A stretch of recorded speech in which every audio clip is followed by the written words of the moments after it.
Preface to 1850 edition. I do not find it easy to get sufficiently far away from this book, in the first sensations of having finished it, to refer to it with the composure which this formal heading would seem to require. My interest in it is so recent and strong, and my mind is so divided between pleasure and regret, pleasure in the achievement of a long design, regret in the separation from many companions, that I am in danger of wearying the reader whom I love, with personal confidences and private emotions. Besides which, all that I could say of the story, to any purpose, I have endeavored to say in it.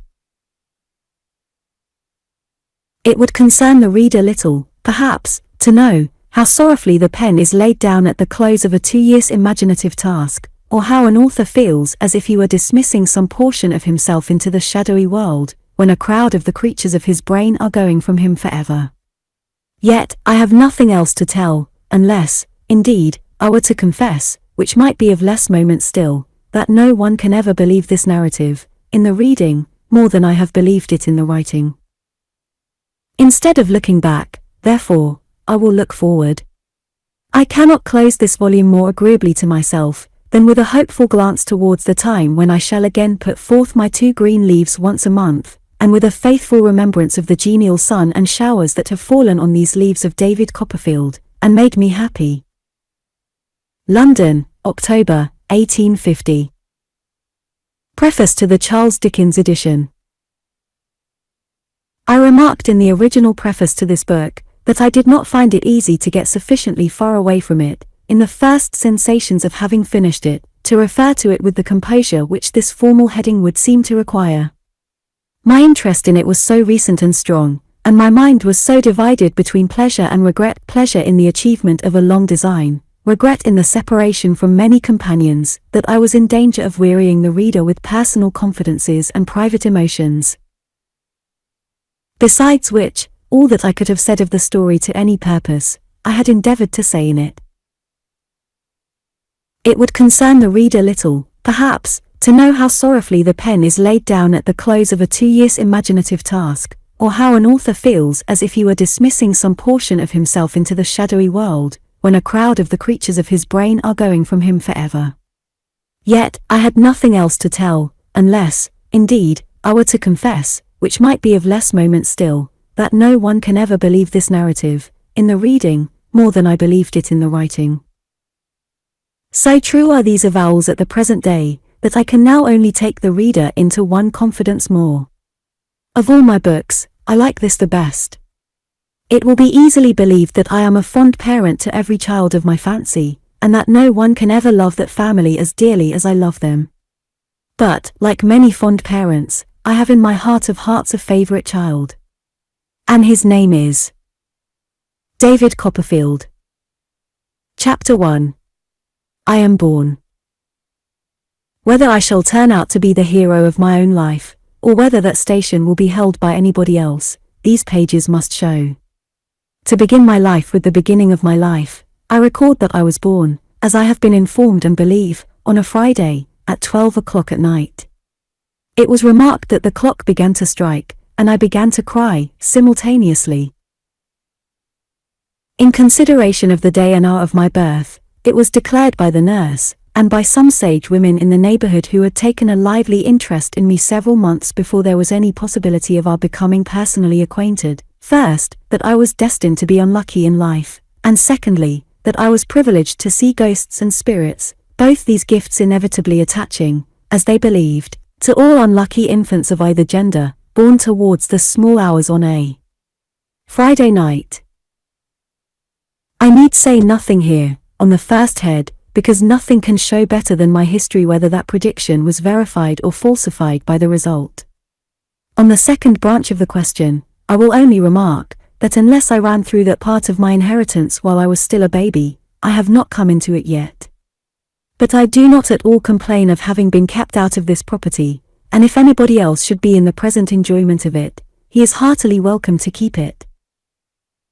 I was born with a call, which was advertised for sale, in the newspapers, at the low price of 15 guineas. Whether seagoing people were short of money about that time, or were short of faith and preferred cork jackets, I don't know. All I know is, that there was but one solitary bidding, and that was from an attorney connected with the bill-broking business, who offered £2 in cash, and the balance in sherry, but declined to be guaranteed from drowning on any higher bargain. Consequently, the advertisement was withdrawn at a dead loss, for as to sherry, my poor dear mother's own sherry was in the market then, and 10 years afterwards, the call was put up in a raffle down in our part of the country, to 50 members at £half-a-crown a head, the winner to spend 5 shillings. I was present myself, and I remember to have felt quite uncomfortable and confused, at a part of myself being disposed of in that way. The call was won, I recollect, by an old lady with a hand-basket, who, very reluctantly, produced from it the stipulated 5 shillings, all in halfpence, and 2 halfpenny short, as it took an immense time and a great waste of arithmetic, to endeavour without any effect to prove to her. It is a fact which will be long remembered as remarkable down there, that she was never drowned, but died triumphantly in bed, at 92. I have understood that it was, to the last, her proudest boast, that she never had been on the water in her life, except upon a bridge, and that over her tea, to which she was extremely partial, she, to the last, expressed her indignation at the impiety of mariners and others, who had the presumption to go meandering about the world. It was in vain to represent to her that some conveniences, tea perhaps included, resulted from this objectionable practice.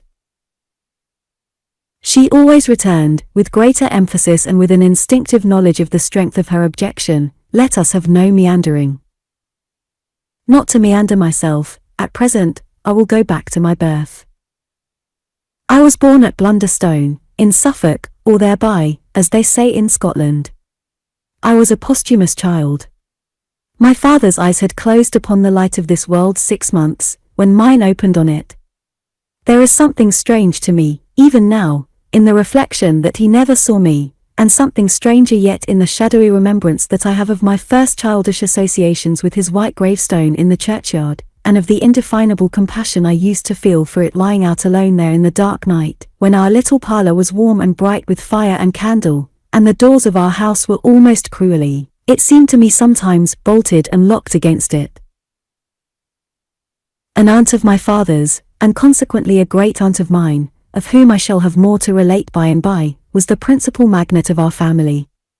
Miss Trotwood, or Miss Betsy, as my poor mother always called her, when she sufficiently overcame her dread of this formidable personage to mention her at all, which was seldom, had been married to a husband younger than herself, who was very handsome, except in the sense of the homely adage, handsome is, that handsome does, for he was strongly suspected of having beaten Miss Betsy, and even of having once, on a disputed question of supplies, made some hasty but determined arrangements to throw her out of a 2-pair of stairs window.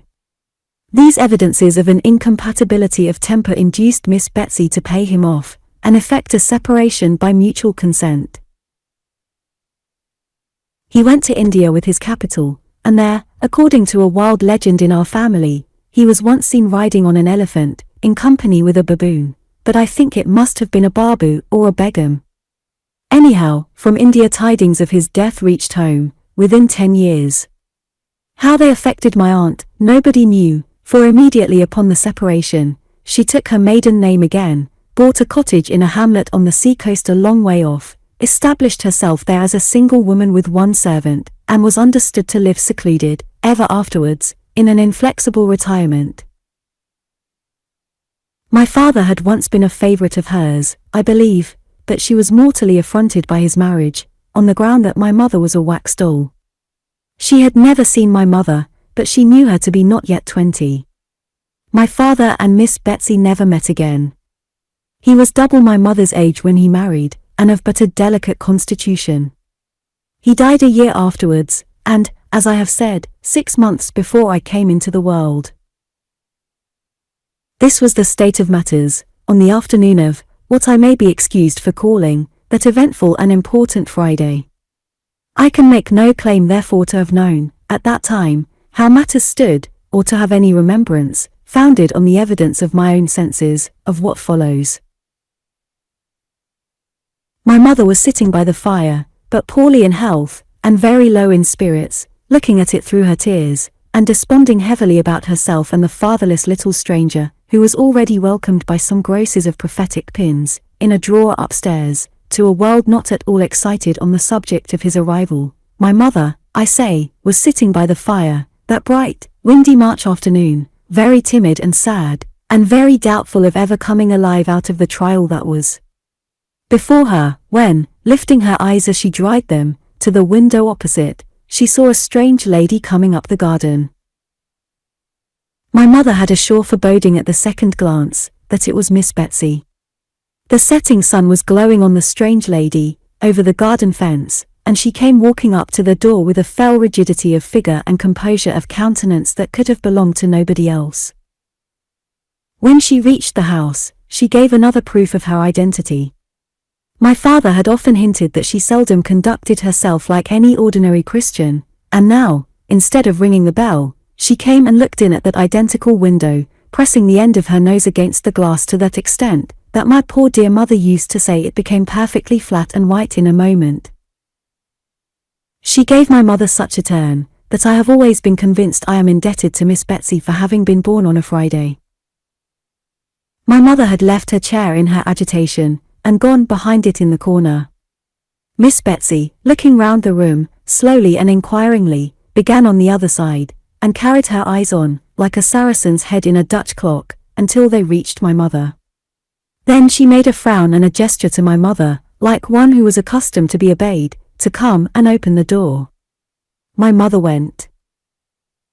"Mrs. David Copperfield, I think," said Miss Betsy, the emphasis referring, perhaps, to my mother's mourning weeds, and her condition. "Yes," said my mother, faintly. "Miss Trotwood," said the visitor. "You have heard of her, I dare say." My mother answered she had had that pleasure. And she had a disagreeable consciousness of not appearing to imply that it had been an overpowering pleasure. "Now you see her," said Miss Betsy. My mother bent her head, and begged her to walk in.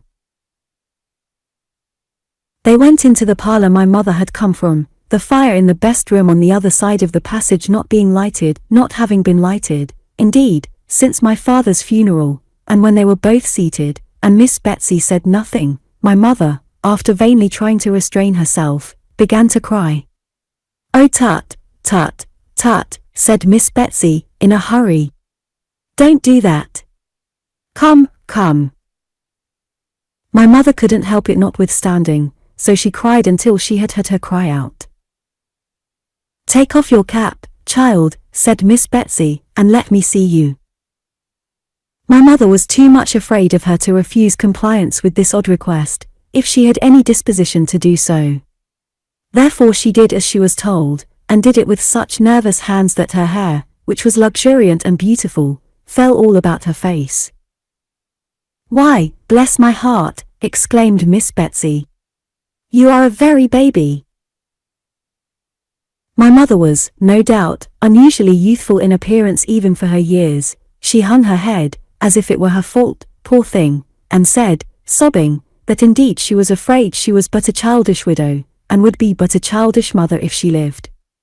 In a short pause which ensued, she had a fancy that she felt Miss Betsy touch her hair, and that with no ungentle hand, but, looking at her, in her timid hope, she found that lady sitting with the skirt of her dress tucked up, her hands folded on one knee, and her feet upon the fender, frowning at the fire. "In the name of heaven," said Miss Betsy, suddenly, "why rookery?" "Do you mean the house?" asked my mother. "Why rookery?" said Miss Betsy. "Cookery would have been more to the purpose, if you had had any practical ideas of life, either of you." "The name was Mr. Copperfield's choice," returned my mother. "When he bought the house, he liked to think that there were rooks about it." The evening wind made such a disturbance just now, among some tall old elm trees at the bottom of the garden, that neither my mother nor Miss Betsy could forbear glancing that way. As the elms bent to one another, like giants who were whispering secrets, and after a few seconds of such repose, fell into a violent flurry, tossing their wild arms about, as if their late confidences were really too wicked for their peace of mind, some weather-beaten ragged old rooks' nests, burdening their higher branches, swung like wrecks upon a stormy sea. "Where are the birds?" asked Miss Betsy. My mother had been thinking of something else. "The rooks, what has become of them?" asked Miss Betsy. "There have not been any since we have lived here," said my mother. "We thought, Mr. Copperfield thought it was quite a large rookery, but the nests were very old ones, and the birds have deserted them a long while." "David Copperfield all over," cried Miss Betsy. "David Copperfield from head to foot. Calls a house a rookery when there's not a rook near it, and takes the birds on trust, because he sees the nests." "Mr. Copperfield," returned my mother, "is dead, and if you dare to speak unkindly of him to me—" My poor dear mother, I suppose, had some momentary intention of committing an assault and battery upon my aunt, who could easily have settled her with one hand, even if my mother had been in far better training for such an encounter than she was that evening. But it passed with the action of rising from her chair, and she sat down again very meekly, and fainted. When she came to herself, or when Miss Betsy had restored her, whichever it was, she found the latter standing at the window. The twilight was by this time shading down into darkness, and dimly as they saw each other, they could not have done that without the aid of the fire. "Well," said Miss Betsy, coming back to her chair, as if she had only been taking a casual look at the prospect, "and when do you expect?" "I am all in a tremble," faltered my mother. "I don't know what's the matter. I shall die, I am sure." "No, no, no," said Miss Betsy. "Have some tea." "Oh dear me, do you think it will do me any good?" cried my mother in a helpless manner. "Of course it will," said Miss Betsy. "It's nothing but fancy. What do you call your girl?" "I don't know that it will be a girl, yet," said my mother innocently. "Bless the baby," exclaimed Miss Betsy, unconsciously quoting the second sentiment of the pincushion in the drawer upstairs, but applying it to my mother instead of me. "I don't mean that. I mean your servant girl." "Peggotty," said my mother. "Peggotty," repeated Miss Betsy, with some indignation. "Do you mean to say, child, that any human being has gone into a Christian church, and got herself named Peggotty?" "It's her surname," said my mother, faintly. "Mr. Copperfield called her by it, because her Christian name was the same as mine." "Here, Peggotty," cried Miss Betsy, opening the parlor door. "Tea. Your mistress is a little unwell. Don't dawdle."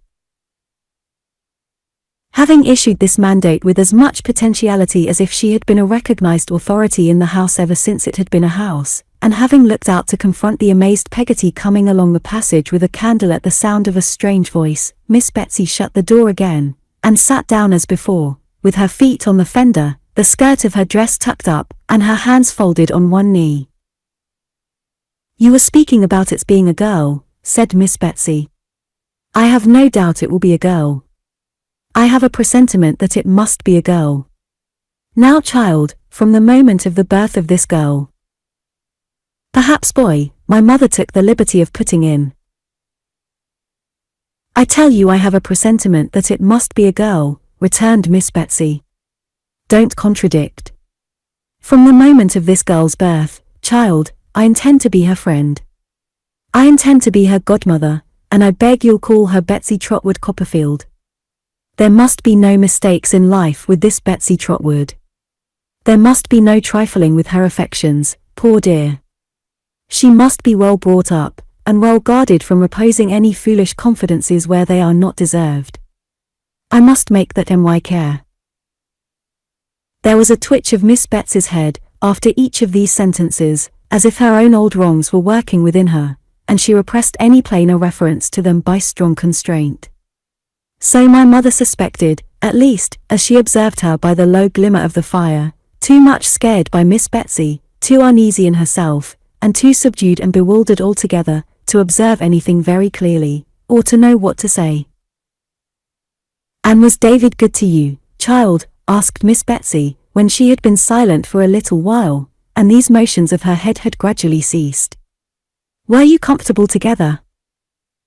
"We were very happy," said my mother. Mr. Copperfield was only too good to me." "What, he spoilt you, I suppose," returned Miss Betsy. "For being quite alone and dependent on myself in this rough world again, yes, I fear he did indeed," sobbed my mother. "Well, don't cry," said Miss Betsy. "You were not equally matched, child, if any two people can be equally matched, and so I asked the question. You were an orphan, weren't you?" "Yes." "And a governess?" "I was nursery governess in a family where Mr. Copperfield came to visit. Mr. Copperfield was very kind to me, and took a great deal of notice of me, and paid me a good deal of attention, and at last proposed to me. And I accepted him. And so we were married," said my mother simply. "Ha! Poor baby," mused Miss Betsy, with her frown still bent upon the fire. "Do you know anything?" "I beg your pardon," faltered my mother. "About keeping house, for instance," said Miss Betsy. "Not much, I fear," returned my mother. "Not so much as I could wish. But Mr. Copperfield was teaching me." "Much he knew about it himself," said Miss Betsy in a parenthesis. "And I hope I should have improved, being very anxious to learn, and he very patient to teach me, if the great misfortune of his death." My mother broke down again here, and could get no farther. "Well, well," said Miss Betsy. "I kept my housekeeping book regularly, and balanced it with Mr. Copperfield every night," cried my mother in another burst of distress, and breaking down again. "Well, well," said Miss Betsy. "Don't cry any more. And I am sure we never had a word of difference respecting it, except when Mr. Copperfield objected to my 3s and 5s being too much like each other, or to my putting curly tails to my 7s and 9s, resumed my mother in another burst, and breaking down again. "You'll make yourself ill," said Miss Betsy, "and you know that will not be good either for you or for my goddaughter. Come. You mustn't do it." This argument had some share in quieting my mother, though her increasing indisposition had a larger one. There was an interval of silence, only broken by Miss Betsy's occasionally ejaculating "ha," as she sat with her feet upon the fender. "David had bought an annuity for himself with his money, I know," said she, by and by. "What did he do for you?" "Mr. Copperfield," said my mother, answering with some difficulty, "was so considerate and good as to secure the reversion of a part of it to me." "How much?" asked Miss Betsy. £105 a year," said my mother. "He might have done worse," said my aunt. The word was appropriate to the moment. My mother was so much worse that Peggotty, coming in with the tea-board and candles, and seeing at a glance how ill she was, as Miss Betsy might have done sooner if there had been light enough, conveyed her upstairs to her own room with all speed, and immediately dispatched him Peggotty, her nephew, who had been for some days past secreted in the house, unknown to my mother, as a special messenger in case of emergency, to fetch the nurse and doctor. Those allied powers were considerably astonished, when they arrived within a few minutes of each other, to find an unknown lady of portentous appearance, sitting before the fire, with her bonnet tied over her left arm, stopping her ears with jeweller's cotton. Peggotty knowing nothing about her, and my mother saying nothing about her, she was quite a mystery in the parlour, and the fact of her having a magazine of jeweller's cotton in her pocket, and sticking the article in her ears in that way, did not detract from the solemnity of her presence. The doctor having been upstairs and come down again, and having satisfied himself, I suppose, that there was a probability of this unknown lady and himself having to sit there, face to face, for some hours, laid himself out to be polite and social. He was the meekest of his sex, the mildest of little men. He sidled in and out of a room, to take up the less space. He walked as softly as the ghost in Hamlet, and more slowly. He carried his head on one side, partly in modest depreciation of himself, partly in modest propitiation of everybody else. It is nothing to say that he hadn't a word to throw at a dog. He couldn't have thrown a word at a mad dog. He might have offered him one gently, or half a one, or a fragment of one, for he spoke as slowly as he walked, but he wouldn't have been rude to him, and he couldn't have been quick with him, for any earthly consideration. Mr. Chillip, looking mildly at my aunt with his head on one side, and making her a little bow, said, in allusion to the jeweller's cotton, as he softly touched his left ear, "Some local irritation." "What?" replied my aunt, pulling the cotton out of one ear like a cork. Mr. Chillip was so alarmed by her abruptness, as he told my mother afterwards, that it was a mercy he didn't lose his presence of mind. But he repeated sweetly, "Some local irritation." "Nonsense," replied my aunt, and corked herself again, at one blow. Mr. Chillip could do nothing after this, but sit and look at her feebly, as she sat and looked at the fire, until he was called upstairs again. After some quarter of an hour's absence, he returned. "Well," said my aunt, taking the cotton out of the ear nearest to him. "Well," returned Mr. Chillip, we are progressing slowly." Said my aunt, with a perfect shake on the contemptuous interjection. And corked herself as before. Really, as Mr. Chillip told my mother, he was almost shocked, speaking in a professional point of view alone, he was almost shocked. But he sat and looked at her, notwithstanding, for nearly 2 hours, as she sat looking at the fire, until he was again called out. After another absence, he again returned. "Well," said my aunt, taking out the cotton on that side again. "Well," returned Mr. Chillip, we are progressing slowly." "Why, said my aunt, with such a snarl at him, that Mr. Chillip absolutely could not bear it. It was really calculated to break his spirit, he said afterwards. He preferred to go and sit upon the stairs, in the dark and a strong draught, until he was again sent for. Peggotty, who went to the National School, and was a very dragon at his catechism, and who may therefore be regarded as a credible witness, reported next day, that happening to peep in at the parlour door an hour after this, he was instantly descried by Miss Betsy, then walking to and fro in a state of agitation, and pounced upon before he could make his escape. That there were now occasional sounds of feet and voices overhead which he inferred the cotton did not exclude, from the circumstance of his evidently being clutched by the lady as a victim on whom to expend her superabundant agitation when the sounds were loudest. That, marching him constantly up and down by the collar, as if he had been taking too much laudanum, she, at those times, shook him, rumpled his hair, made light of his linen, stopped his ears as if she confounded them with her own, and otherwise tousled and maltreated him. This was in part confirmed by his aunt, who saw him at 12:30, soon after his release, and affirmed that he was then as red as I was. The mild Mr. Chillip could not possibly bear malice at such a time, if at any time. He sidled into the parlour as soon as he was at liberty, and said to my aunt in his meekest manner, "Well, I am happy to congratulate you." "What upon?" said my aunt, sharply. Mr. Chillip was fluttered again, by the extreme severity of my aunt's manner, so he made her a little bow and gave her a little smile, to mollify her. "Mercy on the man, what's he doing?" cried my aunt, impatiently. "Can't he speak?" "Be calm, my dear," said Mr. Chillip, in his softest accents.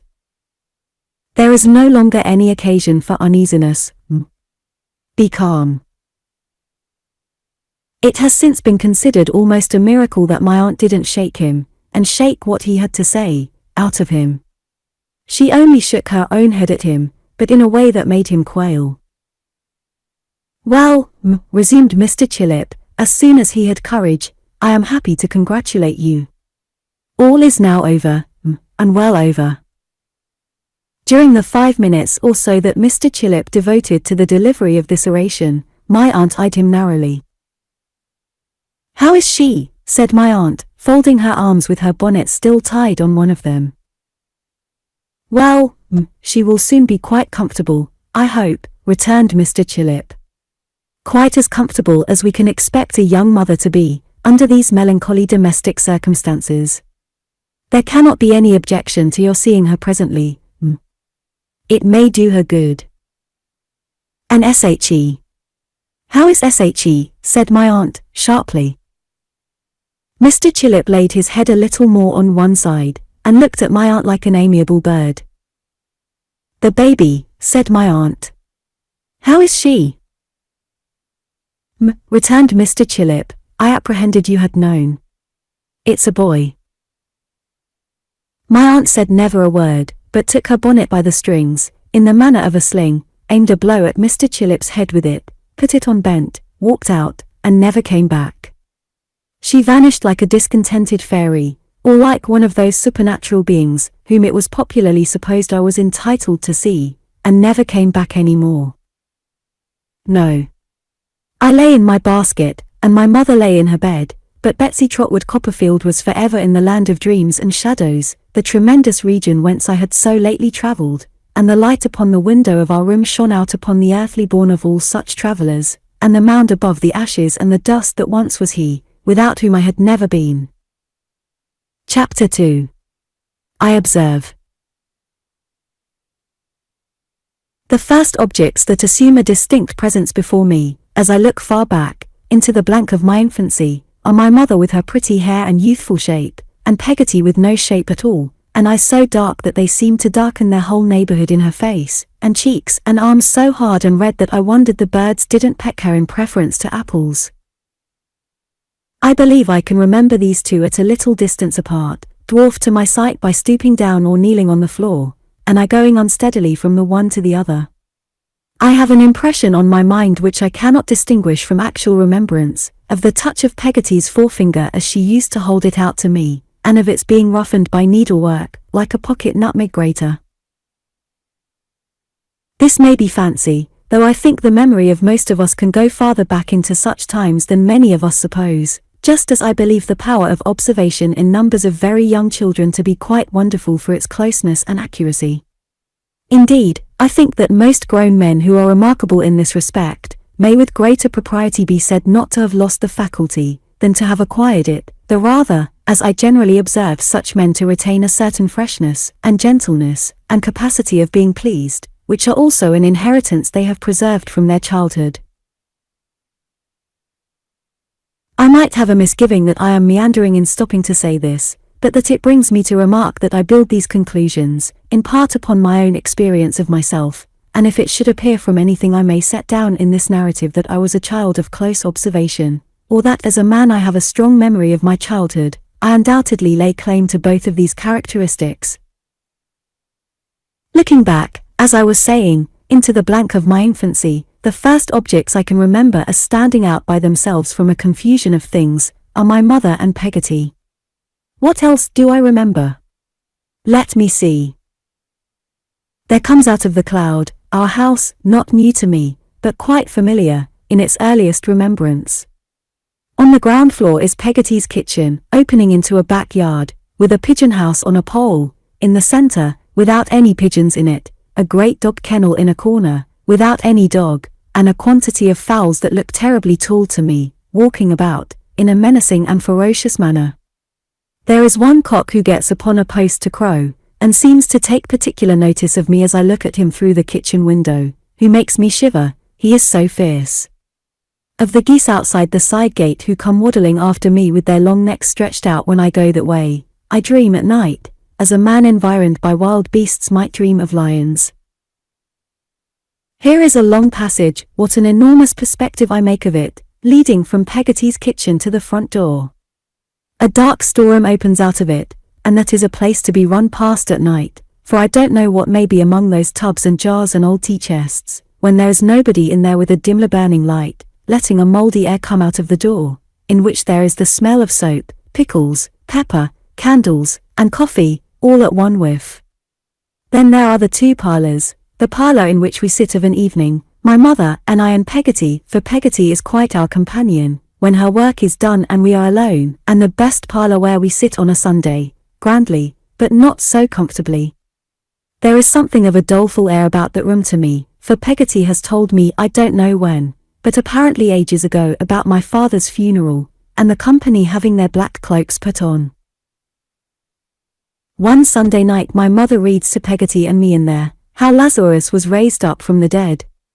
And I am so frightened that they are afterwards obliged to take me out of bed, and show me the quiet churchyard out of the bedroom window, with the dead all lying in their graves at rest, below the solemn moon. There is nothing half so green that I know anywhere, as the grass of that churchyard, nothing half so shady as its trees, nothing half so quiet as its tombstones. The sheep are feeding there, when I kneel up, early in the morning, in my little bed in a closet within my mother's room, to look out at it, and I see the red light shining on the sundial, and think within myself, is the sundial glad, I wonder, that it can tell the time again? Here is our pew in the church. What a high-backed pew! With a window near it, out of which our house can be seen, and I has seen many times during the morning service, by Peggotty, who likes to make herself as sure as she can that it's not being robbed, or is not in flames. But though Peggotty's eye wanders, she is much offended if mine does, and frowns to me, as I stand upon the seat, that I am to look at the clergyman. But I can't always look at him, I know him without that white thing on, and I am afraid of his wondering why I stare so, and perhaps stopping the service to inquire, and what am I to do? It's a dreadful thing to gape, but I must do something. I look at my mother, but she pretends not to see me. I look at a boy in the aisle, and he makes faces at me. I look at the sunlight coming in at the open door through the porch, and there I see a stray sheep, I don't mean a sinner, but mutton, half making up his mind to come into the church. I feel that if I looked at him any longer, I might be tempted to say something out loud, and what would become of me then? I look up at the monumental tablets on the wall, and try to think of Mr. Bodger's late of this parish, and what the feelings of Mrs. Bodgers must have been, when affliction sore, long time Mr. Bodgers bore, and physicians were in vain. I wonder whether they called in Mr. Chillip, and he was in vain, and if so, how he likes to be reminded of it once a week. I look from Mr. Chillip, in his Sunday neckcloth, to the pulpit, and think what a good place it would be to play in, and what a castle it would make, with another boy coming up the stairs to attack it, and having the velvet cushion with the tassels thrown down on his head. In time my eyes gradually shut up, and, from seeming to hear the clergyman singing a drowsy song in the heat, I hear nothing, until I fall off the seat with a crash, and am taken out, more dead than alive, by Peggotty. And now I see the outside of our house, with the latticed bedroom windows standing open to let in the sweet-smelling air, and the ragged old rook's nest still dangling in the elm trees at the bottom of the front garden. Now I am in the garden at the back, beyond the yard where the empty pigeon house and dog kennel are a very preserve of butterflies, as I remember it, with a high fence, and a gate and padlock, where the fruit clusters on the trees, riper and richer than fruit has ever been since, in any other garden, and where my mother gathers some in a basket, while I stand by, bolting furtive gooseberries, and trying to look unmoved. A great wind rises, and the summer is gone in a moment. We are playing in the winter twilight, dancing about the parlor. When my mother is out of breath and rests herself in an elbow chair, I watch her winding her bright curls round her fingers, and straightening her waist, and nobody knows better than I do that she likes to look so well, and is proud of being so pretty. That is among my very earliest impressions. That, and a sense that we were both a little afraid of Peggotty, and submitted ourselves in most things to her direction, were among the first opinions, if they may be so called, that I ever derived from what I saw. Peggotty and I were sitting one night by the parlor fire, alone. I had been reading to Peggotty about crocodiles. I must have read very perspicuously, or the poor soul must have been deeply interested, for I remember she had a cloudy impression, after I had done, that they were a sort of vegetable. I was tired of reading, and dead sleepy, but having leave, as a high treat, to sit up until my mother came home from spending the evening at a neighbour's, I would rather have died upon my post, of course, than have gone to bed. I had reached that stage of sleepiness when Peggotty seemed to swell and grow immensely large. I propped my eyelids open with my 2 forefingers, and looked perseveringly at her as she sat at work, at the little bit of wax candle she kept for her thread, how old it looked, being so wrinkled in all directions, at the little house with a thatched roof, where the yard measure lived, at her workbox with a sliding lid, with a view of St.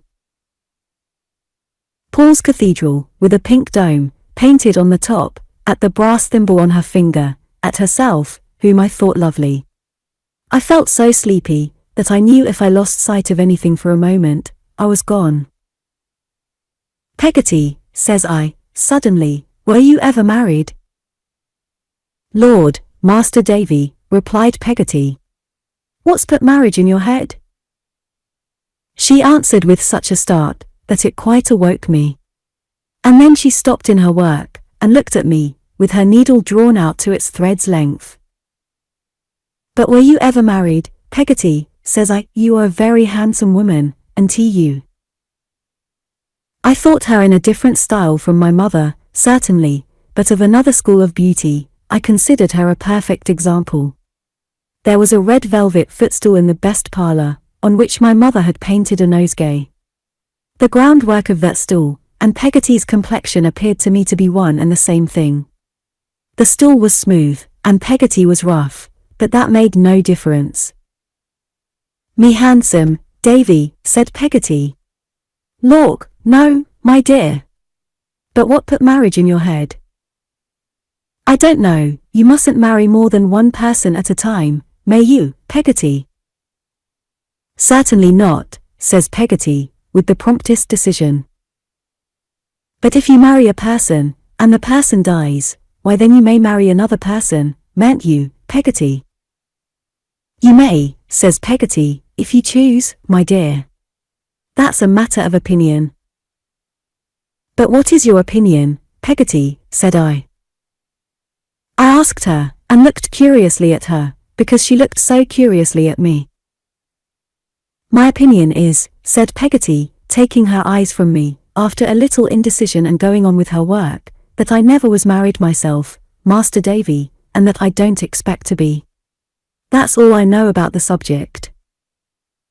"You and T-cross, I suppose, Peggotty, are you?" said I, after sitting quiet for a minute. I really thought she had been so short with me, but I was quite mistaken, for she laid aside her work, which was a stocking of her own, and opening her arms wide, took my curly head within them, and gave it a good squeeze. I know it was a good squeeze, because, being very plump, whenever she made any little exertion after she was dressed, some of the buttons on the back of her gown flew off. And I recollect too bursting to the opposite side of the parlour, while she was hugging me. "Now let me hear some more about the Corkindills," said Peggotty, who was not quite right in the name yet, for I heard half enough. I couldn't quite understand why Peggotty looked so queer, or why she was so ready to go back to the crocodiles. However, we returned to those monsters, with fresh wakefulness on my part, and we left their eggs in the sand for the sun to hatch, and we ran away from them, and baffled them by constantly turning, which they were unable to do quickly, on account of their unwieldy make, and we went into the water after them, as natives, and put sharp pieces of timber down their throats, and in short we ran the whole crocodile gauntlet. I did, at least, but I had my doubts of Peggotty, who was thoughtfully sticking her needle into various parts of her face and arms, all the time. We had exhausted the crocodiles, and begun with the alligators, when the garden bell rang. We went out to the door, and there was my mother, looking unusually pretty, I thought, and with her a gentleman with beautiful black hair and whiskers, who had walked home with us from church last Sunday. As my mother stooped down on the threshold to take me in her arms and kiss me, the gentleman said I was a more highly privileged little fellow than a monarch or something like that, for my later understanding comes, I am sensible, to my aid here. "What does that mean?" I asked him, over her shoulder. He patted me on the head, but somehow, I didn't like him or his deep voice, and I was jealous that his hand should touch my mother's in touching me, which it did. I put it away, as well as I could. "Oh, Davy," remonstrated my mother. "Dear boy," said the gentleman. "I cannot wonder at his devotion. I never saw such a beautiful colour on my mother's face before." She gently chid me for being rude, and, keeping me close to her shawl, turned to thank the gentleman for taking so much trouble as to bring her home. She put out her hand to him as she spoke, and, as he met it with his own, she glanced, I thought, at me. "Let us say good night, my fine boy," said the gentleman. When he had bent his head I saw him, over my mother's little glove. "Good night," said I. "Come. Let us be the best friends in the world," said the gentleman, laughing. "Shake hands." My right hand was in my mother's left, so I gave him the other. "Why, that's the wrong hand, Davy," laughed the gentleman. My mother drew my right hand forward, but I was resolved, for my former reason, not to give it him, and I did not.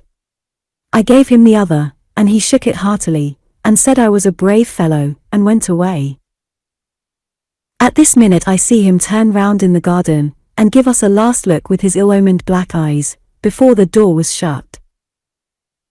Peggotty, who had not said a word or moved a finger, secured the fastenings instantly, and we all went into the parlour. My mother, contrary to her usual habit, instead of coming to the elbow chair by the fire, remained at the other end of the room, and sat singing to herself.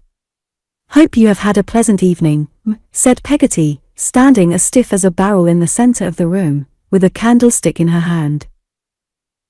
"Much obliged to you, Peggotty," returned my mother, in a cheerful voice. "I have had a very pleasant evening." "A stranger also makes an agreeable change," suggested Peggotty. "A very agreeable change, indeed," returned my mother. Peggotty continuing to stand motionless in the middle of the room, and my mother resuming her singing, I fell asleep, though I was not so sound asleep but that I could hear voices, without hearing what they said. When I half awoke from this uncomfortable doze, I found Peggotty and my mother both in tears, and both talking. "Not such a one as this, Mr. Copperfield wouldn't have liked," said Peggotty. "That I say, and that I swear." "Good heavens," cried my mother, "you'll drive me mad. Was ever any poor girl so ill-used by her servants as I am? Why do I do myself the injustice of calling myself a girl? Have I never been married, Peggotty?" "God knows you have," returned Peggotty. "Then, how can you dare," said my mother. "You know I don't mean how can you dare, Peggotty, but how can you have the heart to make me so uncomfortable and say such bitter things to me, when you are well aware that I haven't, out of this place, a single friend to turn to?" "The more's the reason," returned Peggotty, "for saying that it won't do." "No. That it won't do." "No. No price could make it do." "No." I thought Peggotty would have thrown the candlestick away, she was so emphatic with it. "How can you be so aggravating," said my mother, shedding more tears than before, "as to talk in such an unjust manner? How can you go on as if it was all settled and arranged, Peggotty, when I tell you over and over again, you cruel thing, that beyond the commonest civilities nothing has passed? You talk of admiration. What am I to do? If people are so silly as to indulge the sentiment, is it my fault? What am I to do, I ask you? Would you wish me to shave my head and black my face, or disfigure myself with a burn, or a scald, or something of that sort? I dare say you would, Peggotty. I dare say you'd quite enjoy it." Peggotty seemed to take this aspersion very much to heart, I thought. "And my dear boy," cried my mother, coming to the elbow chair in which I was, and caressing me, "my own little Davy. Is it to be hinted to me that I am wanting in affection for my precious treasure, the dearest little fellow that ever was?" "Nobody never went and hinted no such a thing," said Peggotty. "You did, Peggotty," returned my mother. "You know you did. What else was it possible to infer from what you said, you unkind creature, when you know as well as I do, that on his account only last quarter I wouldn't buy myself a new parasol, though that old green one is frayed the whole way up, and the fringe is perfectly mangy. You know it is, Peggotty. You can't deny it." Then, turning affectionately to me, with her cheek against mine, "Am I a naughty mamma to you, Davy? Am I a nasty, cruel, selfish, Bad mamma. Say I am, my child, say yes, dear boy, and Peggotty will love you, and Peggotty's love is a great deal better than mine, Davy. I don't love you at all, do I? At this, we all fell a crying together. I think I was the loudest of the party, but I am sure we were all sincere about it. I was quite heartbroken myself, and am afraid that in the first transports of wounded tenderness I called Peggotty a beast. That honest creature was in deep affliction, I remember, and must have become quite buttonless on the occasion, for a little volley of those explosives went off, when, after having made it up with my mother, she kneeled down by the elbow chair, and made it up with me. We went to bed greatly dejected. My sobs kept waking me, for a long time, and when one very strong sob quite hoisted me up in bed, I found my mother sitting on the coverlet, and leaning over me. I fell asleep in her arms, after that, and slept soundly.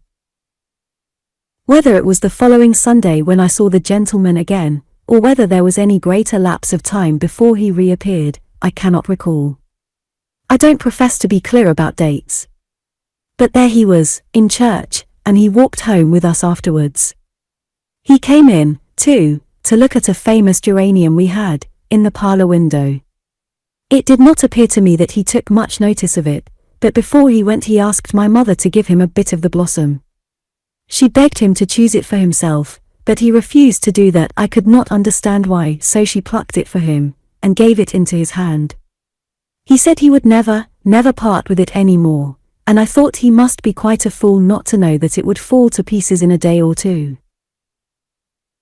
Peggotty began to be less with us, of an evening, than she had always been. My mother deferred to her very much, more than usual, it occurred to me, and we were all three excellent friends, still we were different from what we used to be, and were not so comfortable among ourselves. Sometimes I fancied that Peggotty perhaps objected to my mother's wearing all the pretty dresses she had in her drawers, or to her going so often to visit at that neighbour's, but I couldn't, to my satisfaction, make out how it was. Gradually, I became used to seeing the gentleman with the black whiskers. I liked him no better than at first, and had the same uneasy jealousy of him, but if I had any reason for it beyond a child's instinctive dislike, and a general idea that Peggotty and I could make much of my mother without any help, it certainly was not teachy reason that I might have found if I had been older. No such thing came into my mind, or near it. I could observe, in little pieces, as it were, but as to making a net of a number of these pieces, and catching anybody in it, that was, as yet, beyond me. One autumn morning I was with my mother in the front garden, when Mr. Murdstone, I knew him by that name now, came by, on horseback. He reined up his horse to salute my mother, and said he was going to Lowestoft to see some friends who were there with a yacht, and merrily proposed to take me on the saddle before him if I would like the ride. The air was so clear and pleasant, and the horse seemed to like the idea of the ride so much himself, as he stood snorting and pawing at the garden gate, that I had a great desire to go. So I was sent upstairs to Peggotty to be made spruce, and in the meantime Mr. Murdstone dismounted, and, with his horse's bridle drawn over his arm, walked slowly up and down on the outer side of the sweetbriar fence, while my mother walked slowly up and down on the inner to keep him company. I recollect Peggotty and I peeping out at them from my little window. I recollect how closely they seemed to be examining the sweetbriar between them, as they strolled along, and how, from being in a perfectly angelic temper, Peggotty turned cross in a moment, and brushed my hair the wrong way, excessively hard. Mr. Murdstone and I were soon off, and trotting along on the green turf by the side of the road. He held me quite easily with one arm, and I don't think I was restless usually, but I could not make up my mind to sit in front of him without turning my head sometimes, and looking up in his face. He had that kind of shallow black eye, I want a better word to express an eye that has no depth in it to be looked into, which, when it is abstracted, seems from some peculiarity of light to be disfigured, for a moment at a time, by a cast. Several times when I glanced at him, I observed that appearance with a sort of awe, and wondered what he was thinking about so closely. His hair and whiskers were blacker and thicker, looked at so near, than even I had given them credit for being. A squareness about the lower part of his face, and the dotted indication of the strong black beard he shaved close every day, reminded me of the waxwork that had travelled into our neighbourhood some half a year before. This, his regular eyebrows, and the rich white, and black, and brown, of his complexion, confound his complexion, and his memory, made me think him, in spite of my misgivings, a very handsome man. I have no doubt that my poor dear mother thought him so too. We went to an hotel by the sea, where two gentlemen were smoking cigars in a room by themselves. Each of them was lying on at least 4 chairs, and had a large rough jacket on. In a corner was a heap of coats and boat cloaks, and a flag, all bundled up together. They both rolled onto their feet in an untidy sort of manner, when we came in, and said, "Hello, Murdstone. We thought you were dead." "Not yet," said Mr. Murdstone. "And who's this shaver?" said one of the gentlemen, taking hold of me. "That's Davy," returned Mr. Murdstone. "Davy who?" said the gentleman. "Jones?" "Copperfield," said Mr. Murdstone. "What? Bewitching Mrs. Copperfield's encumbrance," cried the gentleman. "The pretty little widow." "Quinion," said Mr. Murdstone, "take care, if you please. Somebody's sharp." "Who is?" asked the gentleman, laughing. I looked up, quickly, being curious to know. "Only Brooks of Sheffield," said Mr. Murdstone. I was quite relieved to find that it was only Brooks of Sheffield, for, at first, I really thought it was I. There seemed to be something very comical in the reputation of Mr. Brooks of Sheffield, for both the gentlemen laughed heartily when he was mentioned, and Mr. Murdstone was a good deal amused also. After some laughing, the gentleman whom he had called Quinion said, "And what is the opinion of Brooks of Sheffield, in reference to the projected business?"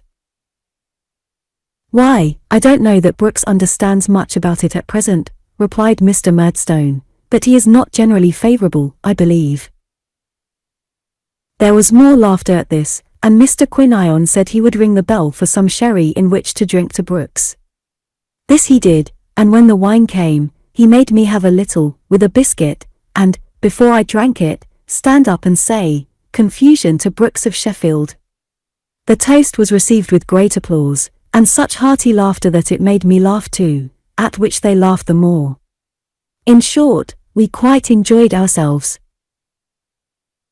We walked about on the cliff after that, and sat on the grass, and looked at things through a telescope. I could make out nothing myself when it was put to my eye, but I pretended I could, and then we came back to the hotel to an early dinner. All the time we were out, the two gentlemen smoked incessantly, which, I thought, if I might judge from the smell of their rough coats, they must have been doing, ever since the coats had first come home from the tailor's. I must not forget that we went on board the yacht, where they all three descended into the cabin, and were busy with some papers. I saw them quite hard at work, when I looked down through the open skylight. They left me, during this time, with a very nice man with a very large head of red hair and a very small shiny hat upon it, who had got a cross-barred shirt or waistcoat on, with Skylark in capital letters across the chest. I thought it was his name, and that as he lived on board ship and hadn't a street door to put his name on, he put it there instead, but when I called him Mr. Skylark, he said it meant the vessel. I observed all day that Mr. Murdstone was graver and steadier than the two gentlemen. They were very gay and careless.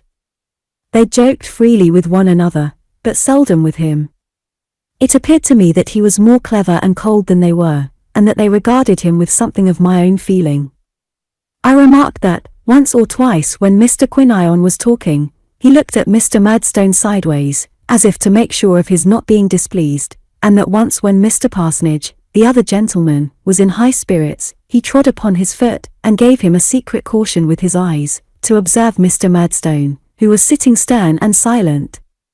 Nor do I recollect that Mr. Murdstone laughed at all that day, except at the Sheffield joke, and that, by the by, was his own. We went home early in the evening. It was a very fine evening, and my mother and he had another stroll by the Sweetbriar, while I was sent in to get my tea. When he was gone, my mother asked me all about the day I had had, and what they had said and done. I mentioned what they had said about her, and she laughed, and told me they were impudent fellows who talked nonsense, but I knew it pleased her. I knew it quite as well as I know it now. I took the opportunity of asking if she was at all acquainted with Mr. Brooks of Sheffield, but she answered no, only she supposed he must be a manufacturer in the knife and fork way. Can I say of her face, altered as I have reason to remember it, perished as I know it is, that it is gone, when here it comes before me at this instant, as distinct as any face that I may choose to look on in a crowded street?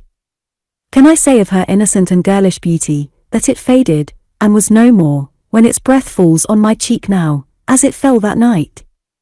Can I say she ever changed, when my remembrance brings her back to life, thus only, and, truer to its loving youth than I have been, or man ever is, still holds fast what it cherished then?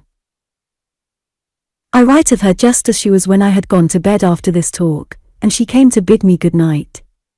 She kneeled down playfully by the side of the bed, and laying her chin upon her hands, and laughing, said, "What was it they said, Davy? Tell me again. I can't believe it." "Bewitching," I began. My mother put her hands upon my lips to stop me. "It was never bewitching," she said, laughing. "It never could have been bewitching, Davy. Now I know it wasn't." "Yes, it was. Bewitching Mrs. Copperfield," I repeated stoutly. "And, pretty." "No, no, it was never pretty." "Not pretty," interposed my mother, laying her fingers on my lips again. "Yes, it was. Pretty little widow." "What foolish, impudent creatures," cried my mother, laughing and covering her face. "What ridiculous men.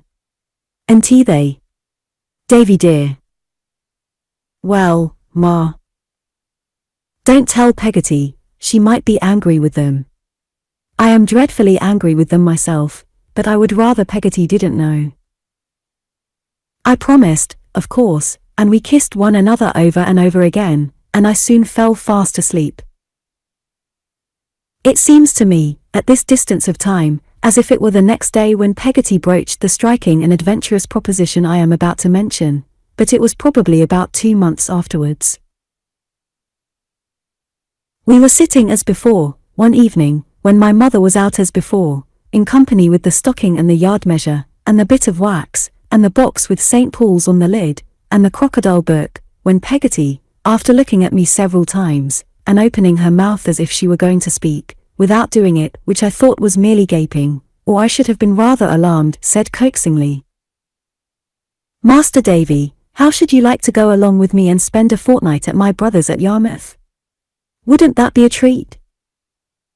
"Is your brother an agreeable man, Peggotty?" I inquired, provisionally. "Oh, what an agreeable man he is," cried Peggotty, holding up her hands. "Then there's the sea, and the boats and ships, and the fishermen, and the beach, and 'em to play with." Peggotty meant her nephew Ham, mentioned in my first chapter, but she spoke of him as a morsel of English grammar. I was flushed by her summary of delights, and replied that it would indeed be a treat, but what would my mother say? "Why then I'll as good as bet a guinea," said Peggotty, intent upon my face, "that she'll let us go. I'll ask her, if you like, as soon as ever she comes home. There now." "But what's she to do while we're away?" said I, putting my small elbows on the table to argue the point. "She can't live by herself." If Peggotty were looking for a hole, all of a sudden, in the heel of that stocking, it must have been a very little one indeed, and not worth darning. I say, Peggotty, she can't live by herself, you know. "Oh, bless you," said Peggotty, looking at me again at last.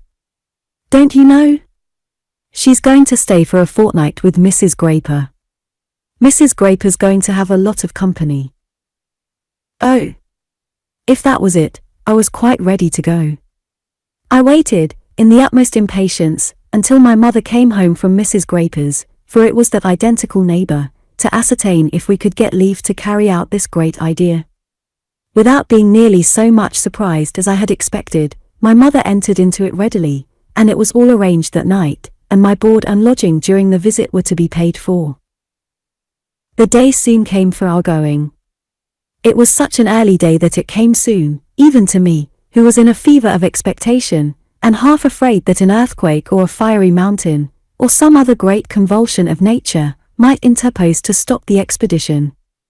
We were to go in a carrier's cart, which departed in the morning after breakfast. I would have given any money to have been allowed to wrap myself up overnight, and sleep in my hat and boots.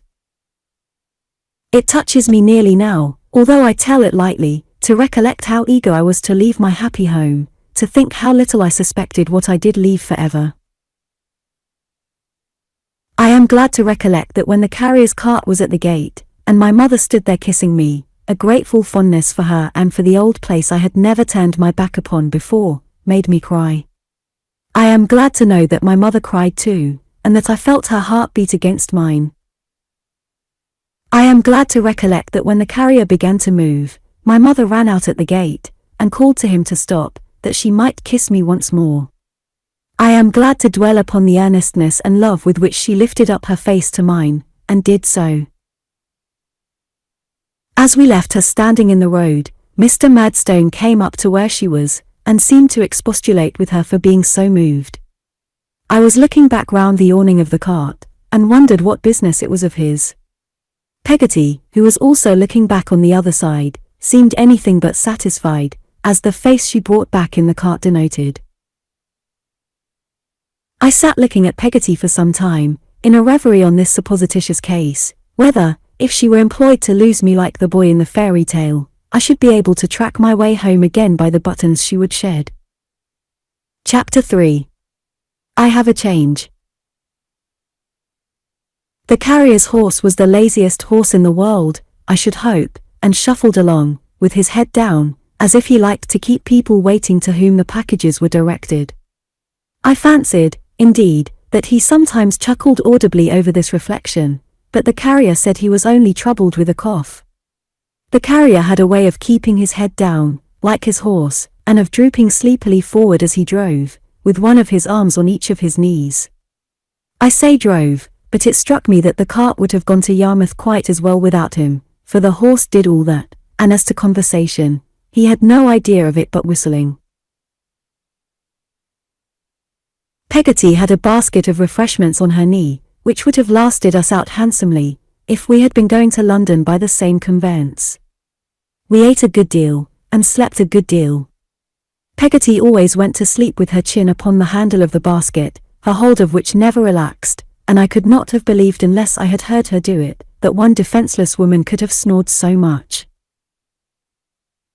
We made so many deviations up and down lanes, and were such a long time delivering a bedstead at a public house, and calling at other places, that I was quite tired, and very glad, when we saw Yarmouth.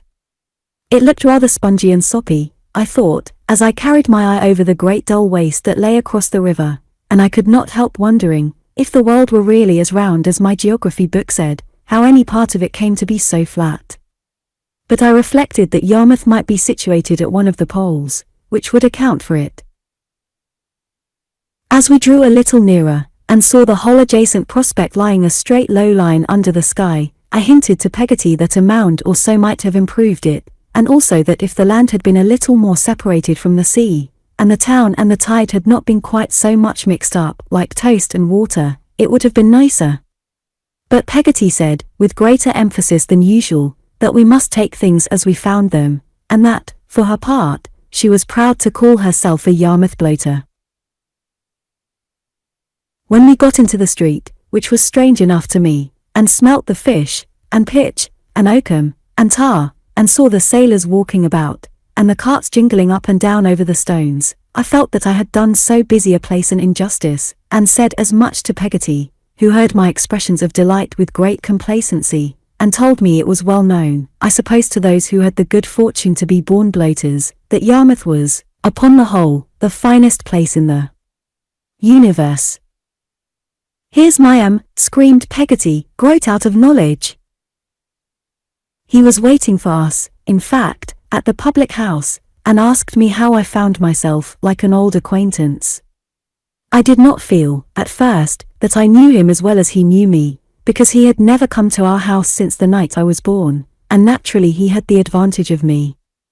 But our intimacy was much advanced by his taking me on his back to carry me home.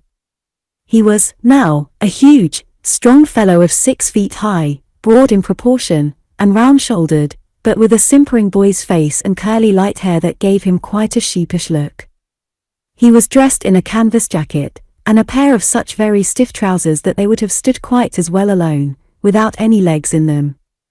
And you couldn't so properly have said he wore a hat, as that he was covered in a top, like an old building, with something pitchy.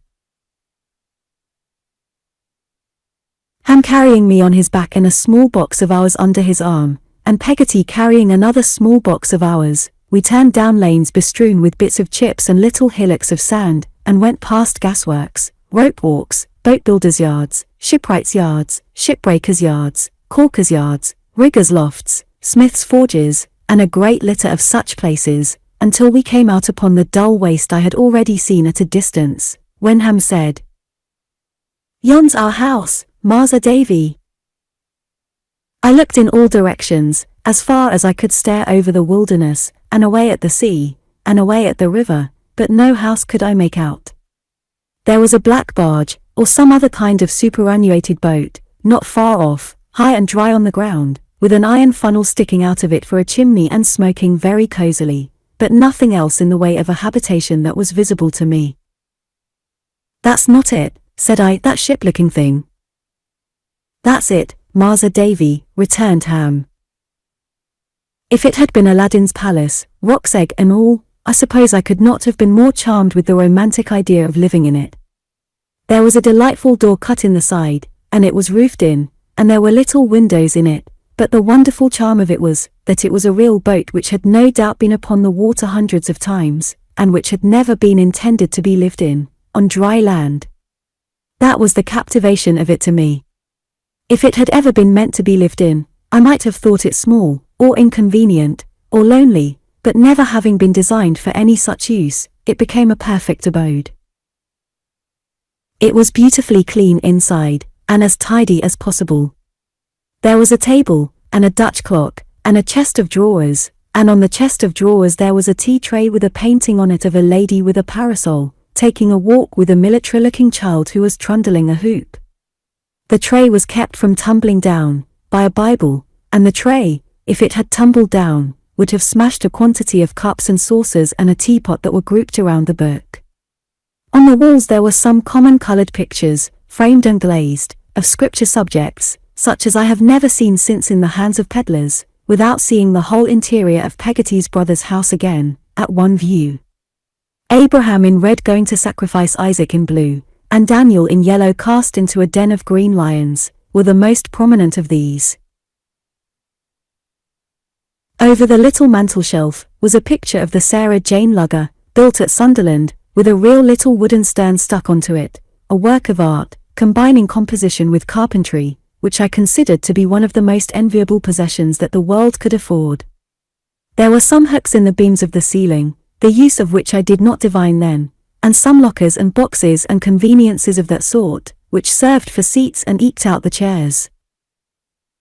All this I saw in the first glance after I crossed the threshold childlike, according to my theory, and then Peggotty opened a little door and showed me my bedroom. It was the completest and most desirable bedroom ever seen, in the stern of the vessel, with a little window, where the rudder used to go through, a little looking glass, just the right height for me, nailed against the wall, and framed with oyster shells, a little bed, which there was just room enough to get into, and a nosegay of seaweed in a blue mug on the table. The walls were whitewashed as white as milk, and the patchwork counterpane made my eyes quite ache with its brightness. One thing I particularly noticed in this delightful house, was the smell of fish, which was so searching, that when I took out my pocket handkerchief to wipe my nose, I found it smelt exactly as if it had wrapped up a lobster. On my imparting this discovery in confidence to Peggotty, she informed me that her brother dealt in lobsters, crabs, and crawfish, and I afterwards found that a heap of these creatures, in a state of wonderful conglomeration with one another, and never leaving off pinching whatever they laid hold of, were usually to be found in a little wooden outhouse where the pots and kettles were kept. We were welcomed by a very civil woman in a white apron, whom I had seen curtsying at the door when I was on Ham's back, about a quarter of a mile off. Likewise by a most beautiful little girl, or I thought her so, with a necklace of blue beads on, who wouldn't let me kiss her when I offered to, but ran away and hid herself. By and by, when we had dined in a sumptuous manner off boiled dabs, melted butter, and potatoes, with a chop for me, a hairy man with a very good-natured face came home. As he called Peggotty lass, and gave her a hearty smack on the cheek, I had no doubt, from the general propriety of her conduct, that he was her brother, and so he turned out, being presently introduced to me as Mr. Peggotty, the master of the house. "Glad to see you, sir," said Mr. Peggotty. "You'll find us rough, sir, but you'll find us ready." I thanked him, and replied that I was sure I should be happy in such a delightful place. "How's your ma, sir?" said Mr. Peggotty. "Did you leave her pretty jolly?" I gave Mr. Peggotty to understand that she was as jolly as I could wish, and that she desired her compliments, which was a polite fiction on my part. "I'm much obliged to her, I'm sure," said Mr. Peggotty. "Well, sir, if you can make out here, for a fortnight, long wi her," nodding at his sister, "and Ham, and little Em'ly, we shall be proud of your company." Having done the honours of his house in this hospitable manner, Mr. Peggotty went out to wash himself in a kettleful of hot water, remarking that cold would never get his muck off.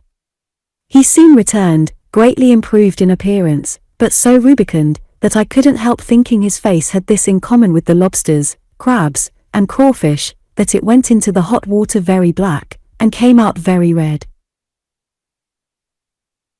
After tea, when the door was shut and all was made snug, the nights being cold and misty now, it seemed to me the most delicious retreat that the imagination of man could conceive. To hear the wind getting up out at sea, to know that the fog was creeping over the desolate flat outside, and to look at the fire, and think that there was no house near but this one, and this one a boat, was like enchantment.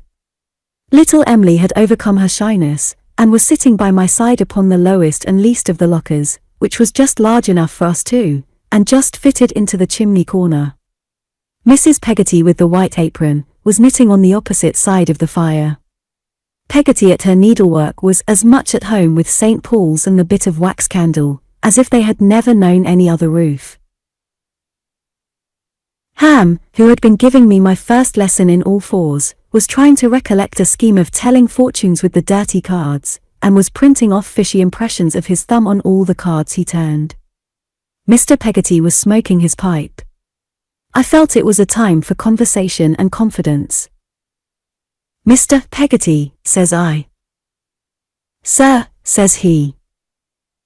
"Did you give your son the name of Ham, because you lived in a sort of ark?" Mr. Peggotty seemed to think it a deep idea, but answered, "No, sir. I never give him no name." "Who gave him that name, then?" said I, putting question number 2 of the catechism to Mr. Peggotty. "Why, sir, his father give it him," said Mr. Peggotty. "I thought you were his father." "My brother Joe was his father," said Mr. Peggotty. "Dead, Mr. Peggotty?" I hinted, after a respectful pause. "Drowned dead," said Mr. Peggotty. I was very much surprised that Mr. Peggotty was not Ham's father, and began to wonder whether I was mistaken about his relationship to anybody else there. I was so curious to know, that I made up my mind to have it out with Mr. Peggotty. "Little Em'ly," I said, glancing at her. "She is your daughter, isn't she, Mr. Peggotty?" "No, sir. My brother-in-law, Tom, was her father." I couldn't help it. "Dead, Mr. Peggotty?" I hinted, after another respectful silence. "Drowned dead," said Mr. Peggotty.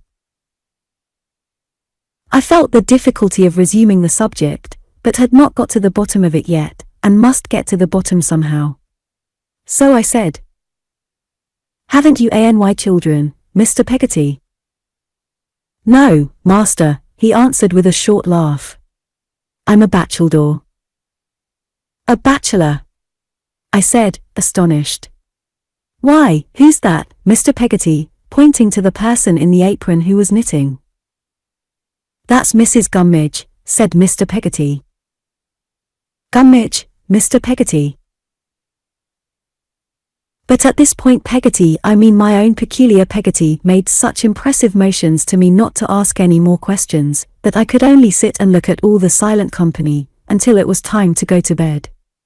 Then, in the privacy of my own little cabin, she informed me that Ham and Emily were an orphan nephew and niece, whom my host had at different times adopted in their childhood, when they were left destitute, and that Mrs. Gummidge was the widow of his partner in a boat, who had died very poor.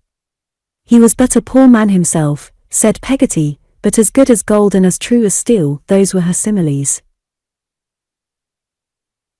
The only subject, she informed me, on which he ever showed a violent temper or swore an oath, was this generosity of his, and if it were ever referred to, by any one of them, he struck the table a heavy blow with his right hand, had split it on one such occasion, and swore a dreadful oath that he would be gormed if he didn't cut and run for good, if it was ever mentioned again. It appeared, in answer to my inquiries, that nobody had the least idea of the etymology of this terrible verb passive to be gormed, but that they all regarded it as constituting a most solemn imprecation. I was very sensible of my entertainer's goodness, and listened to the women's going to bed in another little crib like mine at the opposite end of the boat, and to him and Ham hanging up 2 hammocks for themselves on the hooks I had noticed in the roof, in a very luxurious state of mind, enhanced by my being sleepy. As slumber gradually stole upon me, I heard the wind howling out at sea and coming on across the flat so fiercely, that I had a lazy apprehension of the great deep rising in the night. But I bethought myself that I was in a boat, after all, and that a man like Mr. Peggotty was not a bad person to have on board if anything did happen. Nothing happened, however, worse than morning. Almost as soon as it shone upon the oyster-shell frame of my mirror I was out of bed, and out with little Emily, picking up stones upon the beach. You're quite a sailor, I suppose, I said to Emily. I don't know that I supposed anything of the kind, but I felt it an act of gallantry to say something, and a shining sail close to us made such a pretty little image of itself, at the moment, in her bright eye, that it came into my head to say this. No, replied Emily, shaking her head, I'm afraid of the sea. Afraid? I said, with a becoming air of boldness, and looking very big at the mighty ocean. INT. Ah. But it's cruel, said Emily. I have seen it very cruel to some of our men. I have seen it tear a boat as big as our house, all to pieces. I hope it wasn't the boat that father was drowned in, said Emily. No. Not that one, I never see that boat. Nor him? I asked her. Little Emily shook her head. Not to remember. Here was a coincidence. I immediately went into an explanation how I had never seen my own father, and how my mother and I had always lived by ourselves in the happiest state imaginable, and lived so then, and always meant to live so, and how my father's grave was in the churchyard near our house, and shaded by a tree, beneath the boughs of which I had walked and heard the birds sing many a pleasant morning. But there were some differences between Emily's orphanhood and mine, it appeared. She had lost her mother before her father, and where her father's grave was no one knew, except that it was somewhere in the depths of the sea. Besides, said Emily, as she looked about for shells and pebbles, your father was a gentleman and your mother is a lady, and my father was a fisherman and my mother was a fisherman's daughter, and my Uncle Dan is a fisherman. Dan is Mr. Peggotty, is he? Said I. Uncle Dan, yonder, answered Emily, nodding at the boathouse. Yes. I mean him. He must be very good, I should think. Good, said Emily.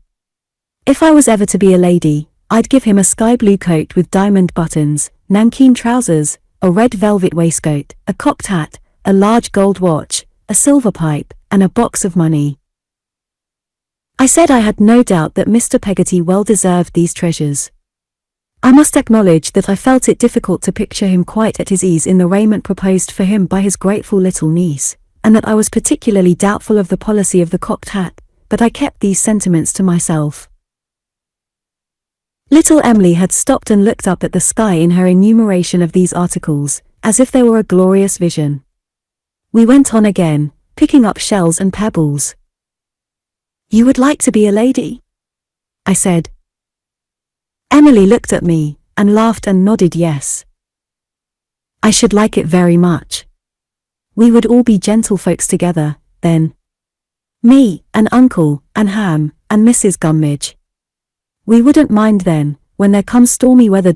Not for our own sakes, I mean. We would for the poor fishermen's, to be sure, and would help 'em with money when they come to any hurt." This seemed to me to be a very satisfactory and therefore not at all improbable picture. I expressed my pleasure in the contemplation of it, and little Emily was emboldened to say, shyly, "Don't you think you are afraid of the sea, now?" It was quiet enough to reassure me, but I have no doubt if I had seen a moderately large wave come tumbling in, I should have taken to my heels, with an awful recollection of her drowned relations. However, I said no, and I added, "You don't seem to be either, though you say you are," for she was walking much too near the brink of a sort of old jetty or wooden causeway we had strolled upon, and I was afraid of her falling over. "I'm not afraid in this way," said little Emily. "But I wake when it blows, and tremble to think of Uncle Dan and Ham and believe I hear 'em crying out for help. That's why I should like so much to be a lady. But I'm not afraid in this way. Not a bit. Look here." She started from my side, and ran along a jagged timber which protruded from the place we stood upon, and overhung the deep water at some height, without the least defence. The incident is so impressed on my remembrance, that if I were a draftsman I could draw its form here, I dare say, accurately as it was that day, and little Emily springing forward to her destruction, as it appeared to me, with a look that I have never forgotten, directed far out to sea. The light, bold, fluttering little figure turned and came back safe to me, and I soon laughed at my fears, and at the cry I had uttered, fruitlessly in any case, for there was no one near. But there have been times since, in my manhood, many times there have been, when I have thought, is it possible, among the possibilities of hidden things, that in the sudden rashness of the child and her wild look so far off, there was any merciful attraction of her into danger, any tempting her towards him permitted on the part of her dead father, that her life might have a chance of ending that day? There has been a time since when I have wondered whether, if the life before her could have been revealed to me at a glance, and so revealed as that a child could fully comprehend it, and if her preservation could have depended on a motion of my hand, I ought to have held it up to save her. There has been a time since, I do not say it lasted long, but it has been when I have asked myself the question, would it have been better for little Emily to have had the waters close above her head that morning in my sight, and when I have answered yes, it would have been. This may be premature. I have set it down too soon, perhaps. But let it stand. We strolled a long way, and loaded ourselves with things that we thought curious, and put some stranded starfish carefully back into the water. I hardly know enough of the race at this moment to be quite certain whether they had reason to feel obliged to us for doing so, or the reverse, and then made our way home to Mr. Peggotty's dwelling. We stopped under the lee of the lobster outhouse to exchange an innocent kiss, and went in to breakfast glowing with health and pleasure. Like two young mavishes, Mr. Peggotty said. I knew this meant, in our local dialect, like two young thrushes, and received it as a compliment. Of course I was in love with little Emily. I am sure I loved that baby quite as truly, quite as tenderly, with greater purity and more disinterestedness, than can enter into the best love of a later time of life, high and ennobling as it is. I am sure my fancy raised up something round that blue-eyed mite of a child, which etherealized, and made a very angel of her. If, any sunny forenoon, she had spread a little pair of wings and flown away before my eyes, I don't think I should have regarded it as much more than I had had reason to expect. We used to walk about that dim old flat at Yarmouth in a loving manner, hours and hours. The days sported by us, as if time had not grown up himself yet, but were a child too, and always at play. I told Emily I adored her, and that unless she confessed she adored me I should be reduced to the necessity of killing myself with a sword. She said she did, and I have no doubt she did. As to any sense of inequality, or youthfulness, or other difficulty in our way, little Emily and I had no such trouble, because we had no future. We made no more provision for growing older, than we did for growing younger. We were the admiration of Mrs. Gummidge and Peggotty, who used to whisper of an evening when we sat, lovingly, on our little locker side by side, "Law, wasn't it beautiful?" Mr. Peggotty smiled at us from behind his pipe, and Ham grinned all the evening and did nothing else. They had something of the sort of pleasure in us, I suppose, that they might have had in a pretty toy, or a pocket model of the Colosseum. I soon found out that Mrs. Gummidge did not always make herself so agreeable as she might have been expected to do, under the circumstances of her residence with Mr. Peggotty. Mrs. Gummidge was rather a fretful disposition, and she whimpered more sometimes than was comfortable for other parties in so small an establishment. I was very sorry for her, but there were moments when it would have been more agreeable, I thought, if Mrs. Gummidge had had a convenient apartment of her own to retire to, and had stopped there until her spirits revived. Mr. Peggotty went occasionally to a public house called the Willing Mind.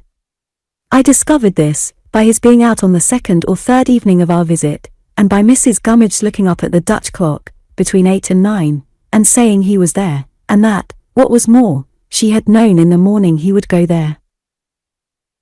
Mrs. Gummidge had been in a low state all day, and had burst into tears in the forenoon, when the fire smoked.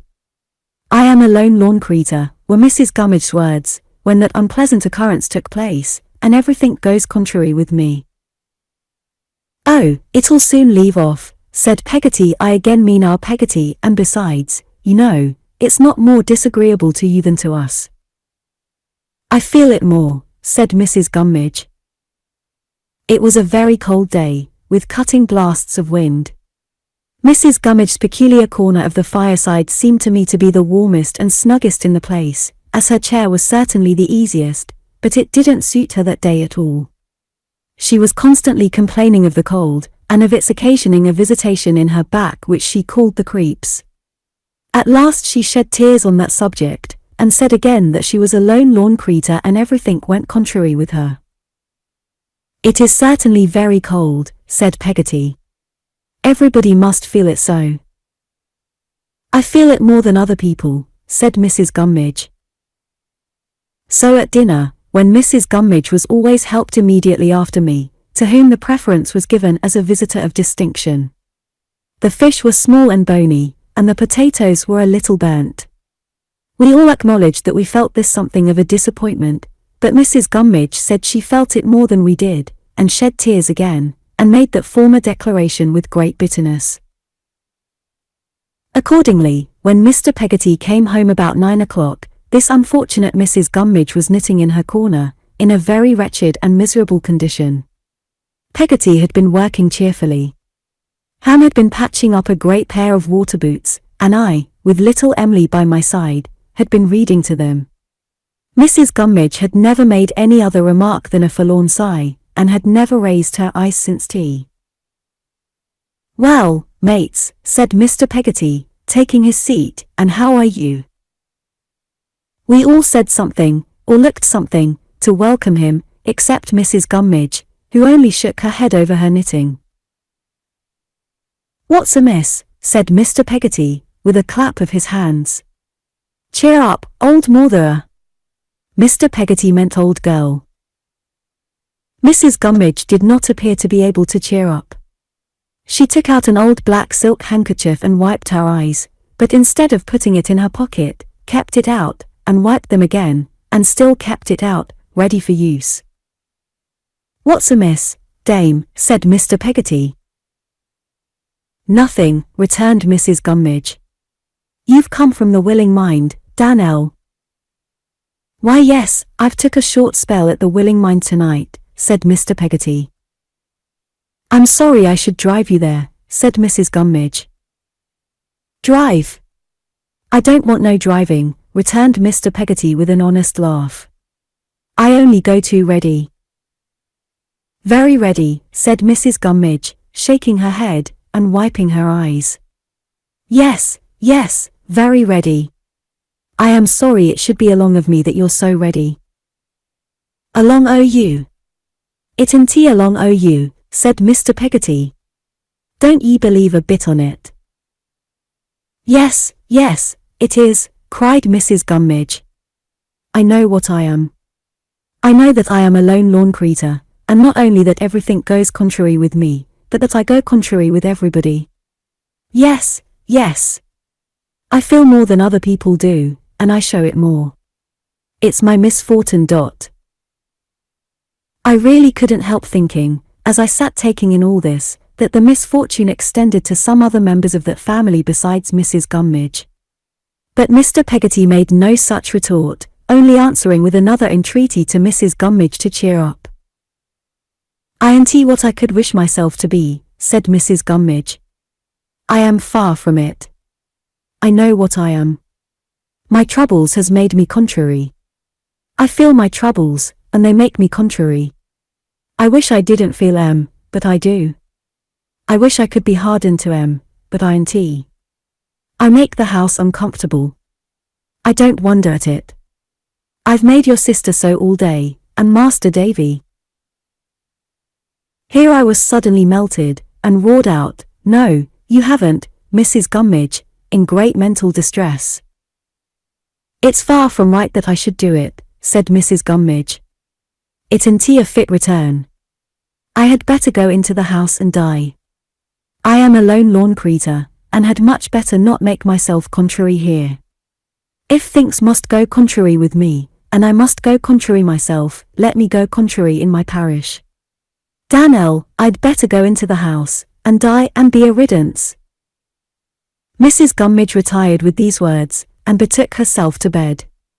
When she was gone, Mr. Peggotty, who had not exhibited a trace of any feeling but the profoundest sympathy, looked round upon us, and nodding his head with a lively expression of that sentiment still animating his face, said in a whisper, She's been thinking of the old UN.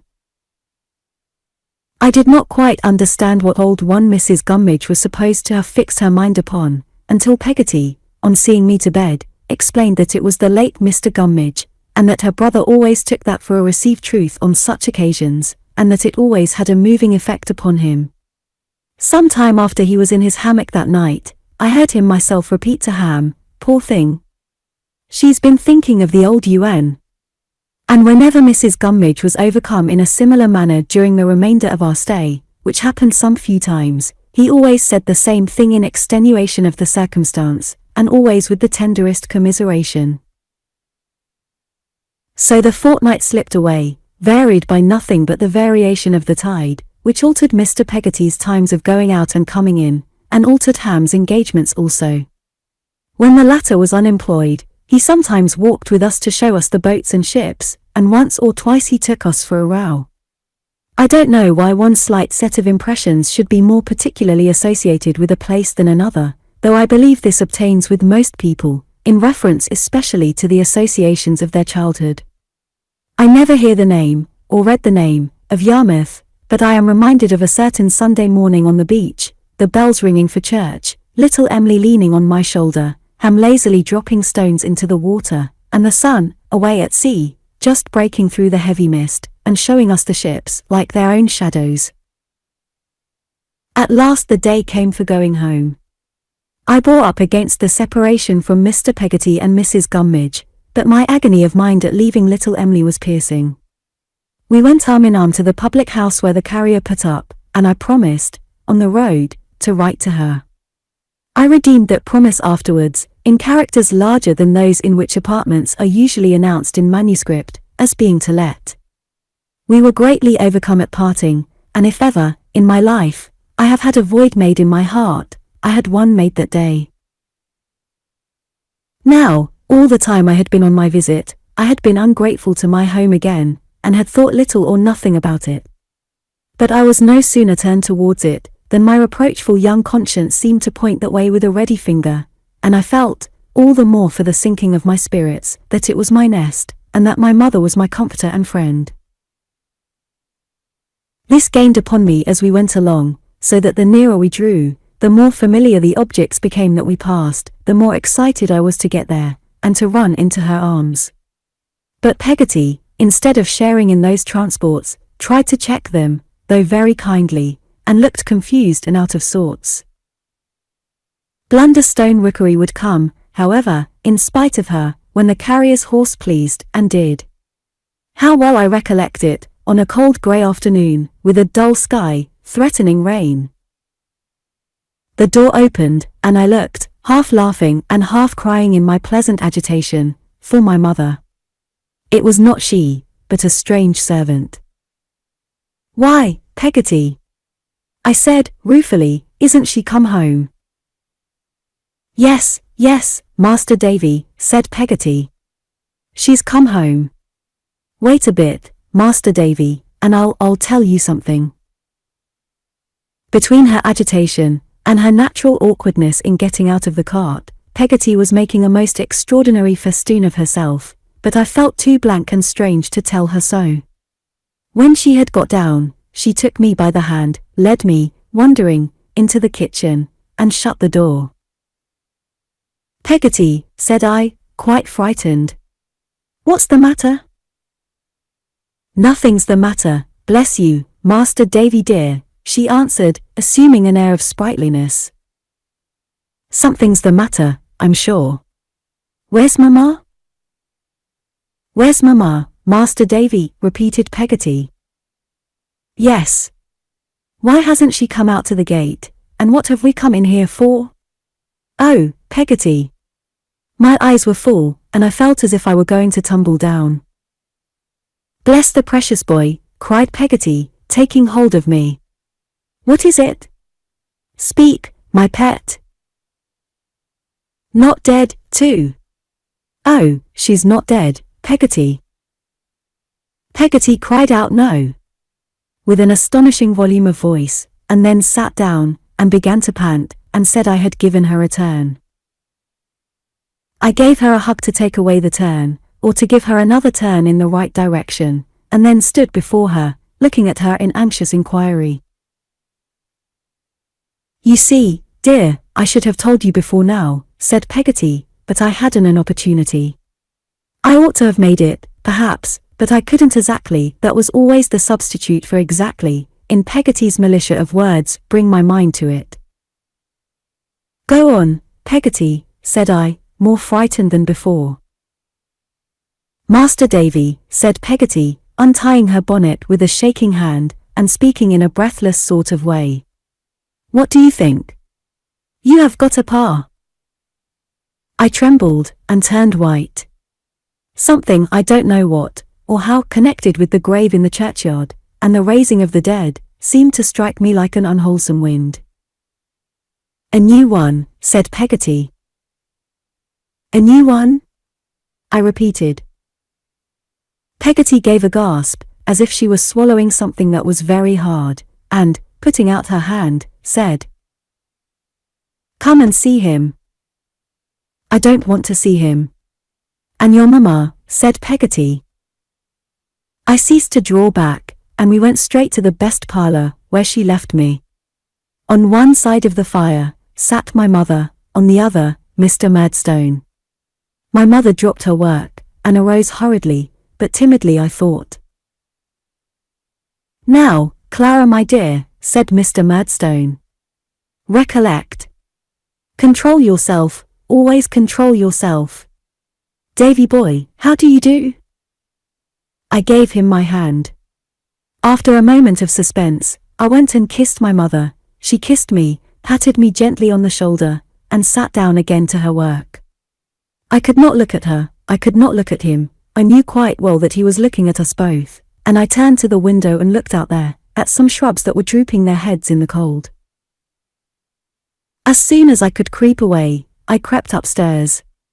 My old dear bedroom was changed, and I was to lie a long way off.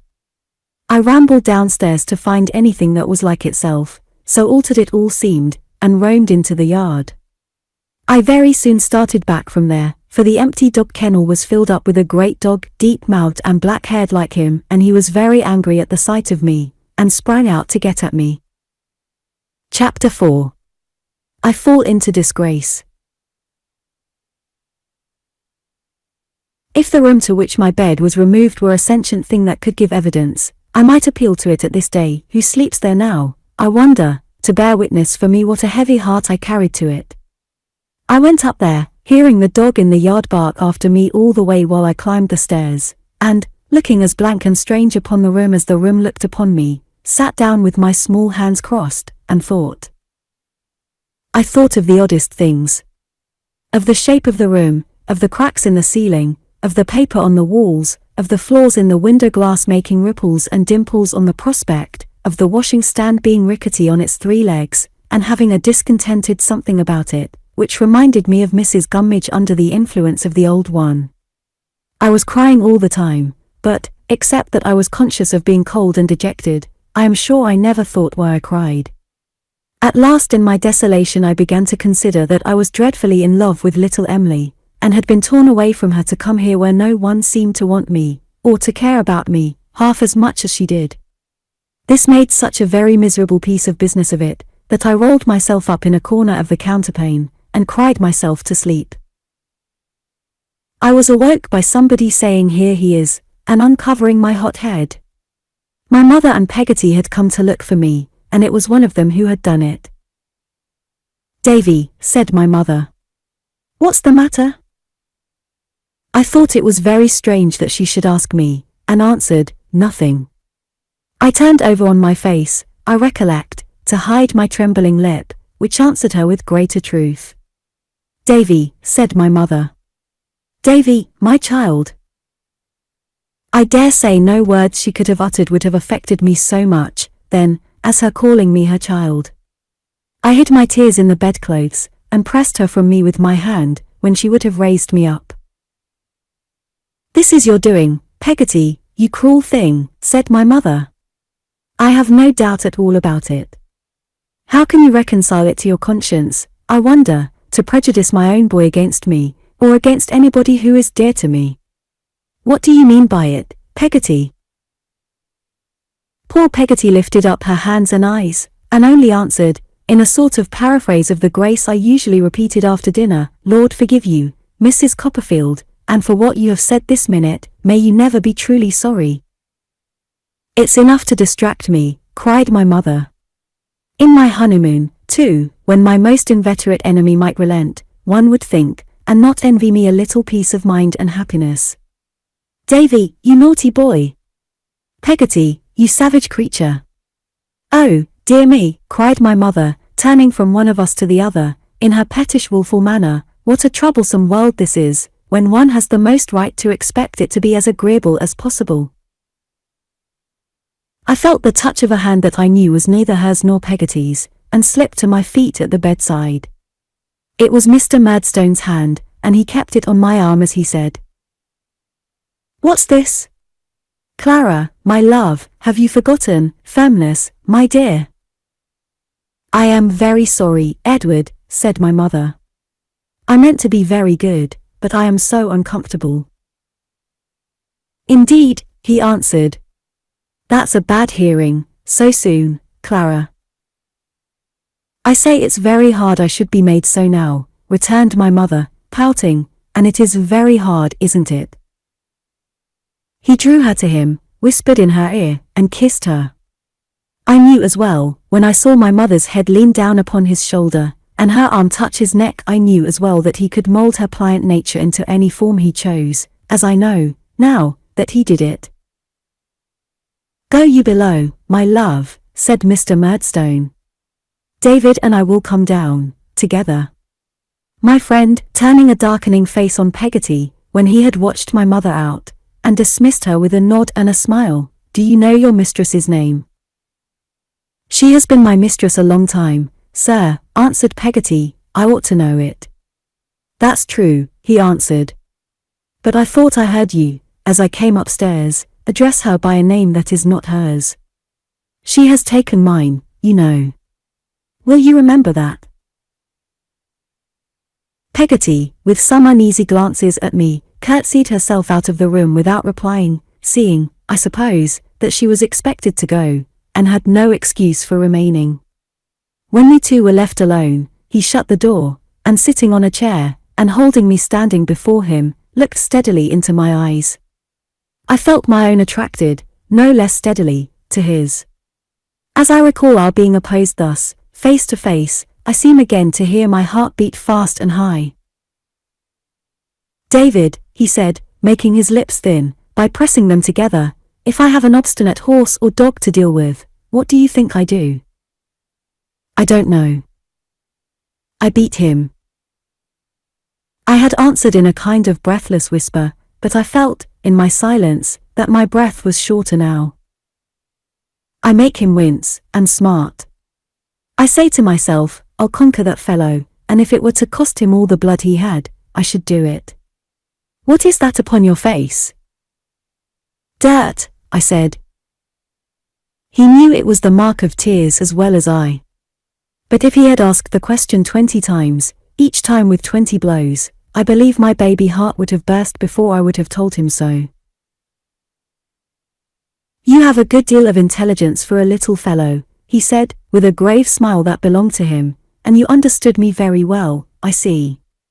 Wash that face, sir, and come down with me." He pointed to the washing stand, which I had made out to be like Mrs. Gummidge, and motioned me with his head to obey him directly. I had little doubt then, and I have less doubt now, that he would have knocked me down without the least compunction, if I had hesitated. "Clara, my dear," he said, when I had done his bidding, and he walked me into the parlor, with his hand still on my arm, "you will not be made uncomfortable any more, I hope. We shall soon improve our youthful humors." God help me, I might have been improved for my whole life, I might have been made another creature perhaps, for life, by a kind word at that season. A word of encouragement and explanation, of pity for my childish ignorance, of welcome home, of reassurance to me that it was home, might have made me dutiful to him in my heart henceforth, instead of in my hypocritical outside, and might have made me respect instead of hate him. I thought my mother was sorry to see me standing in the room so scared and strange, and that, presently, when I stole to a chair, she followed me with her eyes more sorrowfully still, missing, perhaps, some freedom in my childish tread, but the word was not spoken, and the time for it was gone. We dined alone, we three together. He seemed to be very fond of my mother. I am afraid I liked him none the better for that, and she was very fond of him. I gathered from what they said, that an elder sister of his was coming to stay with them, and that she was expected that evening. I am not certain whether I found out then, or afterwards, that, without being actively concerned in any business, he had some share in, or some annual charge upon the profits of, a wine merchant's house in London, with which his family had been connected from his great-grandfather's time, and in which his sister had a similar interest, but I may mention it in this place, whether or no. After dinner, when we were sitting by the fire, and I was meditating an escape to Peggotty without having the hardihood to slip away, lest it should offend the master of the house, a coach drove up to the garden gate and he went out to receive the visitor. My mother followed him. I was timidly following her, when she turned round at the parlor door, in the dusk, and taking me in her embrace as she had been used to do, whispered me to love my new father and be obedient to him. She did this hurriedly and secretly, as if it were wrong, but tenderly, and, putting out her hand behind her, held mine in it, until we came near to where he was standing in the garden, where she let mine go, and drew hers through his arm. It was Miss Murdstone who was arrived, and a gloomy-looking lady she was, dark, like her brother, whom she greatly resembled in face and voice, and with very heavy eyebrows, nearly meeting over her large nose, as if, being disabled by the wrongs of her sex from wearing whiskers, she had carried them to that account. She brought with her 2 uncompromising hard black boxes, with her initials on the lids in hard brass nails. When she paid the coachman she took her money out of a hard steel purse, and she kept the purse in a very jail of a bag which hung upon her arm by a heavy chain, and shut up like a bite. I had never, at that time, seen such a metallic lady altogether as Miss Murdstone was. She was brought into the parlour with many tokens of welcome, and there formally recognized my mother as a new and near relation. Then she looked at me, and said, "Is that your boy, sister-in-law?" My mother acknowledged me. "Generally speaking," said Miss Murdstone, "I don't like boys." "How do ye do, boy?" Under these encouraging circumstances, I replied that I was very well, and that I hoped she was the same, with such an indifferent grace, that Miss Murdstone disposed of me in 2 words. "Once manner." Having uttered which, with great distinctness, she begged the favour of being shown to her room, which became to me from that time forth a place of awe and dread, wherein the 2 black boxes were never seen open or known to be left unlocked, and where, for I peeped in once or twice when she was out, numerous little steel fetters and rivets, with which Miss Murdstone embellished herself when she was dressed, generally hung upon the looking-glass in formidable array. As well as I could make out, she had come for good, and had no intention of ever going again. She began to help my mother next morning, and was in and out of the store-closet all day, putting things to rights, and making havoc in the old arrangements. Almost the first remarkable thing I observed in Miss Murdstone was her being constantly haunted by a suspicion that the servants had a man secreted somewhere on the premises. Under the influence of this delusion, she dived into the coal cellar at the most untimely hours, and scarcely ever opened the door of a dark cupboard without clapping it to again, in the belief that she had got him. Though there was nothing very airy about Miss Murdstone, she was a perfect lark in point of getting up. She was up, and, as I believe to this hour, looking for that man, before anybody in the house was stirring. Peggotty gave it as her opinion that she even slept with one eye open, but I could not concur in this idea, for I tried it myself after hearing the suggestion thrown out, and found it couldn't be done. On the very first morning after her arrival she was up and ringing her bell at cockcrow. When my mother came down to breakfast and was going to make the tea, Miss Murdstone gave her a kind of peck on the cheek, which was her nearest approach to a kiss, and said, "Now, Clara, my dear, I am come here, you know, to relieve you of all the trouble I can. You're much too pretty and thoughtless." My mother blushed but laughed, and seemed not to dislike this character, "to have any duties imposed upon you that can be undertaken by me. If you'll be so good as give me your keys, my dear, I'll attend to all this sort of thing in future." From that time, Miss Murdstone kept the keys in her own little jail all day, and under her pillow all night, and my mother had no more to do with them than I had. My mother did not suffer her authority to pass from her without a shadow of protest. One night when Miss Murdstone had been developing certain household plans to her brother, of which he signified his approbation, my mother suddenly began to cry, and said she thought she might have been consulted. "Clara," said Mr. Murdstone sternly. "Clara, I wonder at you." "Oh, it's very well to say you wonder, Edward," cried my mother, "and it's very well for you to talk about firmness, but you wouldn't like it yourself." Firmness, I may observe, was the grand quality on which both Mr. and Miss Murdstone took their stand. However I might have expressed my comprehension of it at that time, if I had been called upon, I nevertheless did clearly comprehend in my own way, that it was another name for tyranny, and for a certain gloomy, arrogant, devil's humour, that was in them both. The creed, as I should state it now, was this. Mr. Murdstone was firm, nobody in his world was to be so firm as Mr. Murdstone, nobody else in his world was to be firm at all, for everybody was to be bent to his firmness. Miss Murdstone was an exception. She might be firm, but only by relationship, and in an inferior and tributary degree. My mother was another exception. She might be firm, and must be, but only in bearing their firmness, and firmly believing there was no other firmness upon earth. "It's very hard," said my mother, "that in my own house." "My own house," repeated Mr. Murdstone. "Clara." "Our own house, I mean," faltered my mother, evidently frightened. "I hope you must know what I mean, Edward. It's very hard that in your own house I may not have a word to say about domestic matters." I am sure I managed very well before we were married. There's evidence, said my mother, sobbing. Ask Peggotty if I didn't do very well when I wasn't interfered with. Edward, said Miss Murdstone, let there be an end of this. I go tomorrow. Jane Murdstone, said her brother, be silent. How dare you to insinuate that you don't know my character better than your words imply? I am sure, my poor mother went on, at a grievous disadvantage, and with many tears, I don't want anybody to go. I should be very miserable and unhappy if anybody was to go. I don't ask much. I am not unreasonable. I only want to be consulted sometimes. I am very much obliged to anybody who assists me, and I only want to be consulted as a mere form, sometimes. I thought you were pleased, once, with my being a little inexperienced and girlish, Edward. I am sure you said so, but you seem to hate me for it now, you are so severe.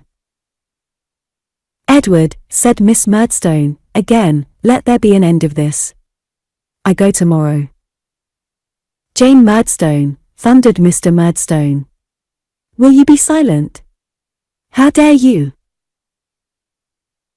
Miss Murdstone made a jail delivery of her pocket handkerchief, and held it before her eyes. Clara, he continued, looking at my mother, you surprise me.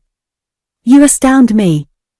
Yes, I had a satisfaction in the thought of marrying an inexperienced and artless person, and forming her character, and infusing into it some amount of that firmness and decision of which it stood in need.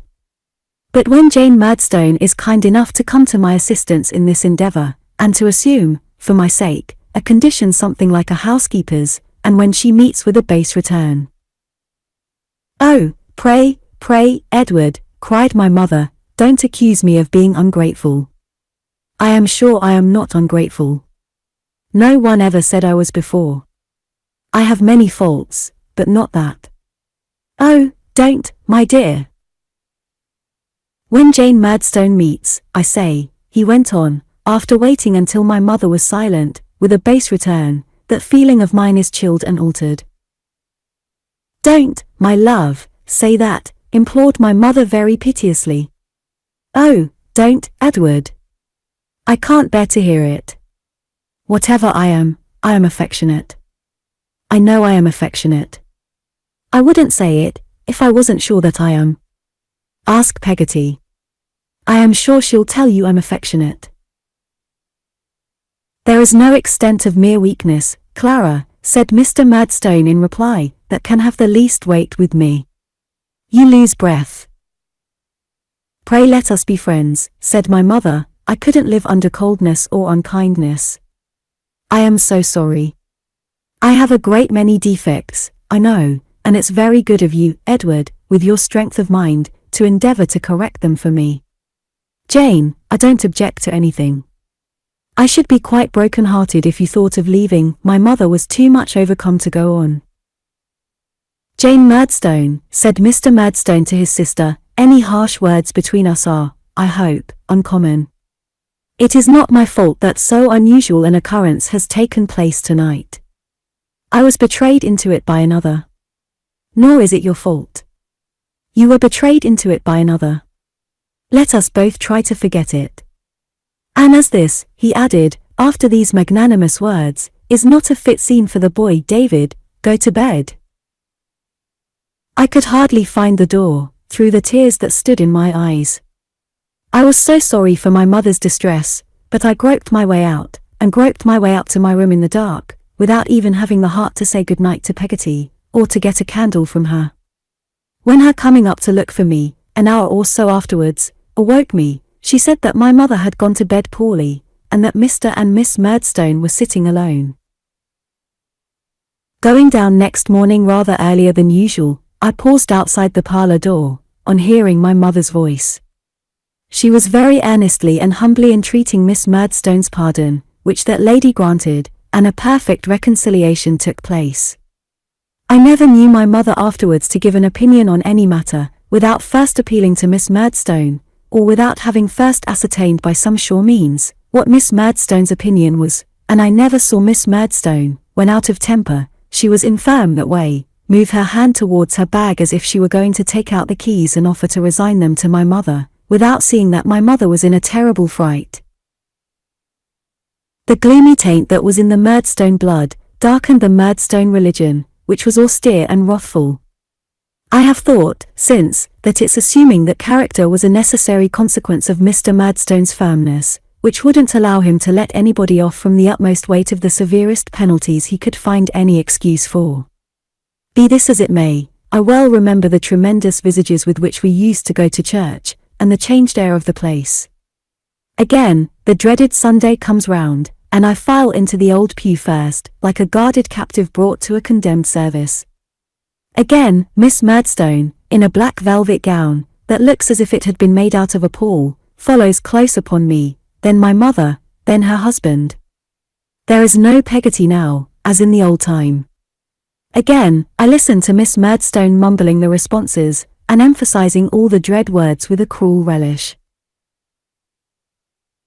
Again, I see her dark eyes roll round the church when she says miserable sinners, as if she were calling all the congregation names. Again, I catch rare glimpses of my mother, moving her lips timidly between the two, with one of them muttering at each ear like low thunder. Again, I wonder with a sudden fear whether it is likely that our good old clergyman can be wrong, and Mr. and Miss Murdstone right, and that all the angels in heaven can be destroying angels. Again, if I move a finger or relax a muscle of my face, Miss Murdstone pokes me with her prayer book, and makes my side ache. Yes, and again, as we walk home, I note some neighbors looking at my mother and at me, and whispering. Again, as the three go on arm in arm, and I linger behind alone, I follow some of those looks, and wonder if my mother's step be really not so light as I have seen it, and if the gaiety of her beauty be really almost worried away. Again, I wonder whether any of the neighbors call to mind, as I do, how we used to walk home together, she and I wonder stupidly about that, all the dreary dismal day. There had been some talk on occasions of my going to boarding school. Mr. and Miss Murdstone had originated it, and my mother had of course agreed with them. Nothing, however, was concluded on the subject yet. In the meantime, I learnt lessons at home. Shall I ever forget those lessons? They were presided over nominally by my mother, but really by Mr. Murdstone and his sister, who were always present, and found them a favourable occasion for giving my mother lessons in that miscalled firmness, which was the bane of both our lives. I believe I was kept at home for that purpose. I had been apt enough to learn, and willing enough, when my mother and I had lived alone together. I can faintly remember learning the alphabet at her knee. To this day, when I look upon the fat black letters in the primer, the puzzling novelty of their shapes, and the easy good nature of O and Q and S, seem to present themselves again before me as they used to do. But they recall no feeling of disgust or reluctance. On the contrary, I seem to have walked along a path of flowers as far as the crocodile book, and to have been cheered by the gentleness of my mother's voice and manner all the way. But these solemn lessons which succeeded those, I remember as the death blow of my peace, and a grievous daily drudgery and misery. They were very long, very numerous, very hard, perfectly unintelligible, some of them, to me, and I was generally as much bewildered by them as I believe my poor mother was herself. Let me remember how it used to be, and bring one morning back again. I come into the second best parlour after breakfast, with my books, and an exercise book, and a slate. My mother is ready for me at her writing desk, but not half so ready as Mr. Murdstone in his easy-chair by the window, though he pretends to be reading a book, or as Miss Murdstone, sitting near my mother stringing steel beads. The very sight of these two has such an influence over me, that I begin to feel the words I have been at infinite pains to get into my head, all sliding away, and going I don't know where. I wonder where they do go, by the by. I hand the first book to my mother. Perhaps it is a grammar, perhaps a history, or geography. I take a last drowning look at the page as I give it into her hand, and start off aloud at a racing pace while I have got it fresh. I trip over a word. Mr. Murdstone looks up. I trip over another word. Miss Murdstone looks up. I redden, tumble over half a dozen words, and stop. I think my mother would show me the book if she dared, but she does not dare, and she says softly, "Oh, Davy, Davy." "Now, Clara," says Mr. Murdstone, "be firm with the boy. Don't say, 'Oh, Davy, Davy.' That's childish. He knows his lesson, or he does not know it." "He does not know it," Miss Murdstone interposes awfully. "I am really afraid he does not," says my mother. "Then, you see, Clara," returns Miss Murdstone, "you should just give him the book back, and make him know it." "Yes, certainly," says my mother, "that is what I intend to do, my dear Jane. Now, Davy, try once more, and don't be stupid." I obey the first clause of the injunction by trying once more, but am not so successful with the second, for I am very stupid. I tumble down before I get to the old place, at a point where I was all right before, and stop to think. But I can't think about the lesson. I think of the number of yards of net in Miss Murdstone's cap, or of the price of Mr. Murdstone's dressing gown, or any such ridiculous problem that I have no business with, and don't want to have anything at all to do with. Mr. Murdstone makes a movement of impatience which I have been expecting for a long time. Miss Murdstone does the same. My mother glances submissively at them, shuts the book, and lays it by as an arrear to be worked out when my other tasks are done. There is a pile of these arrears very soon, and it swells like a rolling snowball. The bigger it gets, the more stupid I get. The case is so hopeless, and I feel that I am wallowing in such a bog of nonsense, that I give up all idea of getting out, and abandon myself to my fate. The despairing way in which my mother and I look at each other, as I blunder on, is truly melancholy. But the greatest effect in these miserable lessons is when my mother, thinking nobody is observing her, tries to give me the cue by the motion of her lips. At that instant, Miss Murdstone, who has been lying in wait for nothing else all along, says in a deep warning voice, "Clara." My mother starts, colors, and smiles faintly. Mr. Murdstone comes out of his chair, takes the book, throws it at me or boxes my ears with it, and turns me out of the room by the shoulders. Even when the lessons are done, the worst is yet to happen, in the shape of an appalling sum. This is invented for me, and delivered to me orally by Mr. Murdstone, and begins, "If I go into a cheesemonger's shop, and buy 5,000 double Gloucester cheeses at 4pence halfpenny each, present payment," at which I see Miss Murdstone secretly overjoyed. I pore over these cheeses without any result or enlightenment until dinner time, when, having made a mulatto of myself by getting the dirt of the slate into the pores of my skin, I have a slice of bread to help me out with the cheeses, and am considered in disgrace for the rest of the evening. It seems to me, at this distance of time, as if my unfortunate studies generally took this course. I could have done very well if I had been without the Murdstones, but the influence of the Murdstones upon me was like the fascination of two snakes on a wretched young bird. Even when I did get through the morning with tolerable credit, there was not much gained but dinner, for Miss Murdstone never could endure to see me untasked, and if I rashly made any show of being unemployed, called her brother's attention to me by saying, "Clara, my dear, there's nothing like work, give your boy an exercise," which caused me to be clapped down to some new labor, there and then. As to any recreation with other children of my age, I had very little of that, for the gloomy theology of the Murdstones made all children out to be a swarm of little vipers, though there was a child once set in the midst of the disciples, and held that they contaminated one another. The natural result of this treatment, continued, I suppose, for some 6 months or more, was to make me sullen, dull, and dogged. I was not made the less so by my sense of being daily more and more shut out and alienated from my mother. I believe I should have been almost stupefied but for one circumstance. It was this. My father had left a small collection of books in a little room upstairs, to which I had access, for it adjoined my own, and which nobody else in our house ever troubled. From that blessed little room, Roderick Random, Peregrine Pickle, Humphrey Clinker, Tom Jones, the Vicar of Wakefield, Don Quixote, Gil Blas, and Robinson Crusoe, came out, a glorious host, to keep me company. They kept alive my fancy, and my hope of something beyond that place and time. They, and the Arabian Nights, and the tales of the genii, and did me no harm, for whatever harm was in some of them was not there for me. I knew nothing of it. It is astonishing to me now, how I found time, in the midst of my porings and blunderings over heavier themes, to read those books as I did. It is curious to me how I could ever have consoled myself under my small troubles, which were great troubles to me, by impersonating my favorite characters in them as I did, and by putting Mr. and Miss Murdstone into all the bad ones, which I did too. I have been Tom Jones, a child's Tom Jones, a harmless creature, for a week together. I have sustained my own idea of Roderick Random for a month at a stretch, I verily believe.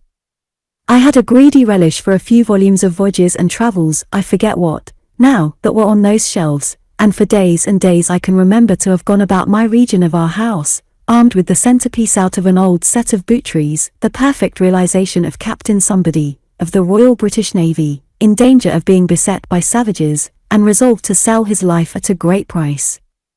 The captain never lost dignity, from having his ears boxed with the Latin grammar. I did, but the captain was a captain and a hero, in despite of all the grammars of all the languages in the world, dead or alive. This was my only and my constant comfort. When I think of it, the picture always rises in my mind, of a summer evening, the boys at play in the churchyard, and I sitting on my bed, reading as if for life. Every barn in the neighborhood, every stone in the church, and every foot of the churchyard, had some association of its own, in my mind, connected with these books, and stood for some locality made famous in them.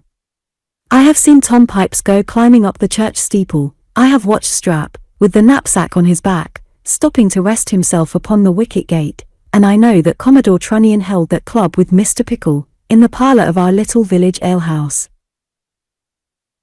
The reader now understands, as well as I do, what I was when I came to that point of my youthful history to which I am now coming again.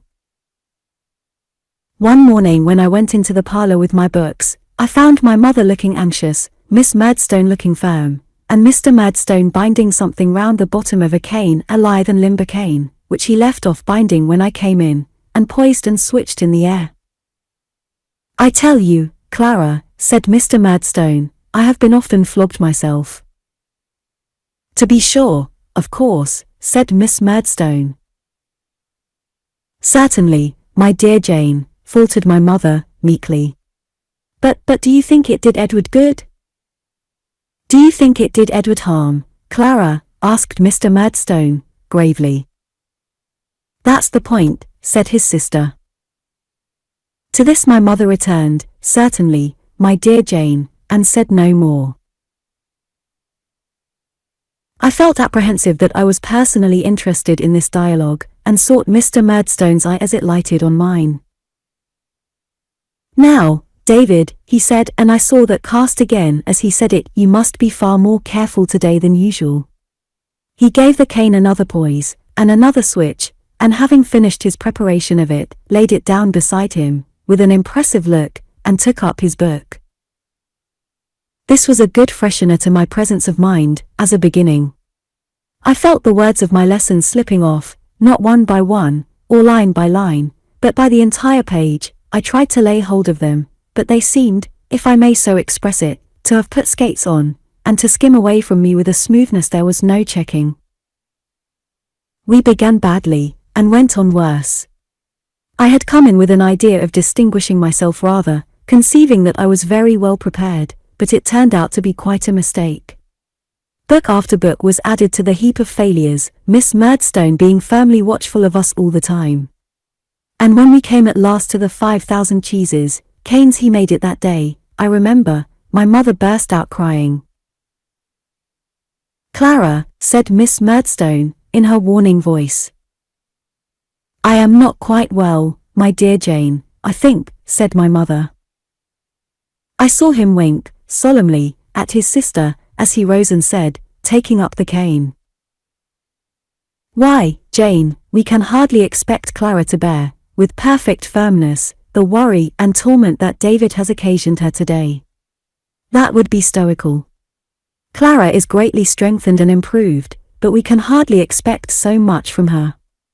David, you and I will go upstairs, boy. As he took me out at the door, my mother ran towards us. Miss Murdstone said, "Clara, are you a perfect fool?" and interfered. I saw my mother stop her ears then, and I heard her crying. He walked me up to my room slowly and gravely. I am certain he had a delight in that formal parade of executing justice, and when we got there, suddenly twisted my head under his arm. "Mr. Murdstone." "Sir," I cried to him. Pray don't beat me.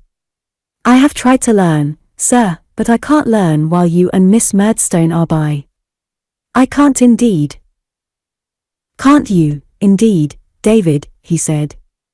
"We'll try that."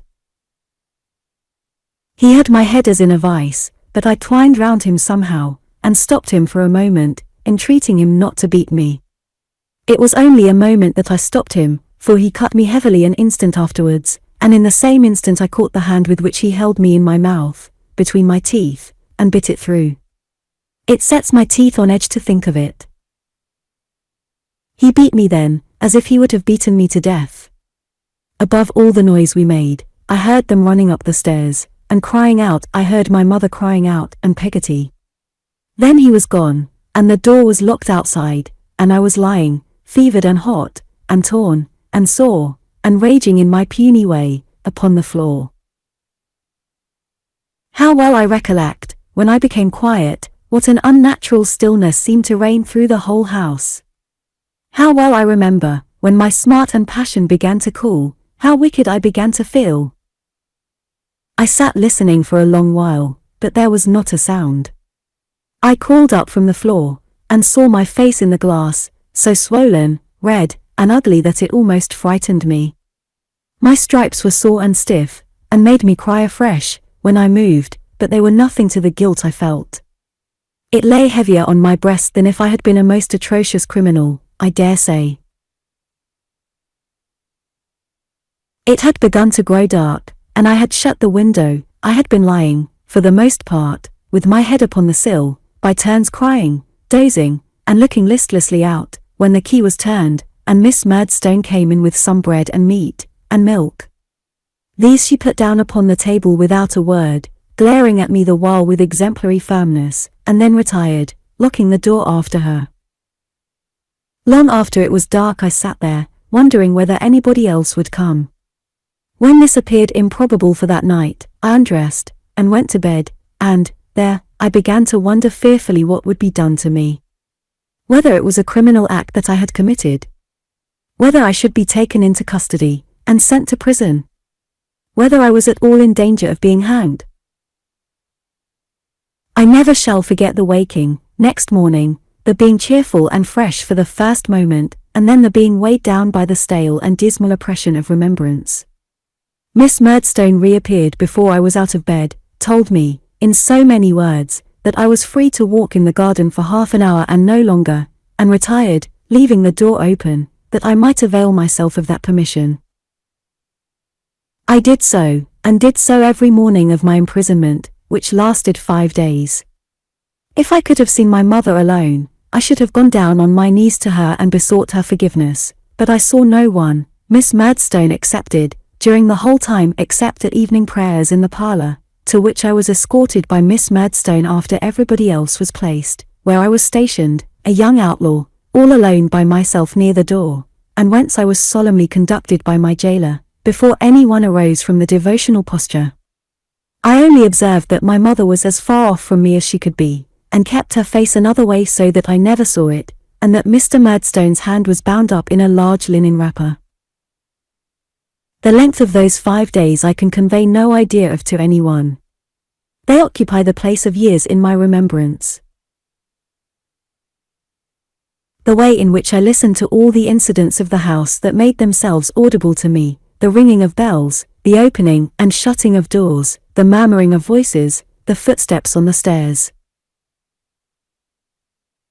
To any laughing, whistling, or singing, outside, which seemed more dismal than anything else to me in my solitude and disgrace, the uncertain pace of the hours, especially at night, when I would wake thinking it was morning, and find that the family were not yet gone to bed, and that all the length of night had yet to come. The depressed dreams and nightmares I had, the return of day, noon, afternoon, evening, when the boys played in the churchyard, and I watched them from a distance within the room, being ashamed to show myself at the window lest they should know I was a prisoner, the strange sensation of never hearing myself speak, the fleeting intervals of something like cheerfulness, which came with eating and drinking, and went away with it, the setting in of rain one evening, with a fresh smell, and its coming down faster and faster between me and the church, until it and gathering night seemed to quench me in gloom, and fear, and remorse. All this appears to have gone round and round for years instead of days. It is so vividly and strongly stamped on my remembrance.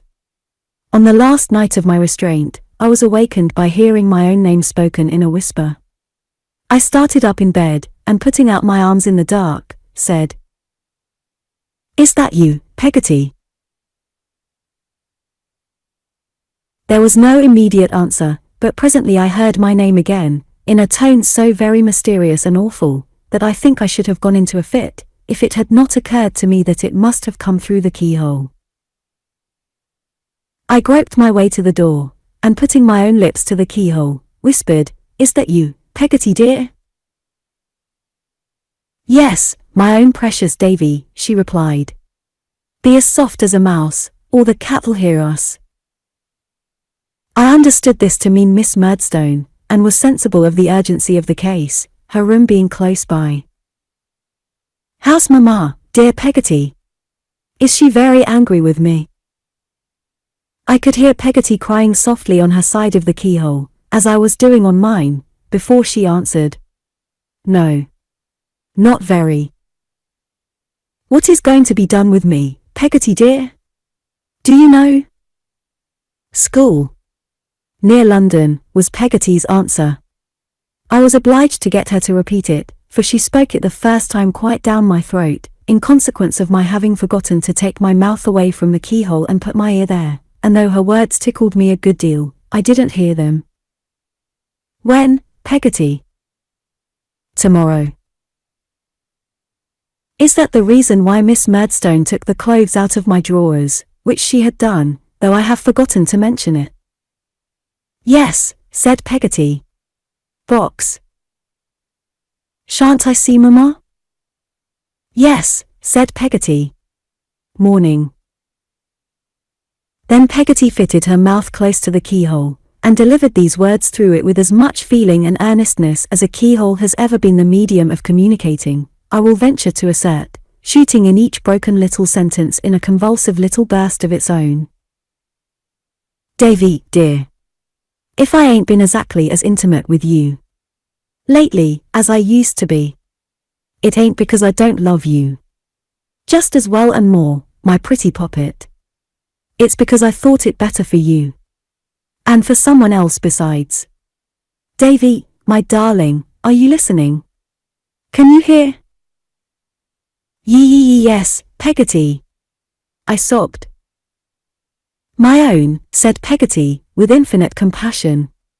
"What I want to say is that you must never forget me. For I'll never forget you. And I'll take as much care of your Mamma, Davy, as ever I took of you. And I won't leave her. The day may come when she'll be glad to lay her poor head on her stupid, cross old Peggotty's arm again. And I'll write to you, my dear, though I ain't no scholar. And I'll—" Peggotty fell to kissing the keyhole, as she couldn't kiss me. "Thank you, dear Peggotty," said I. "Oh, thank you. Thank you. Will you promise me one thing, Peggotty? Will you write and tell Mr. Peggotty and little Emily, and Mrs. Gummidge and Ham, that I am not so bad as they might suppose, and that I sent them all my love, especially to little Emily? Will you, if you please, Peggotty?" The kind soul promised, and we both of us kissed the keyhole with the greatest affection. I patted it with my hand, I recollect, as if it had been her honest face, and parted. From that night there grew up in my breast a feeling for Peggotty which I cannot very well define. She did not replace my mother, no one could do that, but she came into a vacancy in my heart, which closed upon her, and I felt towards her something I have never felt for any other human being. It was a sort of comical affection, too, and yet if she had died, I cannot think what I should have done, or how I should have acted out the tragedy it would have been to me. In the morning Miss Murdstone appeared as usual, and told me I was going to school, which was not altogether such news to me as she supposed. She also informed me that when I was dressed, I was to come downstairs into the parlour, and have my breakfast. There, I found my mother, very pale and with red eyes, into whose arms I ran, and begged her pardon from my suffering soul. "Oh, Davy," she said, "that you could hurt anyone I love. Try to be better, pray to be better. I forgive you, but I am so grieved, Davy, that you should have such bad passions in your heart." They had persuaded her that I was a wicked fellow, and she was more sorry for that than for my going away. I felt it sorely. I tried to eat my parting breakfast, but my tears dropped upon my bread and butter, and trickled into my tea. I saw my mother look at me sometimes, and then glance at the watchful Miss Murdstone, and then look down, or look away. "Master Copperfield's box there," said Miss Murdstone, when wheels were heard at the gate. I looked for Peggotty, but it was not she, neither she nor Mr. Murdstone appeared. My former acquaintance, the carrier, was at the door. The box was taken out to his cart, and lifted in. "Clara," said Miss Murdstone, in her warning note. "Ready, my dear Jane," returned my mother. "Goodbye, Davy. You are going for your own good. Goodbye, my child. You will come home in the holidays, and be a better boy." "Clara," Miss Murdstone repeated. "Certainly, my dear Jane," replied my mother, who was holding me. "I forgive you, my dear boy. God bless you." "Clara," Miss Murdstone repeated.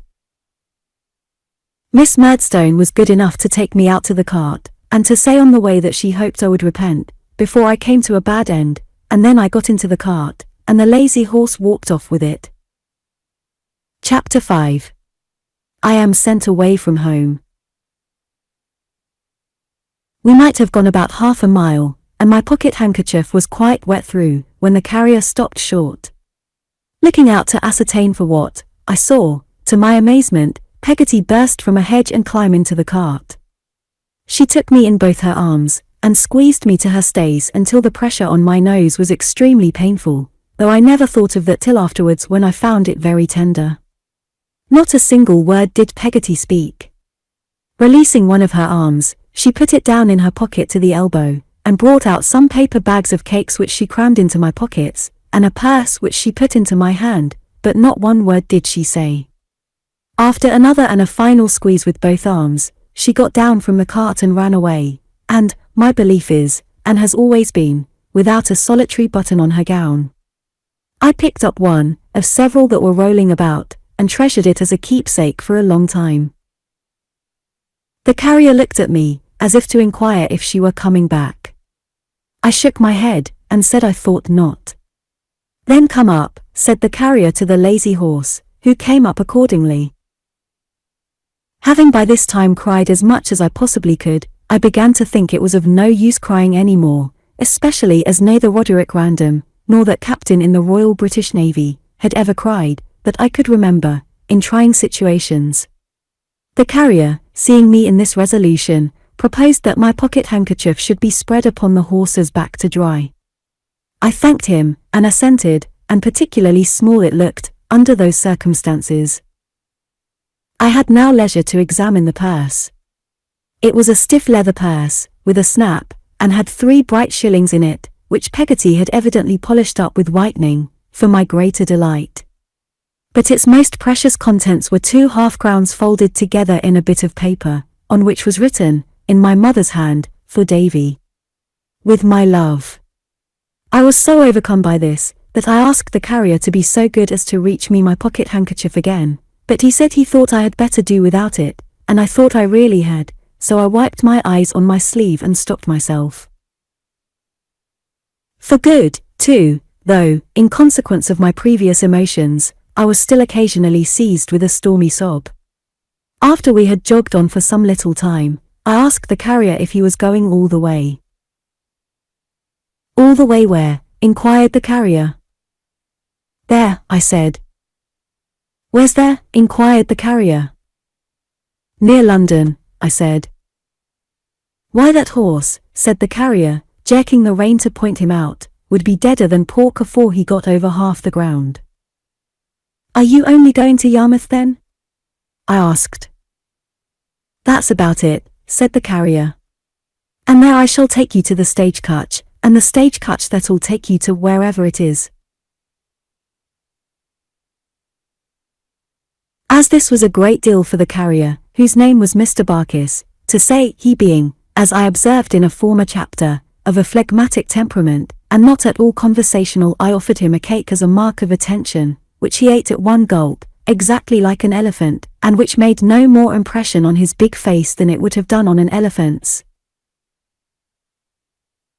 Did she make now, said Mr. Barkis, always leaning forward, in his slouching way, on the footboard of the cart with an arm on each knee. Peggotty, do you mean, sir? Ah, said Mr. Barkis. Her. Yes. She makes all our pastry, and does all our cooking. Do she though, said Mr. Barkis. He made up his mouth as if to whistle, but he didn't whistle. He sat looking at the horse's ears, as if he saw something new there, and sat so, for a considerable time. By and by, he said. No sweethearts, I believe. Sweetmeats did you say, Mr. Barkis? For I thought he wanted something else to eat, and had pointedly alluded to that description of refreshment. Hearts, said Mr. Barkis. Sweethearts, no person walks with her. With Peggotty. Ah, he said. Her. Oh, no. She never had a sweetheart. Didn't she, though, said Mr. Barkis. Again he made up his mouth to whistle, and again he didn't whistle, but sat looking at the horse's ears. So she makes, said Mr. Barkis, after a long interval of reflection, all the apple pasties, and does all the cooking, do she? I replied that such was the fact. Well, I'll tell you what, said Mr. Barkis. Perhaps you might be writing to her. I shall certainly write to her, I rejoined.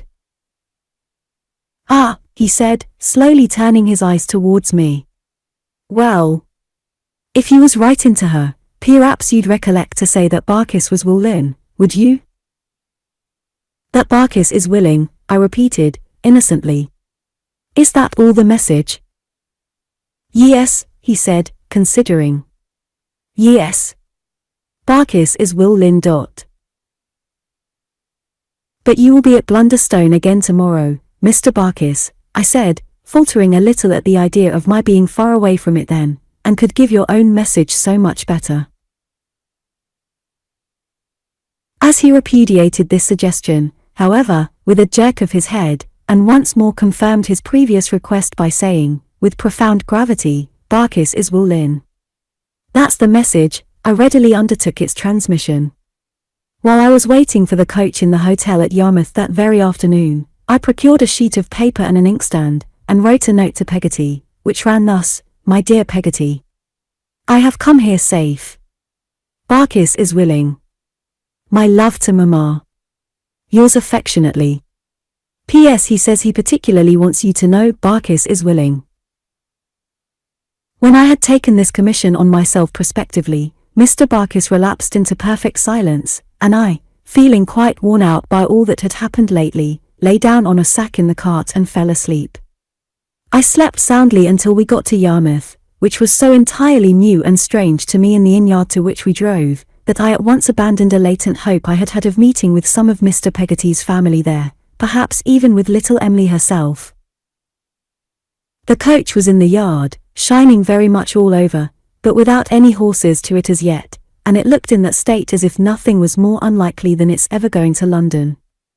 I was thinking this, and wondering what would ultimately become of my box, which Mr. Barkis had put down on the yard pavement by the pole, he having driven up the yard to turn his cart, and also what would ultimately become of me, when a lady looked out of a bow window where some fowls and joints of meat were hanging up, and said, "Is that the little gentleman from Blunderstone?" "Yes," I said. "What name?" inquired the lady. "Copperfield," I said. "That won't do," returned the lady. "Nobody's dinner is paid for here, in that name." "Is it Murdstone?" I said. "If you're Master Murdstone," said the lady, "why do you go and give another name, first?" I explained to the lady how it was, who then rang a bell, and called out, "William, show the coffee room," upon which a waiter came running out of a kitchen on the opposite side of the yard to show it, and seemed a good deal surprised when he was only to show it to me. It was a large long room with some large maps in it. I doubt if I could have felt much stranger if the maps had been real foreign countries, and I cast away in the middle of them. I felt it was taking a liberty to sit down, with my cap in my hand, on the corner of the chair nearest the door, and when the waiter laid a cloth on purpose for me, and put a set of casters on it, I think I must have turned red all over with modesty. He brought me some chops, and vegetables, and took the covers off in such a bouncing manner that I was afraid I must have given him some offence. But he greatly relieved my mind by putting a chair for me at the table, and saying, very affably, "Now, 6 foot. Come on."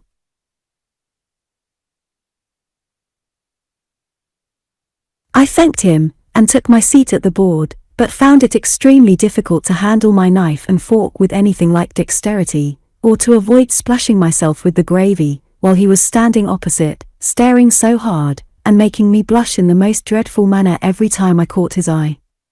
After watching me into the second chop, he said, "There's half a pint of ale for you. Will you have it now?" I thanked him and said, "Yes."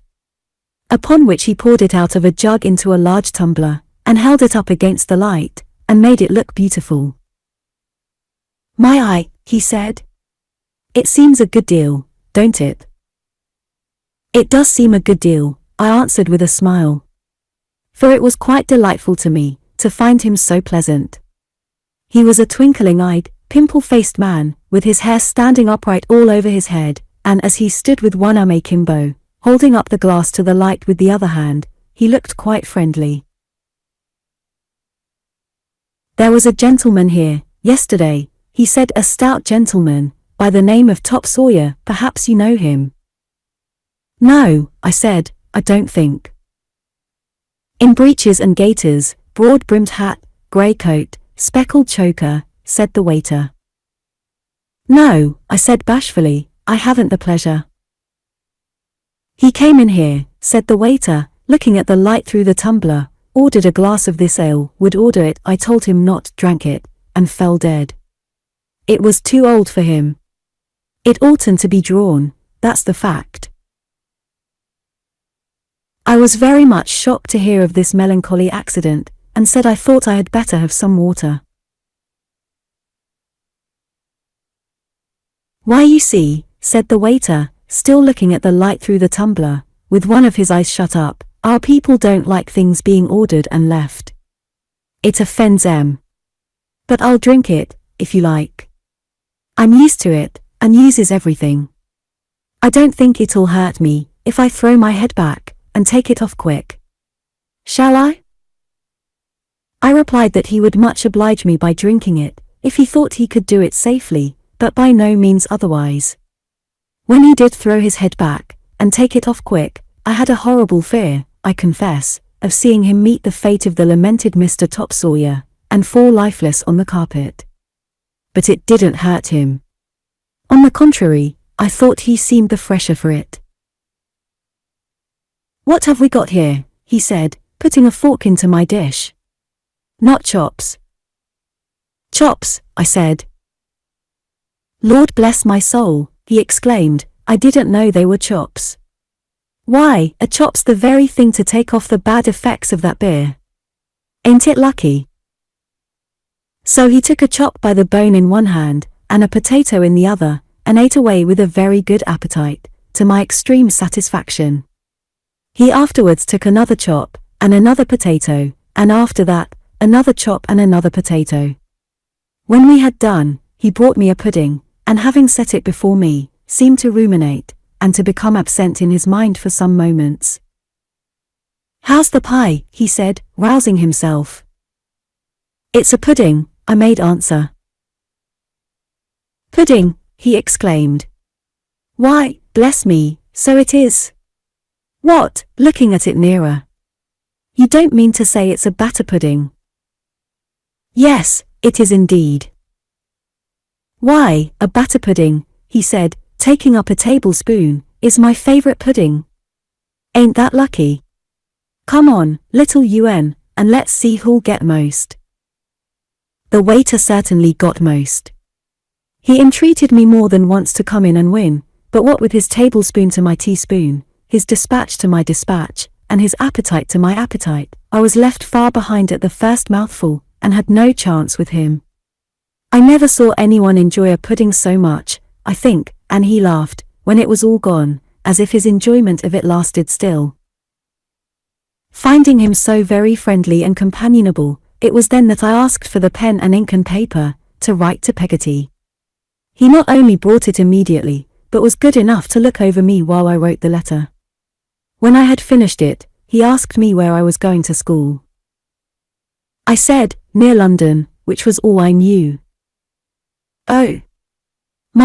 He said, looking very low-spirited, "I am sorry for that." "Why?" I asked him. "Oh, Lord," he said, shaking his head, "that's the school where they broke the boy's ribs, 2 ribs, a little boy he was. I should say he was. Let me see, how old are you, about?" I told him between 8 and 9. "That's just his age," he said. "He was 8 years and 6 months old when they broke his first rib, 8 years and 8 months old when they broke his second, and did for him." I could not disguise from myself, or from the waiter, that this was an uncomfortable coincidence, and inquired how it was done. His answer was not cheering to my spirits, for it consisted of 2 dismal words, with whopping. The blowing of the coach horn in the yard was a seasonable diversion, which made me get up and hesitatingly inquire, in the mingled pride and diffidence of having a purse, which I took out of my pocket, if there were anything to pay. "There's a sheet of letter paper," he returned. "Did you ever buy a sheet of letter paper?" I could not remember that I ever had. "It's dear," he said, "on account of the duty. 3d. That's the way we're taxed in this country.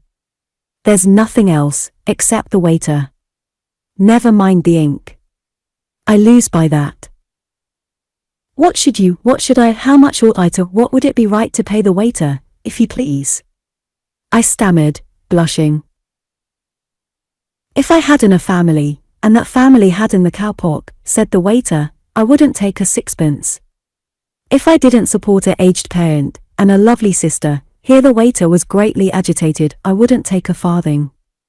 If I had a good place, and was treated well here, I should beg acceptance of a trifle, instead of taking of it. But I live on broken victuals, and I sleep on the coals." Here the waiter burst into tears. I was very much concerned for his misfortunes, and felt that any recognition short of 9d would be mere brutality and hardness of heart. Therefore I gave him one of my 3 bright shillings, which he received with much humility and veneration, and spun up with his thumb, directly afterwards, to try the goodness of. It was a little disconcerting to me, to find, when I was being helped up behind the coach, that I was supposed to have eaten all the dinner without any assistance. I discovered this, from overhearing the lady in the bow window say to the guard, "Take care of that child, George, or he'll burst," and from observing that the women servants who were about the place came out to look and giggle at me as a young phenomenon. My unfortunate friend the waiter, who had quite recovered his spirits, did not appear to be disturbed by this, but joined in the general admiration without being at all confused. If I had any doubt of him, I suppose this half awakened it, but I am inclined to believe that with the simple confidence of a child, and the natural reliance of a child upon superior years, qualities I am very sorry any children should prematurely change for worldly wisdom, I had no serious mistrust of him on the whole, even then. I felt it rather hard, I must own, to be made, without deserving it, the subject of jokes between the coachman and guard as to the coach drawing heavy behind, on account of my sitting there, and as to the greater expediency of my travelling by wagon. The story of my supposed appetite getting wind among the outside passengers, they were merry upon it likewise, and asked me whether I was going to be paid for, at school, as 2 brothers or 3, and whether I was contracted for, or went upon the regular terms, with other pleasant questions. But the worst of it was, that I knew I should be ashamed to eat anything, when an opportunity offered, and that, after a rather light dinner, I should remain hungry all night, for I had left my cakes behind, at the hotel, in my hurry. My apprehensions were realized. When we stopped for supper I couldn't muster courage to take any, though I should have liked it very much, but sat by the fire and said I didn't want anything. This did not save me from more jokes, either, for a husky-voiced gentleman with a rough face, who had been eating out of a sandwich box nearly all the way, except when he had been drinking out of a bottle, said I was like a boa constrictor who took enough at one meal to last him a long time, after which, he actually brought a rash out upon himself with boiled beef. We had started from Yarmouth at 3 o'clock in the afternoon, and we were due in London about 8 next morning. It was midsummer weather, and the evening was very pleasant. When we passed through a village, I pictured to myself what the insides of the houses were like, and what the inhabitants were about, and when boys came running after us, and got up behind and swung there for a little way, I wondered whether their fathers were alive, and whether they were happy at home. I had plenty to think of, therefore, besides my mind running continually on the kind of place I was going to, which was an awful speculation. Sometimes, I remember, I resigned myself to thoughts of home and Peggotty, and to endeavouring, in a confused blind way, to recall how I had felt, and what sort of boy I used to be, before I bit Mr. Murdstone, which I couldn't satisfy myself about by any means. I seemed to have bitten him in such a remote antiquity. The night was not so pleasant as the evening, for it got chilly, and being put between 2 gentlemen, the rough-faced one and another, to prevent my tumbling off the coach, I was nearly smothered by their falling asleep, and completely blocking me up. They squeezed me so hard sometimes, that I could not help crying out, "Oh, if you please," which they didn't like at all, because it woke them. Opposite me was an elderly lady in a great fur cloak, who looked in the dark more like a haystack than a lady. She was wrapped up to such a degree. This lady had a basket with her, and she hadn't known what to do with it, for a long time, until she found that on account of my legs being short, it could go underneath me. It cramped and hurt me so, that it made me perfectly miserable, but if I moved in the least, and made a glass that was in the basket rattle against something else, as it was sure to do, she gave me the cruelest poke with her foot, and said, "Come, don't you fidget. Your bones are young enough, I'm sure." At last the sun rose, and then my companions seemed to sleep easier. The difficulties under which they had laboured all night, and which had found utterance in the most terrific gasps and snorts, are not to be conceived. As the sun got higher, their sleep became lighter, and so they gradually one by one awoke. I recollect being very much surprised by the feint everybody made, then, of not having been to sleep at all, and by the uncommon indignation with which everyone repelled the charge. I labour under the same kind of astonishment to this day, having invariably observed that of all human weaknesses, the one to which our common nature is the least disposed to confess, I cannot imagine why, is the weakness of having gone to sleep in a coach. What an amazing place London was to me when I saw it in the distance, and how I believed all the adventures of all my favourite heroes to be constantly enacting and re-enacting there, and how I vaguely made it out in my own mind to be fuller of wonders and wickedness than all the cities of the earth, I need not stop here to relate. We approached it by degrees, and got, in due time, to the inn in the Whitechapel district, for which we were bound. I forget whether it was the Blue Bull, or the Blue Boar, but I know it was the Blue something, and that its likeness was painted up on the back of the coach. The guard's eye lighted on me as he was getting down, and he said at the booking office door, "Is there anybody here for a youngster booked in the name of Murdstone, from Blunderstone, Suffolk, to be left till called for?" Nobody answered. "Try Copperfield, if you please, sir," said I, looking helplessly down. "Is there anybody here for a youngster, booked in the name of Murdstone, from Blunderstone, Suffolk, but owning to the name of Copperfield, to be left till called for?" said the guard. "Come. Is there anybody?" No. There was nobody. I looked anxiously around, but the inquiry made no impression on any of the bystanders, if I except a man in gaiters, with one eye, who suggested that they had better put a brass collar round my neck, and tie me up in the stable. A ladder was brought, and I got down after the lady, who was like a haystack, not daring to stir, until her basket was removed. The coach was clear of passengers by that time, the luggage was very soon cleared out, the horses had been taken out before the luggage, and now the coach itself was wheeled and backed off by some hostlers, out of the way.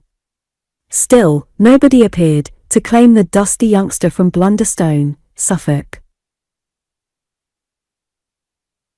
More solitary than Robinson Crusoe, who had nobody to look at him and see that he was solitary, I went into the booking office, and, by invitation of the clerk on duty, passed behind the counter, and sat down on the scale at which they weighed the luggage.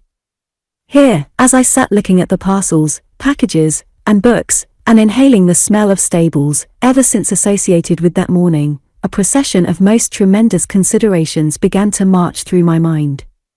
Supposing nobody should ever fetch me, how long would they consent to keep me there? Would they keep me long enough to spend 7 shillings? Should I sleep at night in one of those wooden bins, with the other luggage, and wash myself at the pump in the yard in the morning, or should I be turned out every night, and expected to come again to be left till called for, when the office opened next day? Supposing there was no mistake in the case, and Mr. Murdstone had devised this plan to get rid of me, what should I do? If they allowed me to remain there until my 7 shillings were spent, I couldn't hope to remain there when I began to starve.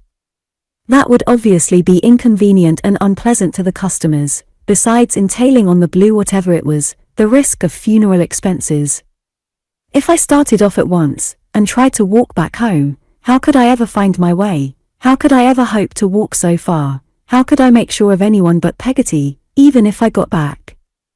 If I found out the nearest proper authorities, and offered myself to go for a soldier, or a sailor, I was such a little fellow that it was most likely they wouldn't take me in.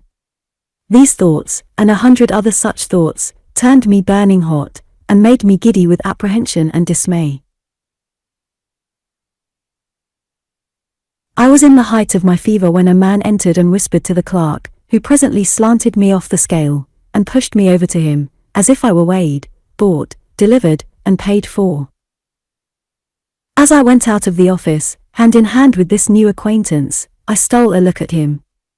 He was a gaunt, sallow young man, with hollow cheeks, and a chin almost as black as Mr. Murdstone's, but there the likeness ended, for his whiskers were shaved off, and his hair, instead of being glossy, was rusty and dry.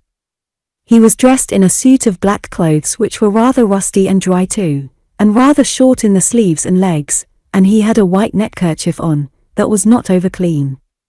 I did not, and do not, suppose that this neckkerchief was all the linen he wore, but it was all he showed or gave any hint of. "You're the new boy," he said. "Yes, sir," I said. I supposed I was. I didn't know. "I'm one of the masters at Salem House," he said. I made him a bow and felt very much overawed. I was so ashamed to allude to a commonplace thing like my box, to a scholar and a master at Salem House, that we had gone some little distance from the yard before I had the hardihood to mention it. We turned back, on my humbly insinuating that it might be useful to me hereafter, and he told the clerk that the carrier had instructions to call for it at noon.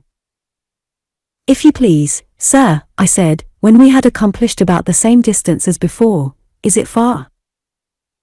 "It's down by Blackheath," he said. "Is that far, sir?"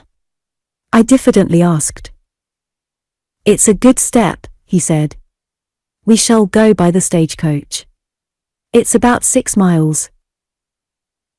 I was so faint and tired that the idea of holding out for 6 miles more was too much for me. I took heart to tell him that I had had nothing all night, and that if he would allow me to buy something to eat, I should be very much obliged to him. He appeared surprised at this. I see him stop and look at me now, and after considering for a few moments, said he wanted to call on an old person who lived not far off, and that the best way would be for me to buy some bread, or whatever I liked best that was wholesome, and make my breakfast at her house, where we could get some milk. Accordingly we looked in at a baker's window, and after I had made a series of proposals to buy everything that was bilious in the shop, and he had rejected them one by one, we decided in favor of a nice little loaf of brown bread, which cost me 3d. Then, at a grocer's shop, we bought an egg and a slice of streaky bacon, which still left what I thought a good deal of change, out of the second of the bright shillings, and made me consider London a very cheap place. These provisions laid in, we went on through a great noise and uproar that confused my weary head beyond description, and over a bridge which, no doubt, was London Bridge. Indeed I think he told me so, but I was half asleep, until we came to the poor person's house, which was a part of some almshouses, as I knew by their look, and by an inscription on a stone over the gate which said they were established for 25 poor women. The master at Salem House lifted the latch of one of a number of little black doors that were all alike, and had each a little diamond-paned window on one side, and another little diamond-paned window above, and we went into the little house of one of these poor old women, who was blowing a fire to make a little saucepan boil. On seeing the master enter, the old woman stopped with the bellows on her knee, and said something that I thought sounded like my Charlie, but on seeing me come in too, she got up, and rubbing her hands made a confused sort of half-curtsy. "Can you cook this young gentleman's breakfast for him, if you please?" said the master at Salem House. "Can I?" said the old woman. "Yes, can I? Sure." "How's Mrs. Fibbitson today?" said the master, looking at another old woman in a large chair by the fire, who was such a bundle of clothes that I feel grateful to this hour for not having set upon her by mistake. "Ah, she's poorly," said the first old woman. "It's one of her bad days. If the fire was to go out, through any accident, I verily believe she'd go out too, and never come to life again." As they looked at her, I looked at her also. Although it was a warm day, she seemed to think of nothing but the fire. I fancied she was jealous even of the saucepan on it, and I have reason to know that she took its impressment into the service of boiling my egg and broiling my bacon, in dudgeon, for I saw her, with my own discomfited eyes, shake her fist at me once, when those culinary operations were going on, and no one else was looking. The sun streamed in at the little window, but she sat with her own back and the back of the large chair towards it, screening the fire as if she was sedulously keeping it warm, instead of it keeping her warm, and watching it in a most distrustful manner. The completion of the preparations for my breakfast, by relieving the fire, gave her such extreme joy that she laughed aloud, and a very unmelodious laugh she had, I must say. I sat down to my brown loaf, my egg, and my rasher of bacon, with a basin of milk besides, and made a most delicious meal. While I was yet in the full enjoyment of it, the old woman of the house said to the master, "Have you got your flute with you?" "Yes," he returned. "Have a blow at it," said the old woman, coaxingly. "Do." The master, upon this, put his hand underneath the skirts of his coat, and brought out his flute in 3 pieces, which he screwed together, and began immediately to play.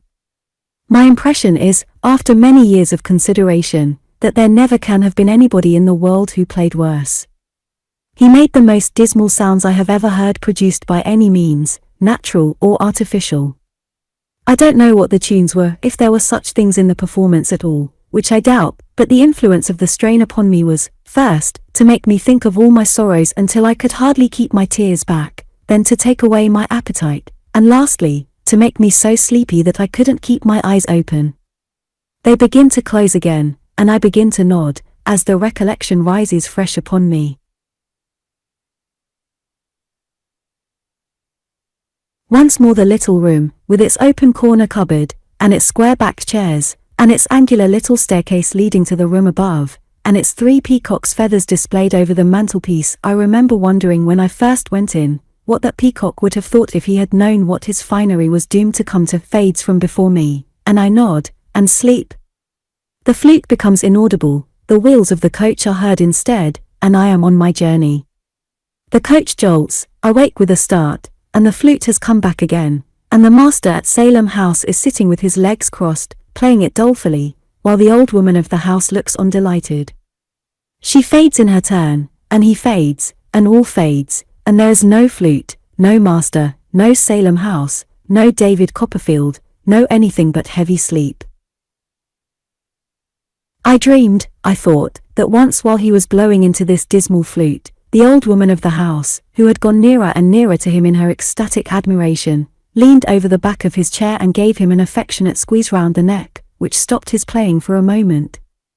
I was in the middle state between sleeping and waking, either then or immediately afterwards, for, as he resumed, it was a real fact that he had stopped playing. I saw and heard the same old woman ask Mrs. Fibbitson if it wasn't delicious, meaning the flute, to which Mrs. Fibbitson replied, yes, and nodded at the fire, to which, I am persuaded, she gave the credit of the whole performance.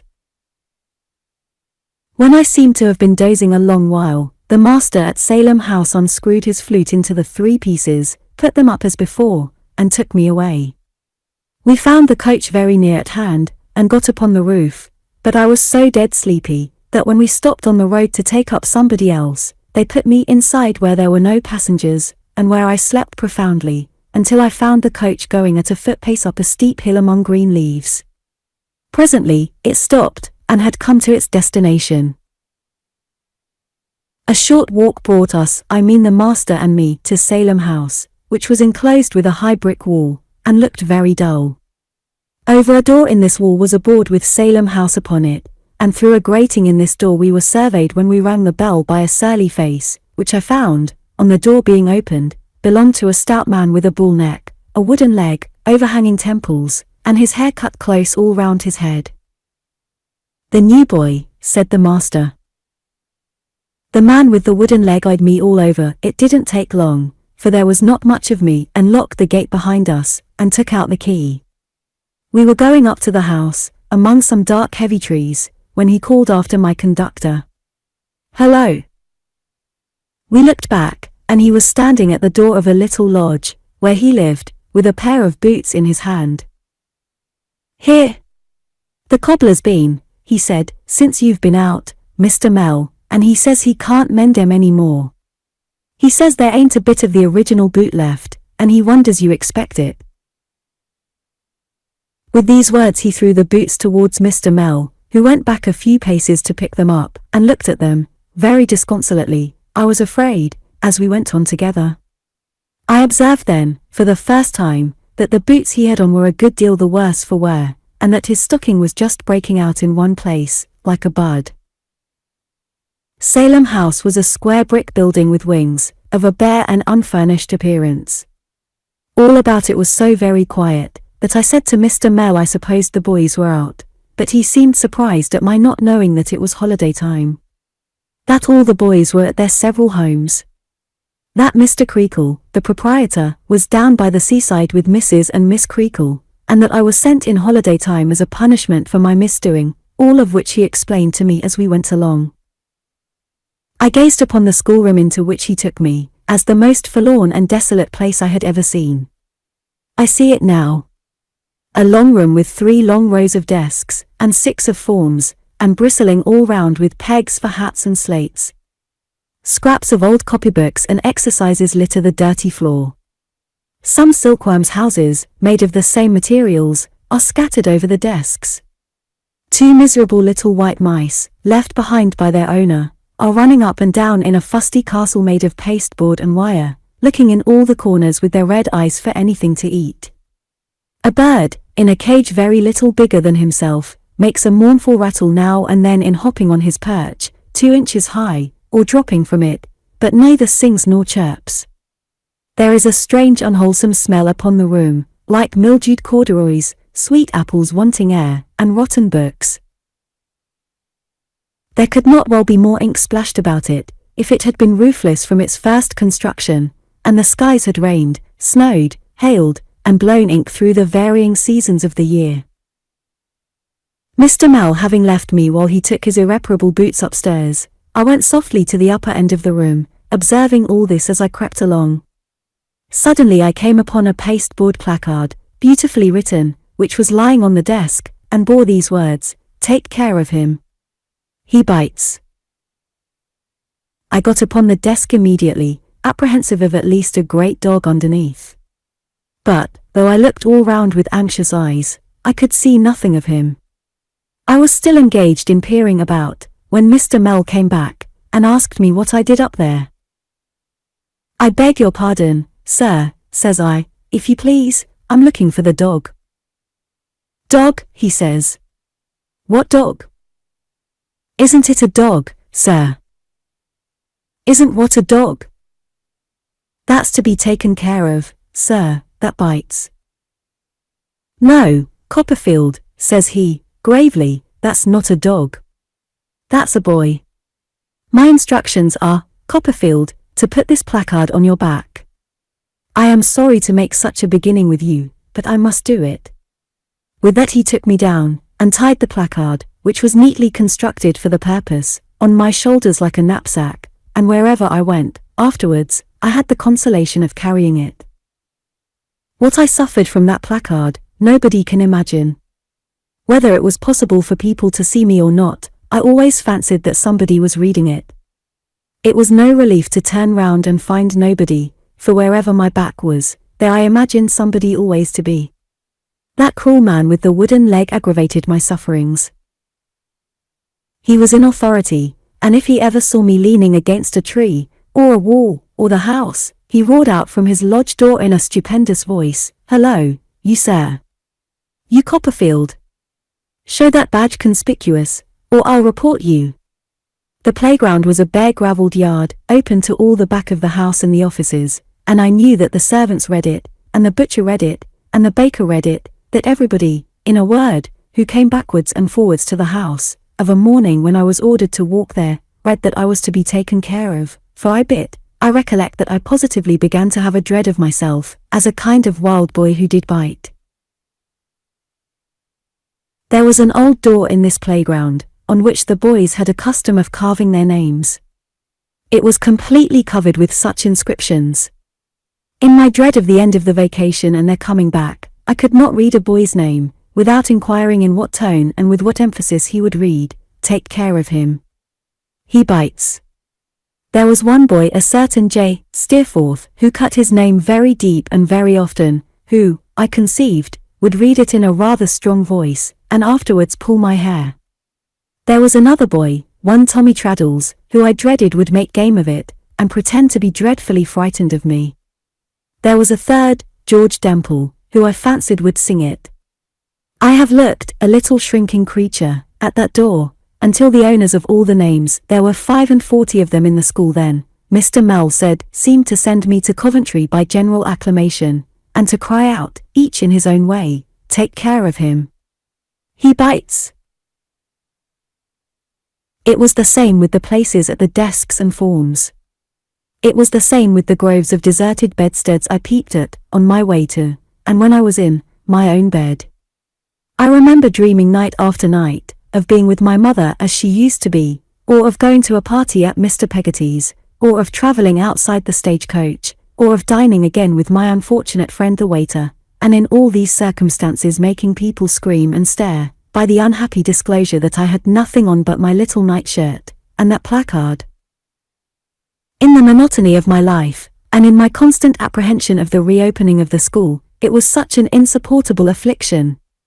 I had long tasks every day to do with Mr. Mell, but I did them, there being no Mr. and Miss Murdstone here, and got through them without disgrace. Before, and after them, I walked about, supervised, as I have mentioned, by the man with the wooden leg. How vividly I call to mind the damp about the house, the green cracked flagstones in the court, an old leaky water butt, and the discoloured trunks of some of the grim trees, which seemed to have dripped more in the rain than other trees, and to have blown less in the sun.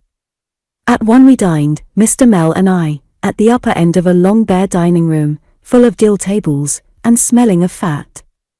Then, we had more tasks until tea, which Mr. Mell drank out of a blue teacup, and I out of a tin pot. All day long, and until 7 or 8 in the evening, Mr.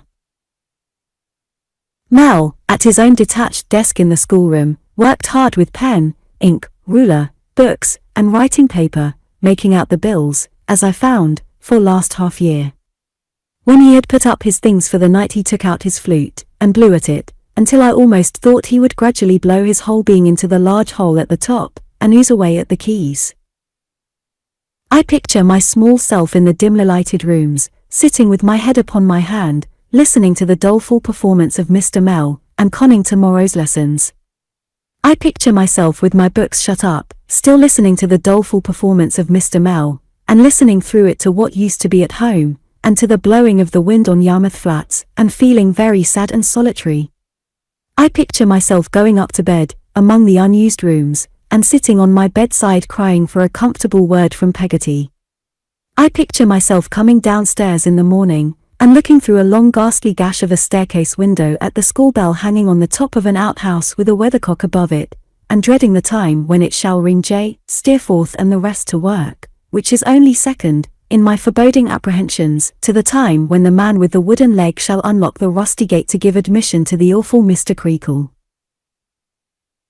I cannot think I was a very dangerous character in any of these aspects, but in all of them I carried the same warning on my back.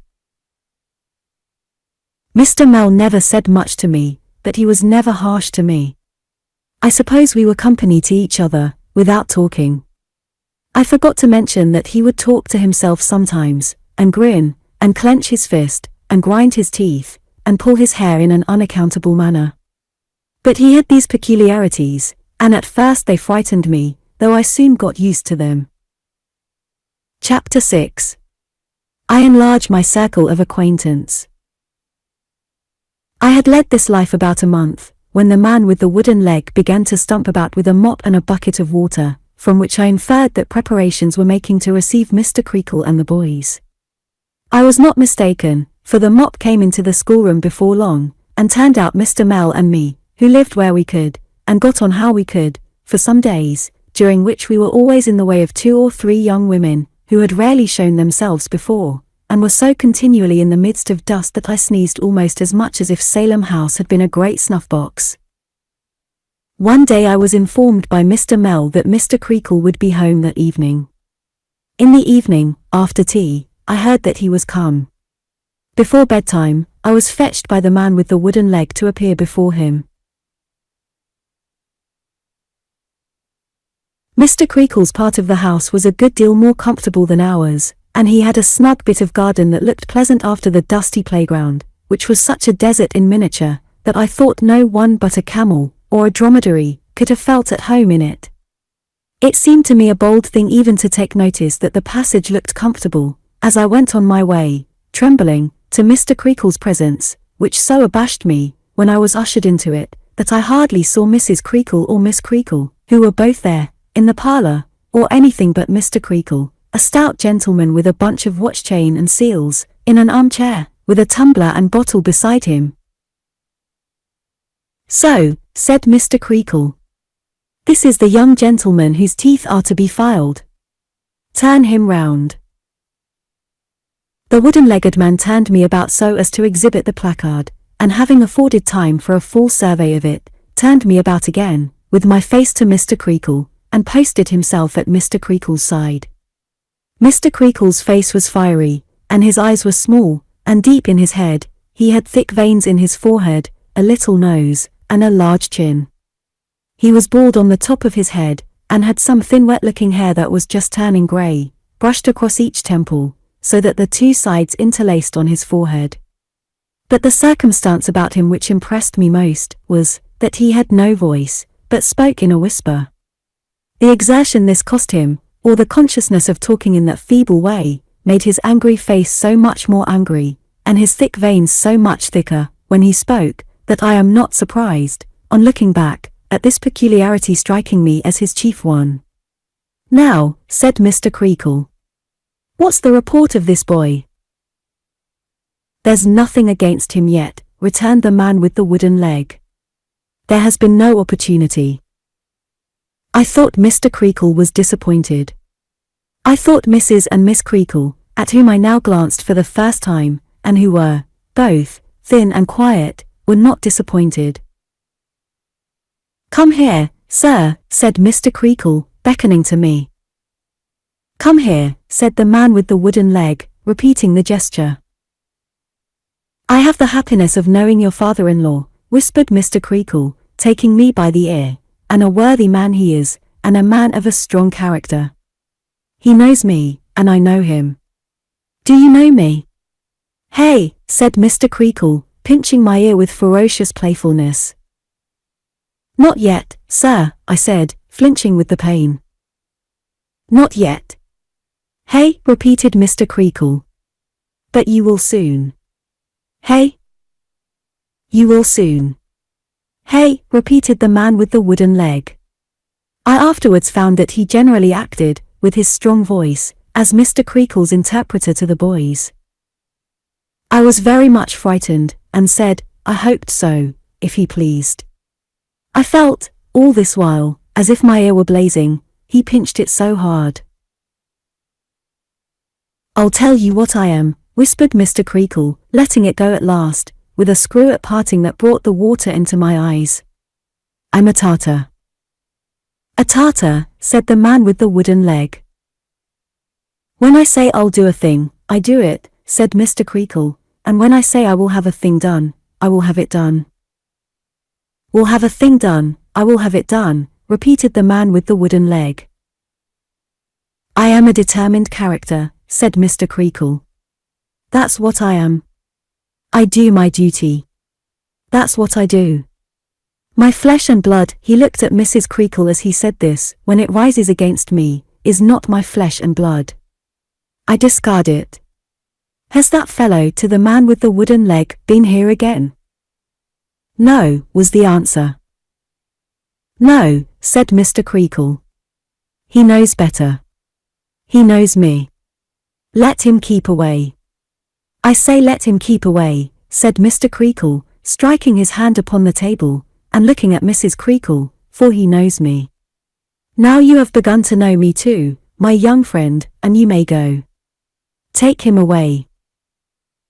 I was very glad to be ordered away, for Mrs. and Miss Creakle were both wiping their eyes, and I felt as uncomfortable for them as I did for myself.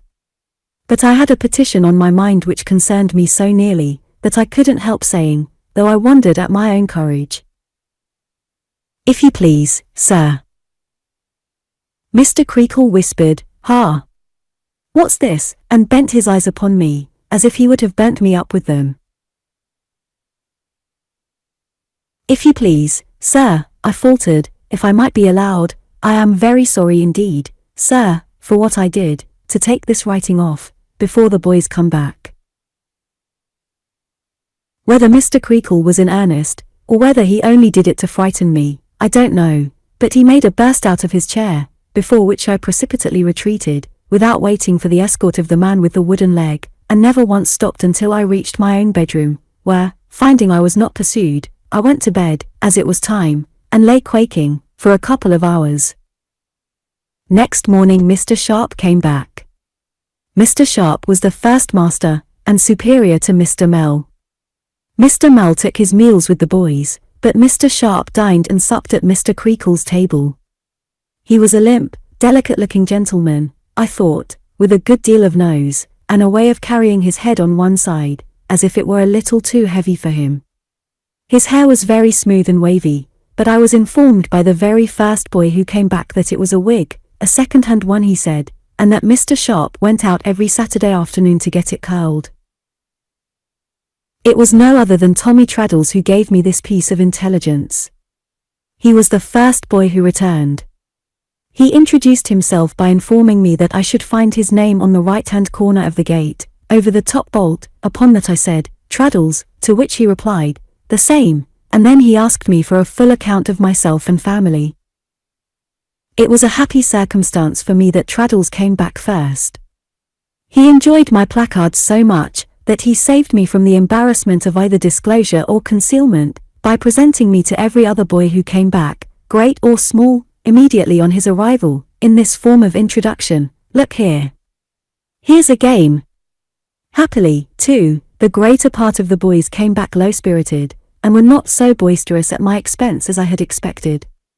Some of them certainly did dance about me like wild Indians, and the greater part could not resist the temptation of pretending that I was a dog, and patting and soothing me, lest I should bite, and saying, "Lie down, sir," and calling me Towser.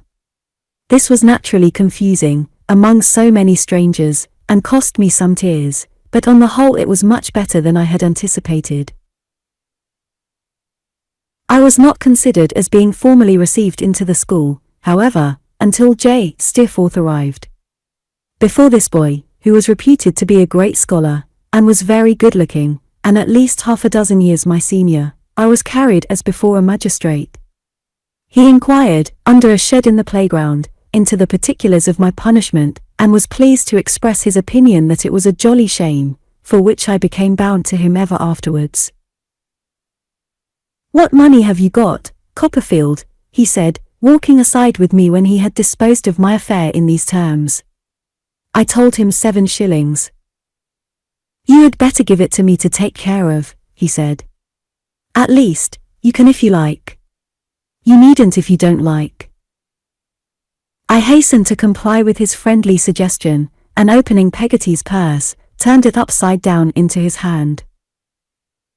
"Do you want to spend anything now?" he asked me.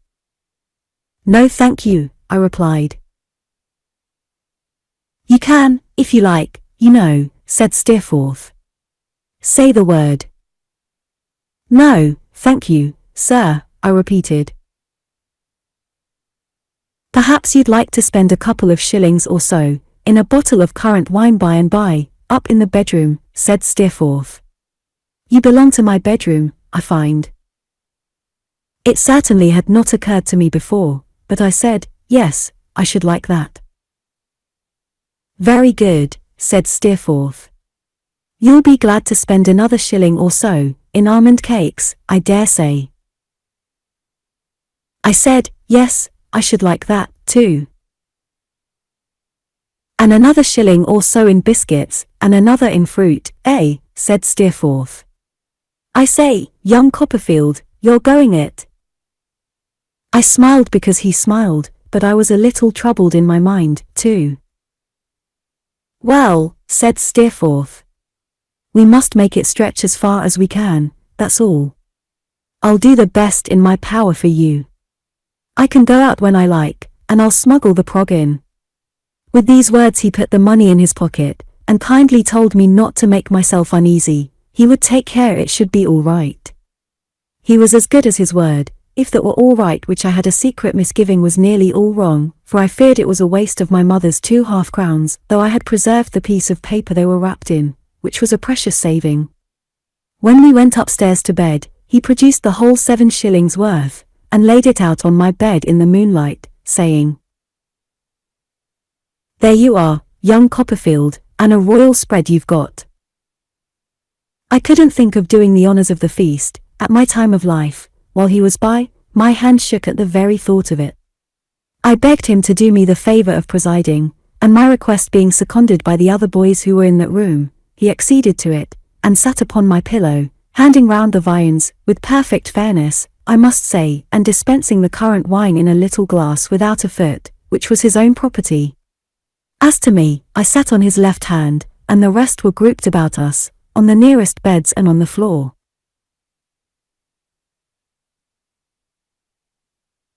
How well I recollect our sitting there, talking in whispers, or their talking, and my respectfully listening, I ought rather to say, the moonlight falling a little way into the room, through the window, painting a pale window on the floor, and the greater part of us in shadow, except when Steerforth dipped a match into a phosphorus box, when he wanted to look for anything on the board, and shed a blue glare over us that was gone directly. A certain mysterious feeling, consequent on the darkness, the secrecy of the revel, and the whisper in which everything was said, steals over me again, and I listen to all they tell me with a vague feeling of solemnity and awe, which makes me glad that they are all so near, and frightens me, though I feign to laugh, when Traddles pretends to see a ghost in the corner. I heard all kinds of things about the school and all belonging to it. I heard that Mr. Creakle had not preferred his claim to being a Tartar without reason, that he was the sternest and most severe of masters, that he laid about him, right and left, every day of his life, charging in among the boys like a trooper, and slashing away, unmercifully. That he knew nothing himself, but the art of slashing, being more ignorant, J. Steerforth said, than the lowest boy in the school, that he had been, a good many years ago, a small hop dealer in the borough, and had taken to the schooling business after being bankrupt in hops, and making away with Mrs. Creakle's money. With a good deal more of that sort, which I wondered how they knew. I heard that the man with the wooden leg, whose name was Tungay, was an obstinate barbarian who had formerly assisted in the hop business, but had come into the scholastic line with Mr. Creakle, in consequence, as was supposed among the boys, of his having broken his leg in Mr. Creakle's service, and having done a deal of dishonest work for him, and knowing his secrets. I heard that with the single exception of Mr. Creakle, Tungay considered the whole establishment, masters and boys, as his natural enemies, and that the only delight of his life was to be sour and malicious. I heard that Mr. Creakle had a son, who had not been Tungay's friend, and who, assisting in the school, had once held some remonstrance with his father on an occasion when its discipline was very cruelly exercised, and was supposed, besides, to have protested against his father's usage of his mother. I heard that Mr. Creakle had turned him out of doors, in consequence, and that Mrs. and Miss Creakle had been in a sad way, ever since. But the greatest wonder that I heard of Mr. Creakle was, there being one boy in the school on whom he never ventured to lay a hand, and that boy being J. Steerforth. Steerforth himself confirmed this when it was stated, and said that he should like to begin to see him do it. On being asked by a mild boy, not me, how he would proceed if he did begin to see him do it, he dipped a match into his phosphorus box on purpose to shed a glare over his reply, and said he would commence by knocking him down with a blow on the forehead from the 7 and 6penny ink bottle that was always on the mantelpiece. We sat in the dark for some time, breathless. I heard that Mr. Sharp and Mr. Mell were both supposed to be wretchedly paid, and that when there was hot and cold meat for dinner at Mr. Creakle's table, Mr. Sharp was always expected to say he preferred cold, which was again corroborated by J. Steerforth, the only parlour boarder. I heard that Mr. Sharp's wig didn't fit him, and that he needn't be so bounceable, somebody else said bumptious about it, because his own red hair was very plainly to be seen behind. I heard that one boy, who was a coal merchant's son, came as a set-off against the coal bill, and was called, on that account, exchange or barter, a name selected from the arithmetic book as expressing this arrangement. I heard that the table beer was a robbery of parents, and the pudding an imposition. I heard that Miss Creakle was regarded by the school in general as being in love with Steerforth, and I am sure, as I sat in the dark, thinking of his nice voice, and his fine face, and his easy manner, and his curling hair, I thought it very likely. I heard that Mr. Mell was not a bad sort of fellow, but hadn't a sixpence to bless himself with, and that there was no doubt that old Mrs. Mell, his mother, was as poor as Job. I thought of my breakfast then, and what had sounded like my Charlie, but I was, I am glad to remember, as mute as a mouse about it. The hearing of all this, and a good deal more, outlasted the banquet some time. The greater part of the guests had gone to bed as soon as the eating and drinking were over, and we, who had remained whispering and listening half undressed, at last betook ourselves to bed, too. "Good night, young Copperfield," said Steerforth. "I'll take care of you." "You're very kind," I gratefully returned. "I am very much obliged to you." "You haven't got a sister, have you?" said Steerforth, yawning. "No," I answered. "That's a pity," said Steerforth. "If you had had one, I should think she would have been a pretty, timid, little, bright-eyed sort of girl. I should have liked to know her. Good night, young Copperfield." "Good night, sir," I replied. I thought of him very much after I went to bed, and raised myself, I recollect, to look at him where he lay in the moonlight, with his handsome face turned up, and his head reclining easily on his arm. He was a person of great power in my eyes. That was, of course, the reason of my mind running on him. No veiled future dimly glanced upon him in the moonbeams. There was no shadowy picture of his footsteps in the garden that I dreamed of walking in all night. Chapter 7. My first half at Salem House. School began in earnest next day. A profound impression was made upon me, I remember, by the roar of voices in the schoolroom suddenly becoming hushed as death when Mr. Creakle entered after breakfast, and stood in the doorway looking round upon us like a giant in a storybook surveying his captives. Tungay stood at Mr. Creakle's elbow. He had no occasion, I thought, to cry out silence so ferociously, for the boys were all struck speechless and motionless. Mr. Creakle was seen to speak, and Tungay was heard, to this effect. "Now, boys, this is a new half. Take care what you're about, in this new half. Come fresh up to the lessons, I advise you, for I come fresh up to the punishment. I won't flinch. It will be of no use your rubbing yourselves, you won't rub the marks out that I shall give you. Now get to work, every boy."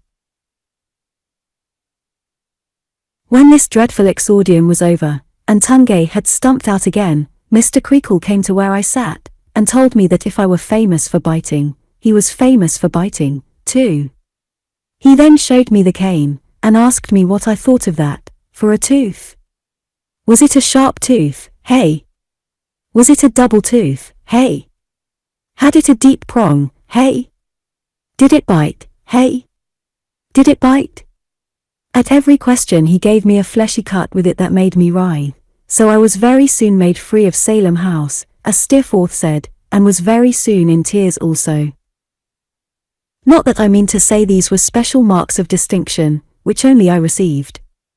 On the contrary, a large majority of the boys, especially the smaller ones, were visited with similar instances of notice, as Mr. Creakle made the round of the schoolroom. Half the establishment was writhing and crying, before the day's work began, and how much of it had writhed and cried before the day's work was over, I am really afraid to recollect, lest I should seem to exaggerate. I should think there never can have been a man who enjoyed his profession more than Mr. Creakle did. He had a delight in cutting at the boys, which was like the satisfaction of a craving appetite. I am confident that he couldn't resist a chubby boy, especially that there was a fascination in such a subject, which made him restless in his mind, until he had scored and marked him for the day. I was chubby myself, and ought to know. I am sure when I think of the fellow now, my blood rises against him with the disinterested indignation I should feel if I could have known all about him without having ever been in his power, but it rises hotly, because I know him to have been an incapable brute, who had no more right to be possessed of the great trust he held, than to be Lord High Admiral, or Commander-in-Chief, in either of which capacities it is probable that he would have done infinitely less mischief. Miserable little propitiators of a remorseless idol, how abject we were to him. What a launch in life I think it now, on looking back, to be so mean and servile to a man of such parts and pretensions. Here I sit at the desk again, humbly watching his eye, as he rules a ciphering book for another victim whose hands have just been flattened by that identical ruler, and who is trying to wipe the sting out with a pocket handkerchief. I have plenty to do. I don't watch his eye in idleness, but because I am morbidly attracted to it, in a dread desire to know what he will do next, and whether it will be my turn to suffer, or somebody else's. A lane of small boys beyond me, with the same interest in his eye, watch it too. I think he knows it, though he pretends he don't. He makes dreadful mouths as he rules the ciphering book, and now he throws his eye sideways down our lane, and we all droop over our books and tremble. A moment afterwards we are again eyeing him. An unhappy culprit, found guilty of imperfect exercise, approaches at his command. The culprit falters excuses, and professes a determination to do better tomorrow. Mr. Creakle cuts a joke before he beats him, and we laugh at it, miserable little dogs, we laugh, with our visages as white as ashes, and our hearts sinking into our boots. Here I sit at the desk again, on a drowsy summer afternoon. A buzz and hum go up around me, as if the boys were so many bluebottles. A cloggy sensation of the lukewarm fat of meat is upon me. We dined an hour or two ago, and my head is as heavy as so much lead. I would give the world to go to sleep. I sit with my eye on Mr. Creakle, blinking at him like a young owl. When sleep overpowers me for a minute, he still looms through my slumber, ruling those ciphering books, until he softly comes behind me and wakes me to plainer perception of him, with a red ridge across my back. Here I am in the playground, with my eyes still fascinated by him, though I can't see him. The window at a little distance from which I know he is having his dinner, stands for him, and I eye that instead. If he shows his face near it, mine assumes an imploring and submissive expression. If he looks out through the glass, the boldest boy, Steerforth excepted, stops in the middle of a shout or yell, and becomes contemplative. One day, Traddles, the most unfortunate boy in the world, breaks that window accidentally, with a ball. I shudder at this moment with the tremendous sensation of seeing it done, and feeling that the ball has bounded onto Mr. Creakle's sacred head. Poor Traddles! In a tight sky-blue suit that made his arms and legs like German sausages, or roly-poly puddings, he was the merriest and most miserable of all the boys. He was always being caned. I think he was caned every day that half year, except one holiday Monday when he was only ruled on both hands, and was always going to write to his uncle about it, and never did. After laying his head on the desk for a little while, he would cheer up, somehow, begin to laugh again, and draw skeletons all over his slate, before his eyes were dry. I used at first to wonder what comfort Traddles found in drawing skeletons, and for some time looked upon him as a sort of hermit, who reminded himself by those symbols of mortality that caning couldn't last forever. But I believe he only did it because they were easy, and didn't want any features. He was very honourable, Traddles was, and held it as a solemn duty in the boys to stand by one another. He suffered for this on several occasions, and particularly once, when Steerforth laughed in church, and the beadle thought it was Traddles, and took him out. I see him now, going away in custody, despised by the congregation. He never said who was the real offender, though he smarted for it next day, and was imprisoned so many hours that he came forth with a whole churchyard full of skeletons swarming all over his Latin dictionary. But he had his reward. Steerforth said there was nothing of the sneak in Traddles, and we all felt that to be the highest praise. For my part, I could have gone through a good deal, though I was much less brave than Traddles, and nothing like so old, to have won such a recompense. To see Steerforth walk to church before us, arm in arm with Miss Creakle, was one of the great sights of my life. I didn't think Miss Creakle equal to little Emily in point of beauty, and I didn't love her, I didn't dare, but I thought her a young lady of extraordinary attractions, and in point of gentility not to be surpassed.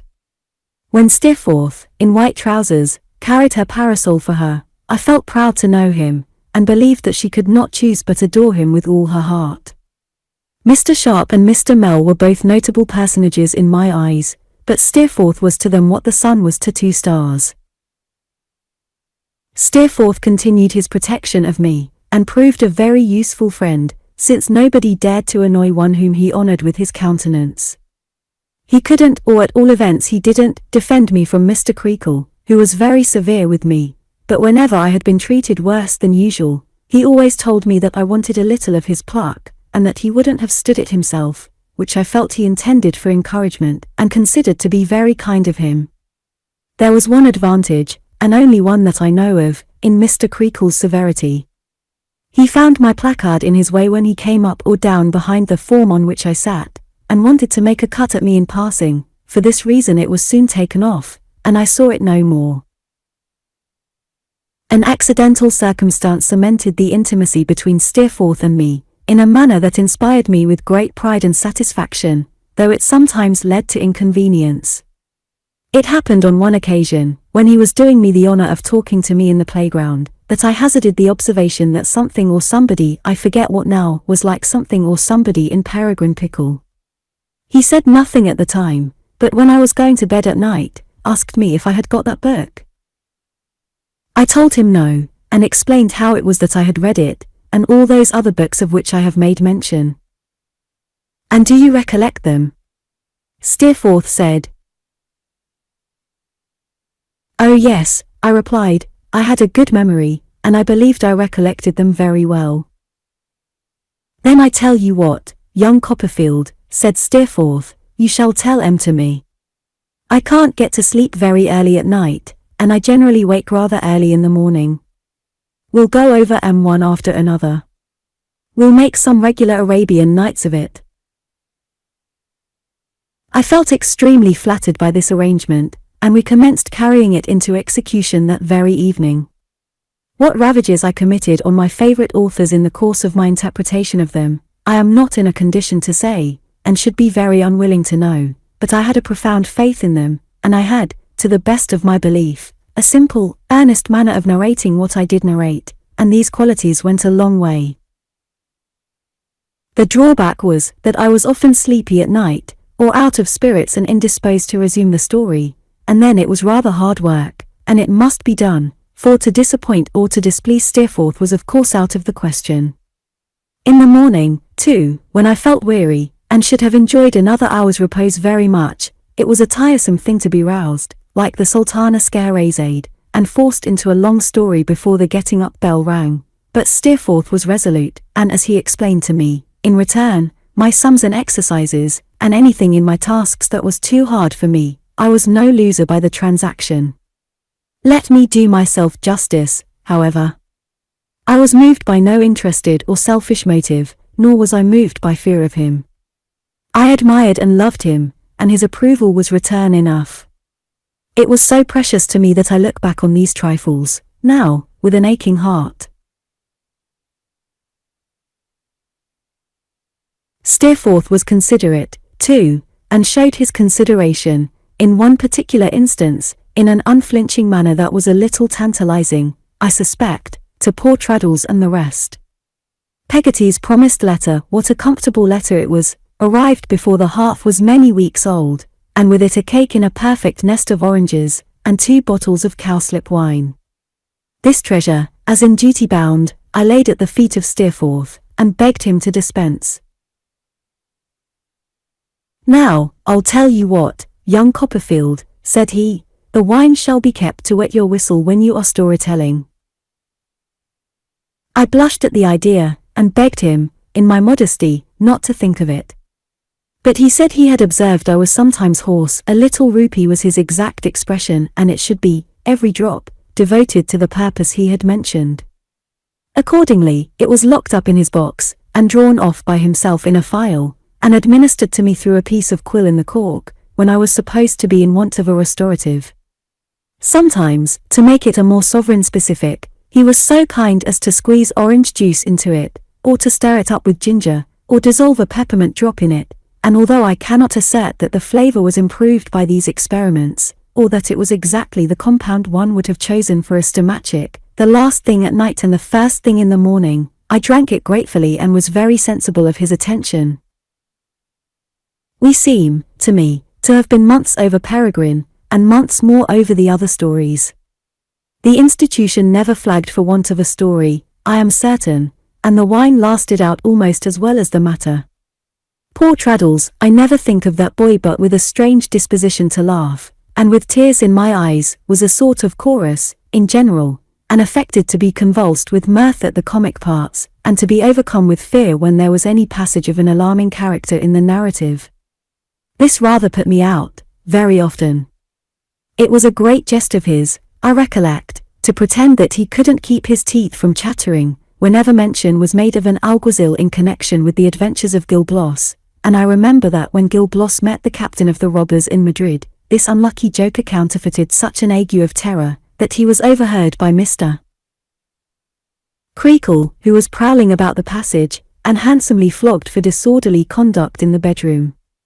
Whatever I had within me that was romantic and dreamy, was encouraged by so much storytelling in the dark, and in that respect the pursuit may not have been very profitable to me. But the being cherished as a kind of plaything in my room, and the consciousness that this accomplishment of mine was bruited about among the boys, and attracted a good deal of notice to me though I was the youngest there, stimulated me to exertion.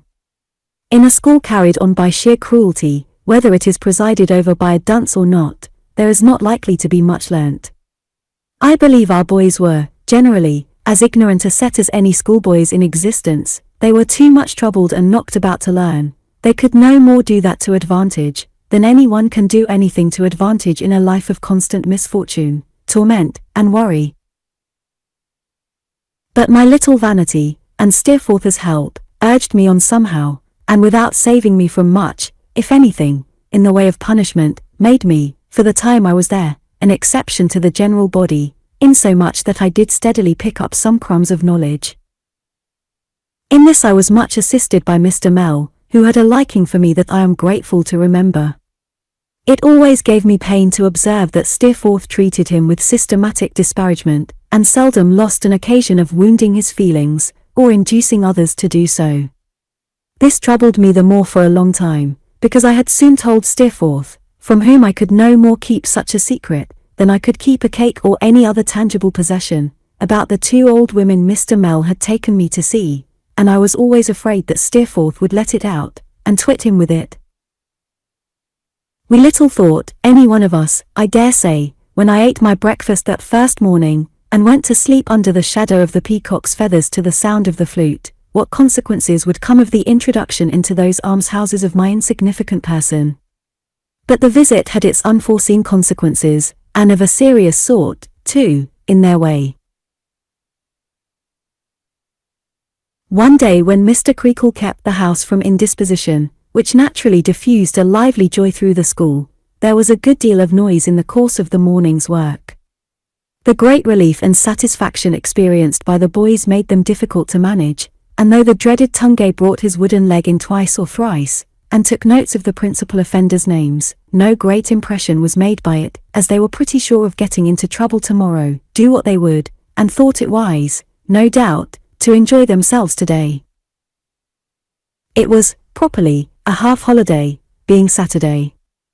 But as the noise in the playground would have disturbed Mr. Creakle, and the weather was not favourable for going out walking, we were ordered into school in the afternoon, and set some lighter tasks than usual, which were made for the occasion.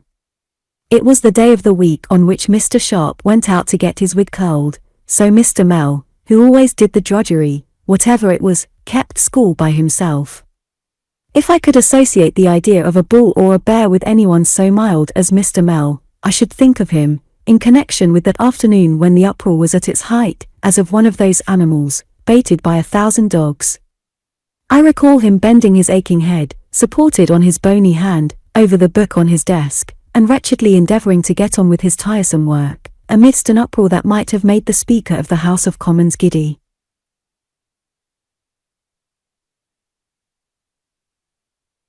Boys started in and out of their places, playing at puss in the corner with other boys. There were laughing boys, singing boys, talking boys, dancing boys, howling boys, boys shuffled with their feet, boys whirled about him, grinning, making faces, mimicking him behind his back and before his eyes, mimicking his poverty, his boots, his coat, his mother, everything belonging to him that they should have had consideration for. "Silence!" cried Mr. Mell, suddenly rising up, and striking his desk with the book. "What does this mean? It's impossible to bear it. It's maddening. How can you do it to me, boys?" It was my book that he struck his desk with, and as I stood beside him, following his eye as it glanced round the room, I saw the boys all stop, some suddenly surprised, some half afraid, and some sorry perhaps. Steerforth's place was at the bottom of the school, at the opposite end of the long room. He was lounging with his back against the wall, and his hands in his pockets, and looked at Mr. Mell with his mouth shut up as if he were whistling, when Mr. Mell looked at him. "Silence, Mr. Steerforth," said Mr. Mell. "Silence yourself," said Steerforth, turning red. "Whom are you talking to?" "Sit down," said Mr. Mell. "Sit down yourself," said Steerforth, "and mind your business." There was a titter, and some applause, but Mr. Mell was so white, that silence immediately succeeded, and one boy, who had darted out behind him to imitate his mother again, changed his mind, and pretended to want a pen mended. "If you think, Steerforth," said Mr. Mell, "that I am not acquainted with the power you can establish over any mind here," he laid his hand, without considering what he did, "as I supposed, upon my head, or that I have not observed you, within a few minutes, urging your juniors on to every sort of outrage against me, you are mistaken. I don't give myself the trouble of thinking at all about you," said Steerforth, coolly, "so I'm not mistaken, as it happens. And when you make use of your position of favoritism here, sir," pursued Mr. Mell, with his lip trembling very much, "to insult a gentleman." What? Where is he?" said Steerforth. Here somebody cried out, "Shame, J. Steerforth." "Too bad." It was Traddles, whom Mr. Mell instantly discomfited by bidding him hold his tongue. "To insult one who is not fortunate in life, sir, and who never gave you the least offense, and the many reasons for not insulting whom you are old enough and wise enough to understand," said Mr. Mell, with his lips trembling more and more, "you commit a mean and base action. You can sit down or stand up as you please, sir. Copperfield, go on." "Young Copperfield," said Steerforth, coming forward up the room, "stop a bit. I tell you what, Mr. Mell, once for all. When you take the liberty of calling me mean or base, or anything of that sort, you are an impudent beggar. You are always a beggar, you know, but when you do that, you are an impudent beggar." I am not clear whether he was going to strike Mr. Mell, or Mr. Mell was going to strike him, or there was any such intention on either side. I saw a rigidity come upon the whole school as if they had been turned into stone, and found Mr. Creakle in the midst of us, with Tungay at his side, and Mrs. and Miss Creakle looking in at the door as if they were frightened. Mr. Mell, with his elbows on his desk and his face in his hands, sat, for some moments, quite still. "Mr. Mell," said Mr. Creakle, shaking him by the arm, and his whisper was so audible now, that Tungay felt it unnecessary to repeat his words, "you have not forgotten yourself, I hope?" "No, sir, no," returned the master, showing his face, and shaking his head, and rubbing his hands in great agitation. "No, sir. No. I have remembered myself. I know, Mr. Creakle, I have not forgotten myself. I have remembered myself, sir. I could wish you had remembered me a little sooner, Mr. Creakle. It would have been more kind, sir, more just, sir. It would have saved me something, sir." Mr. Creakle, looking hard at Mr. Mell, put his hand on Tungay's shoulder, and got his feet upon the form close by, and sat upon the desk. After still looking hard at Mr. Mell from his throne, as he shook his head, and rubbed his hands, and remained in the same state of agitation, Mr. Creakle turned to Steerforth, and said, "Now, sir, as he don't condescend to tell me, what is this?" Steerforth evaded the question for a little while, looking in scorn and anger on his opponent, and remaining silent.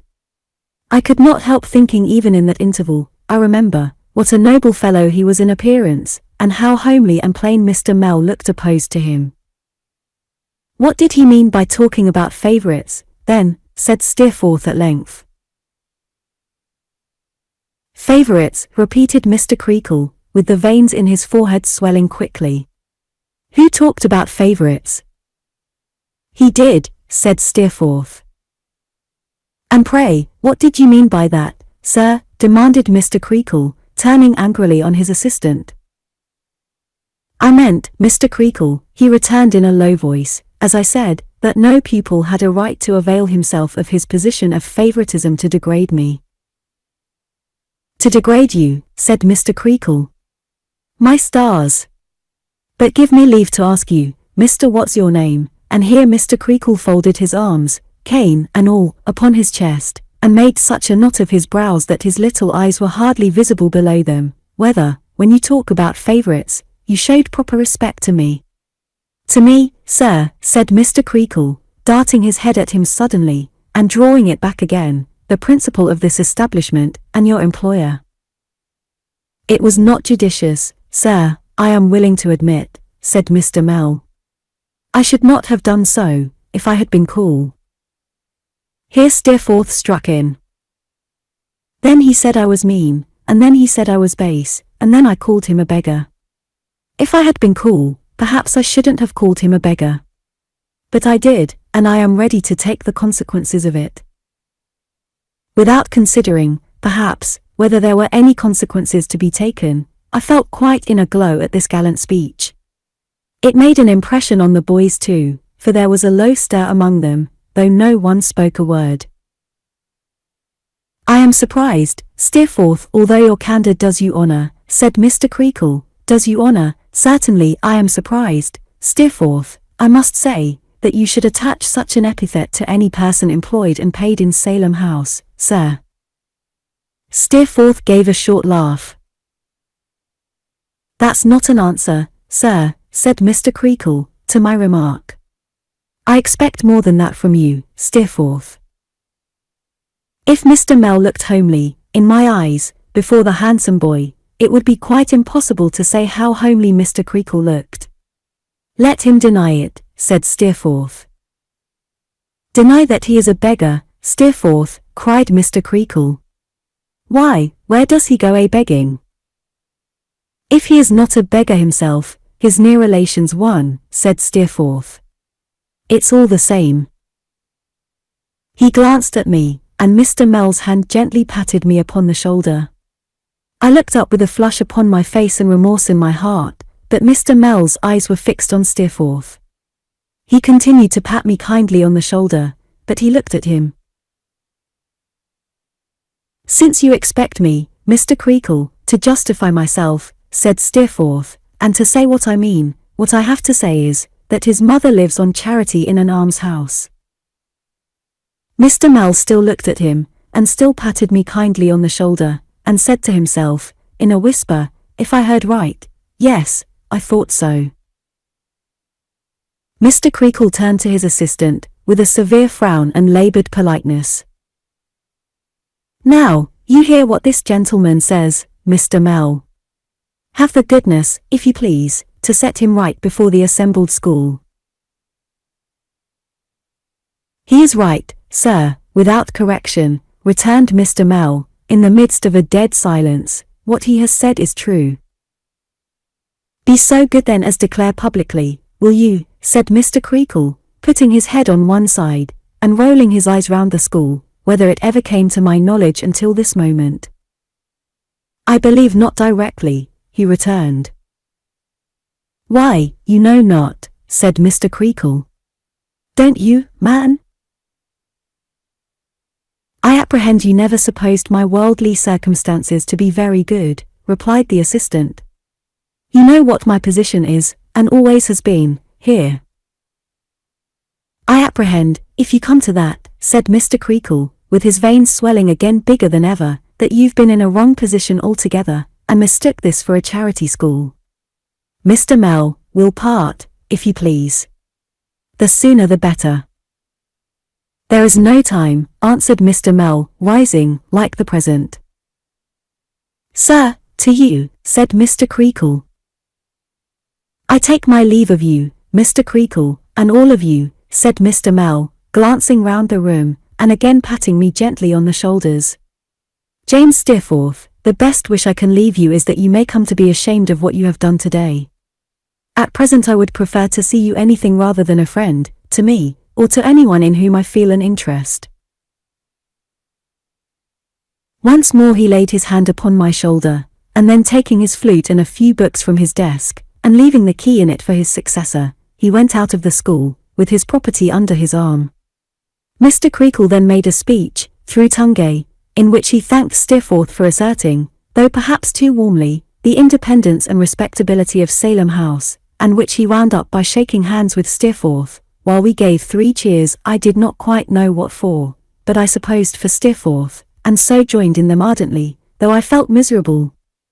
Mr. Creakle then caned Tommy Traddles for being discovered in tears, instead of cheers, on account of Mr. Mell's departure, and went back to his sofa, or his bed, or wherever he had come from. We were left to ourselves now, and looked very blank, I recollect, on one another. For myself, I felt so much self-reproach and contrition for my part in what had happened, that nothing would have enabled me to keep back my tears but the fear that Steerforth, who often looked at me, I saw, might think it unfriendly, or, I should rather say, considering our relative ages, and the feeling with which I regarded him, undutiful if I showed the emotion which distressed me. He was very angry with Traddles, and said he was glad he had caught it. Poor Traddles, who had passed the stage of lying with his head upon the desk, and was relieving himself as usual with a burst of skeletons, said he didn't care. Mr. Mell was ill-used. "Who has ill-used him, you girl?" said Steerforth. "Why, you have," returned Traddles. "What have I done?" said Steerforth. "What have you done?" retorted Traddles. "Hurt his feelings, and lost him his situation." "His feelings," repeated Steerforth disdainfully. "His feelings will soon get the better of it, I'll be bound. His feelings are not like yours, Miss Traddles. As to his situation, which was a precious one, wasn't it, do you suppose I am not going to write home, and take care that he gets some money? Polly?" We thought this intention very noble in Steerforth, whose mother was a widow, and rich, and would do almost anything, it was said, that he asked her. We were all extremely glad to see Traddles so put down, and exalted Steerforth to the skies, especially when he told us, as he condescended to do, that what he had been done expressly for us, and for our cause, and that he had conferred a great boon upon us by unselfishly doing it. But I must say that when I was going on with a story in the dark that night, Mr. Mell's old flute seemed more than once to sound mournfully in my ears, and that when at last Steerforth was tired, and I lay down in my bed, I fancied it playing so sorrowfully somewhere, that I was quite wretched. I soon forgot him in the contemplation of Steerforth, who, in an easy amateur way, and without any book, he seemed to me to know everything by heart, took some of his classes until a new master was found. The new master came from a grammar school, and before he entered on his duties, dined in the parlour one day, to be introduced to Steerforth. Steerforth approved of him highly, and told us he was a brick. Without exactly understanding what learned distinction was meant by this, I respected him greatly for it, and had no doubt whatever of his superior knowledge, though he never took the pains with me, not that I was anybody, that Mr. Mell had taken. There was only one other event in this half-year, out of the daily school life, that made an impression upon me which still survives. It survives for many reasons. One afternoon, when we were all harassed into a state of dire confusion, and Mr. Creakle was laying about him dreadfully, Tungay came in, and called out in his usual strong way, "Visitors for Copperfield." A few words were interchanged between him and Mr. Creakle, as, who the visitors were, and what room they were to be shown into, and then I, who had, according to custom, stood up on the announcement being made, and felt quite faint with astonishment, was told to go by the back stairs and get a clean frill on, before I repaired to the dining room. These orders I obeyed, in such a flutter and hurry of my young spirits as I had never known before, and when I got to the parlour door, and the thought came into my head that it might be my mother, I had only thought of Mr. or Miss Murdstone until then. I drew back my hand from the lock, and stopped to have a sob before I went in. At first I saw nobody, but feeling a pressure against the door, I looked round it, and there, to my amazement, were Mr. Peggotty and Ham, ducking at me with their hats, and squeezing one another against the wall. I could not help laughing, but it was much more in the pleasure of seeing them, than at the appearance they made. We shook hands in a very cordial way, and I laughed and laughed, until I pulled out my pocket handkerchief and wiped my eyes. Mr. Peggotty, who never shut his mouth once, I remember, during the visit, showed great concern when he saw me do this, and nudged Ham to say something. "Cheer up, Marser Davy Bore," said Ham, in his simpering way. "Why, how you have growed." "Am I grown?" I said, drying my eyes. I was not crying at anything in particular that I know of, but somehow it made me cry, to see old friends. Groat, Master Davy bore. Ain't he groat, said Ham. Ain't he groat, said Mr. Peggotty. They made me laugh again by laughing at each other, and then we all three laughed until I was in danger of crying again. Do you know how Mamma is, Mr. Peggotty? I said. And how my dear, dear, old Peggotty is? Uncommon, said Mr. Peggotty. And little Emily, and Mrs. Gummidge? Uncommon, said Mr. Peggotty. There was a silence.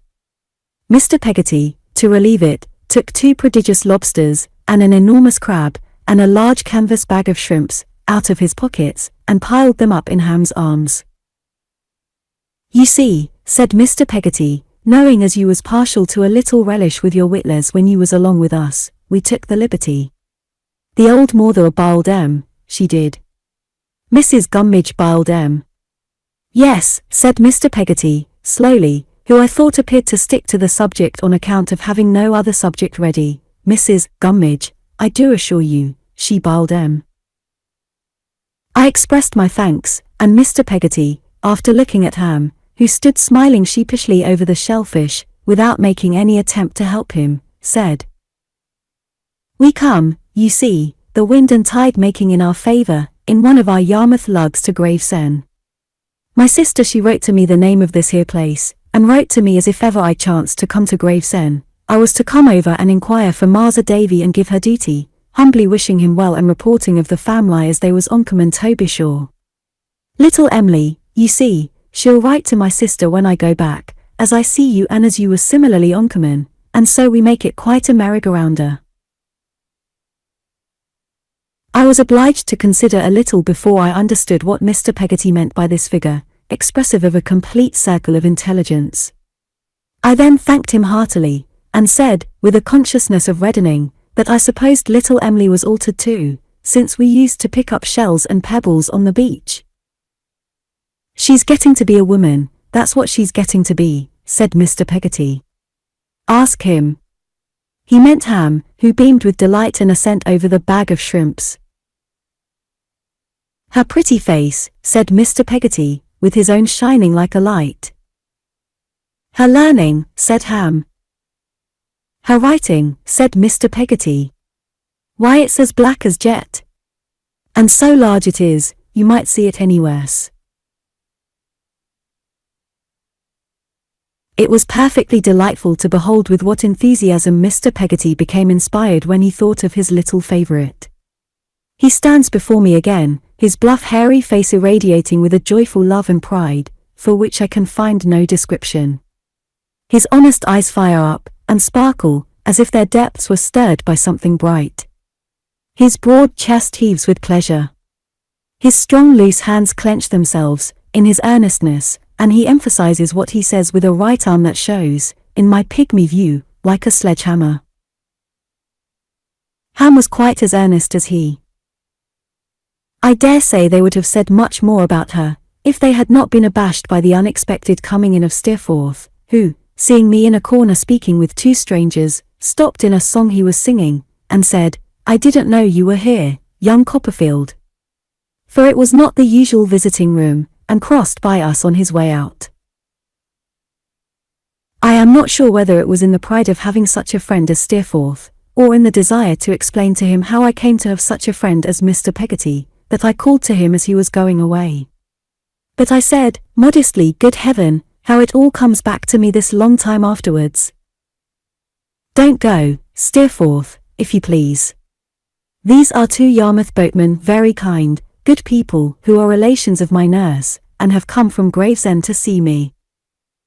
I, said Steerforth, returning. I am glad to see them. How are you both? There was an ease in his manner, a gay and light manner it was, but not swaggering, which I still believe to have borne a kind of enchantment with it. I still believe him, in virtue of this carriage, his animal spirits, his delightful voice, his handsome face and figure, and, for aught I know, of some inborn power of attraction besides, which I think a few people possess, to have carried a spell with him to which it was a natural weakness to yield, and which not many persons could withstand. I could not but see how pleased they were with him, and how they seemed to open their hearts to him in a moment. "You must let them know at home, if you please, Mr. Peggotty," I said, "when that letter is sent, that Mr. Steerforth is very kind to me, and that I don't know what I should ever do here without him." "Nonsense," said Steerforth, laughing. "You mustn't tell them anything of the sort." "And if Mr. Steerforth ever comes into Norfolk or Suffolk, Mr. Peggotty," I said, "while I am there, you may depend upon it I shall bring him to Yarmouth, if he will let me, to see your house. You never saw such a good house, Steerforth. It's made out of a boat." "Made out of a boat, is it?" said Steerforth. "It's the right sort of a house for such a thorough-built boatman." "Soties, sir, soties, sir," said Ham, grinning. "You're right, young gentleman. Master Davy bore, gentleman's right. A thorough-built boatman. Haw, haw. That's what he is, too."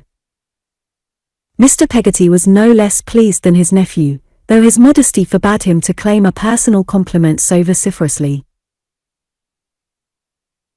"Well, sir," he said, bowing and chuckling, and tucking in the ends of his neckerchief at his breast, "I then key, sir, I then key. I do my endeavours in my line of life, sir." "The best of men can do no more, Mr. Peggotty," said Steerforth. He had got his name already. "I'll pound it, it's what you do yourself, sir," said Mr. Peggotty, shaking his head, "and what you do well, right well. I then key, sir. I'm obliged to you, sir, for your welcoming manner of me. I'm rough, sir, but I'm ready, leastways, I hope I'm ready, you understand. My house ain't much for to see, sir, but it's hearty at your service if ever you should come along with Master Davy to see it. I'm a reg'lar dodman, I am," said Mr. Peggotty, by which he meant snail, and this was in allusion to his being slow to go, for he had attempted to go after every sentence, and had somehow or other come back again. "But I wish you both well, and I wish you happy." Ham echoed this sentiment, and we parted with them in the heartiest manner. I was almost tempted that evening to tell Steerforth about pretty little Emily, but I was too timid of mentioning her name, and too much afraid of his laughing at me. I remember that I thought a good deal, and in an uneasy sort of way, about Mr. Peggotty having said that she was getting on to be a woman, but I decided that was nonsense. We transported the shellfish, or the relish as Mr. Peggotty had modestly called it, up into our room unobserved, and made a great supper that evening. But Traddles couldn't get happily out of it. He was too unfortunate even to come through a supper like anybody else. He was taken ill in the night, quite prostrate he was, in consequence of crab, and after being drugged with black draughts and blue pills, to an extent which Demple, whose father was a doctor, said was enough to undermine a horse's constitution, received a caning and 6 chapters of Greek Testament for refusing to confess. The rest of the half-year is a jumble in my recollection of the daily strife and struggle of our lives, of the waning summer and the changing season, of the frosty mornings when we were wrung out of bed, and the cold, cold smell of the dark nights when we were wrung into bed again, of the evening schoolroom dimly lighted and indifferently warmed, and the morning schoolroom which was nothing but a great shivering machine, of the alternation of boiled beef with roast beef, and boiled mutton with roast mutton, of clods of bread and butter, dog's-eared lesson books, cracked slates, tear-blotted copybooks, canings, rulerings, haircuttings, rainy Sundays, suet puddings, and a dirty atmosphere of ink, surrounding all.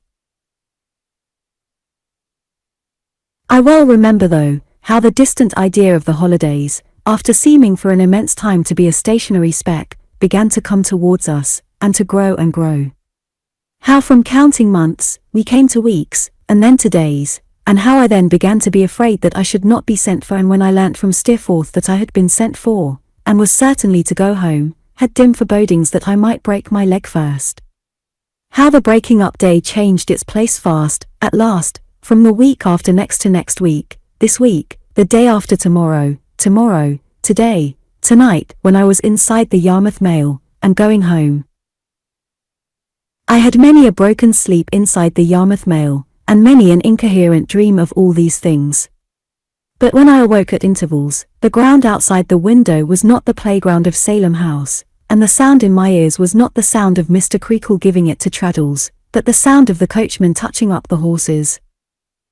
Chapter 8. My holidays. Especially one happy afternoon.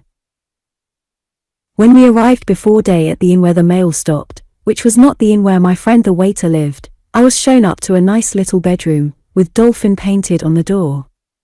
Very cold I was, I know, notwithstanding the hot tea they had given me before a large fire downstairs, and very glad I was to turn into the dolphin's bed, pull the dolphin's blankets round my head, and go to sleep.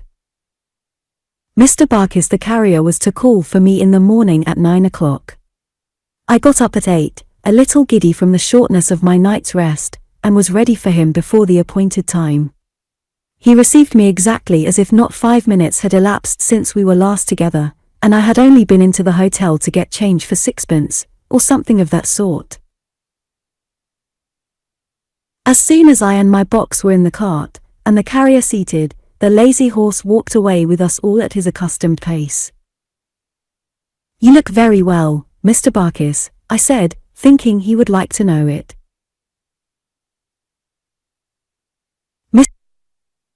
Mr. Barkis rubbed his cheek with his cuff, and then looked at his cuff as if he expected to find some of the bloom upon it, but made no other acknowledgment of the compliment.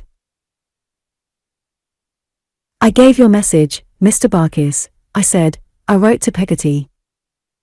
"Ah," said Mr. Barkis. Mr. Barkis seemed gruff, and answered dryly. "Wasn't it right, Mr. Barkis?" I asked, after a little hesitation. "Why, no," said Mr. Barkis. "Not the message?" "The message was right enough, perhaps," said Mr. Barkis, "but it come to an end there."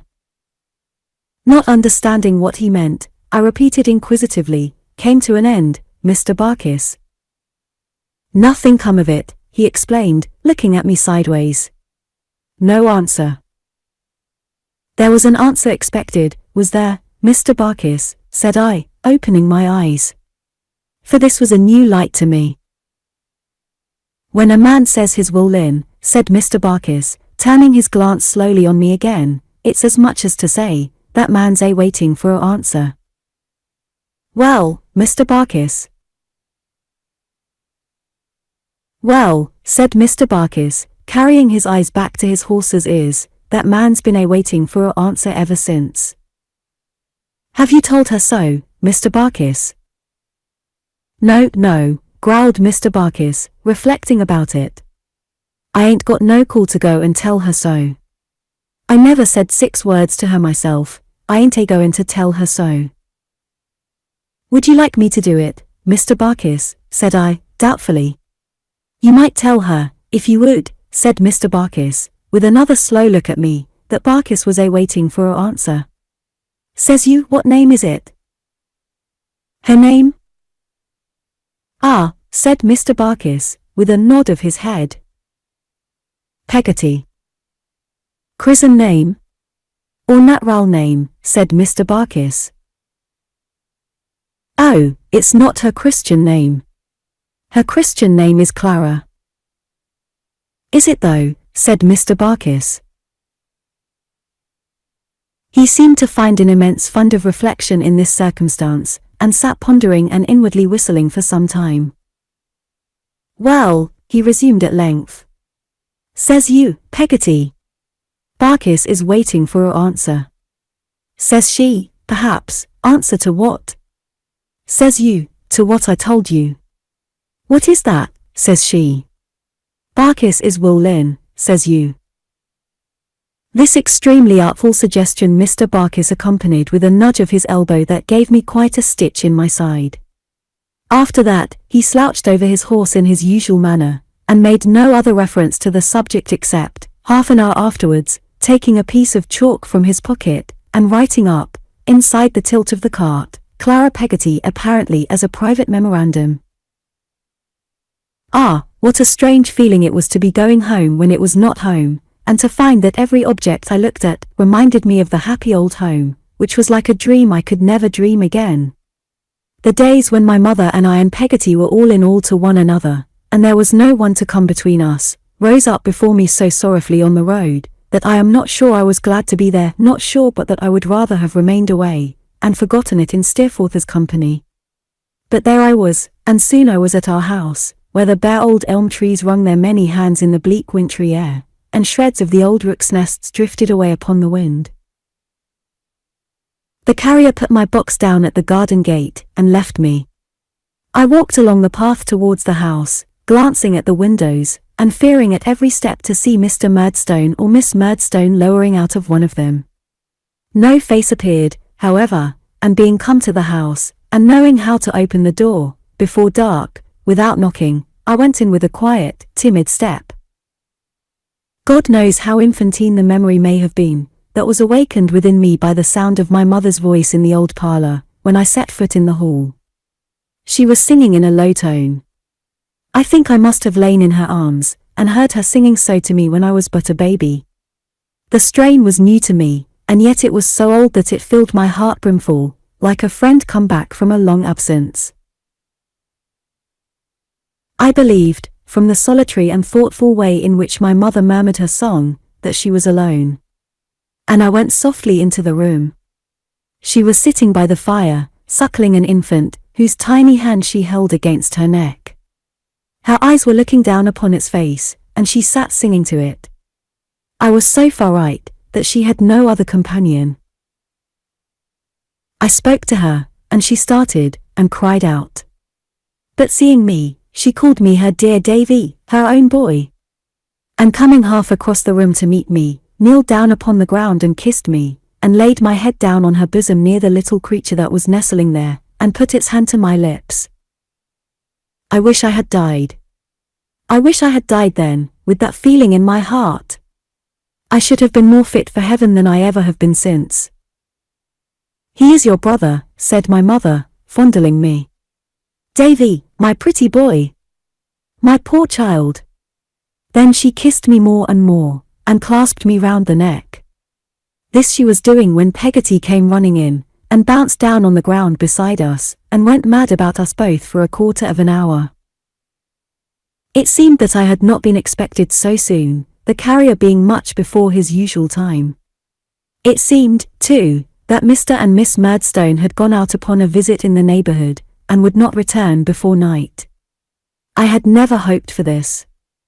I had never thought it possible that we three could be together undisturbed, once more, and I felt, for the time, as if the old days were come back. We dined together by the fireside. Peggotty was in attendance to wait upon us, but my mother wouldn't let her do it, and made her dine with us.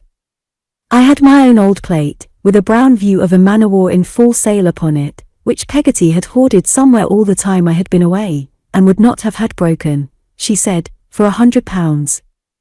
I had my own old mug with David on it, and my own old little knife and fork that wouldn't cut. While we were at table, I thought it a favourable occasion to tell Peggotty about Mr. Barkis, who, before I had finished what I had to tell her, began to laugh, and throw her apron over her face. Peggotty, said my mother. What's the matter? Peggotty only laughed the more, and held her apron tight over her face when my mother tried to pull it away, and sat as if her head were in a bag. What are you doing, you stupid creature, said my mother, laughing. Oh, drat the man, cried Peggotty. He wants to marry me. It would be a very good match for you, wouldn't it, said my mother. Oh. I don't know, said Peggotty. Don't ask me. I wouldn't have him if he was made of gold. Nor I wouldn't have anybody. Then, why don't you tell him so, you ridiculous thing, said my mother. Tell him so, retorted Peggotty, looking out of her apron. He has never said a word to me about it. He knows better. If he was to make so bold as say a word to me, I should slap his face. Her own was as red as ever I saw it, or any other face, I think, but she only covered it again, for a few moments at a time, when she was taken with a violent fit of laughter, and after 2 or 3 of those attacks, went on with her dinner. I remarked that my mother, though she smiled when Peggotty looked at her, became more serious and thoughtful. I had seen at first that she was changed. Her face was very pretty still, but it looked careworn, and too delicate, and her hand was so thin and white that it seemed to me to be almost transparent. But the change to which I now refer was superadded to this. It was in her manner, which became anxious and fluttered. At last she said, putting out her hand, and laying it affectionately on the hand of her old servant, "Peggotty, dear, you are not going to be married?" "Me?" returned Peggotty, staring. "Lord bless you, no." "Not just yet," said my mother, tenderly. "Never," cried Peggotty. My mother took her hand, and said, "Don't leave me, Peggotty. Stay with me. It will not be for long, perhaps. What should I ever do without you?" "Me leave you, my precious," cried Peggotty. "Not for all the world and his wife." "Why, what's put that in your silly little head?" For Peggotty had been used of old to talk to my mother sometimes like a child. But my mother made no answer, except to thank her, and Peggotty went running on in her own fashion. "Me leave you. I think I see myself. Peggotty go away from you. I should like to catch her at it." "No, no, no," said Peggotty, shaking her head, and folding her arms, "not she, my dear. It isn't that there ain't some cats that would be well enough pleased if she did, but they shan't be pleased. They shall be aggravated. I'll stay with you till I am a cross cranky old woman. And when I'm too deaf, and too lame, and too blind, and too mumbly for want of teeth, to be of any use at all, even to be found fault with, then I shall go to my Davy, and ask him to take me in. And, Peggotty, says I shall be glad to see you, and I'll make you as welcome as a queen." "Bless your dear heart," cried Peggotty. "I know you will." And she kissed me beforehand, in grateful acknowledgement of my hospitality. After that, she covered her head up with her apron again and had another laugh about Mr. Barkis. After that, she took the baby out of its little cradle, and nursed it. After that, she cleared the dinner table. After that, came in with another cap on, and her workbox, and the yard measure, and the bit of wax candle, all just the same as ever. We sat round the fire, and talked delightfully. I told them what a hard master Mr. Creakle was, and they pitied me very much.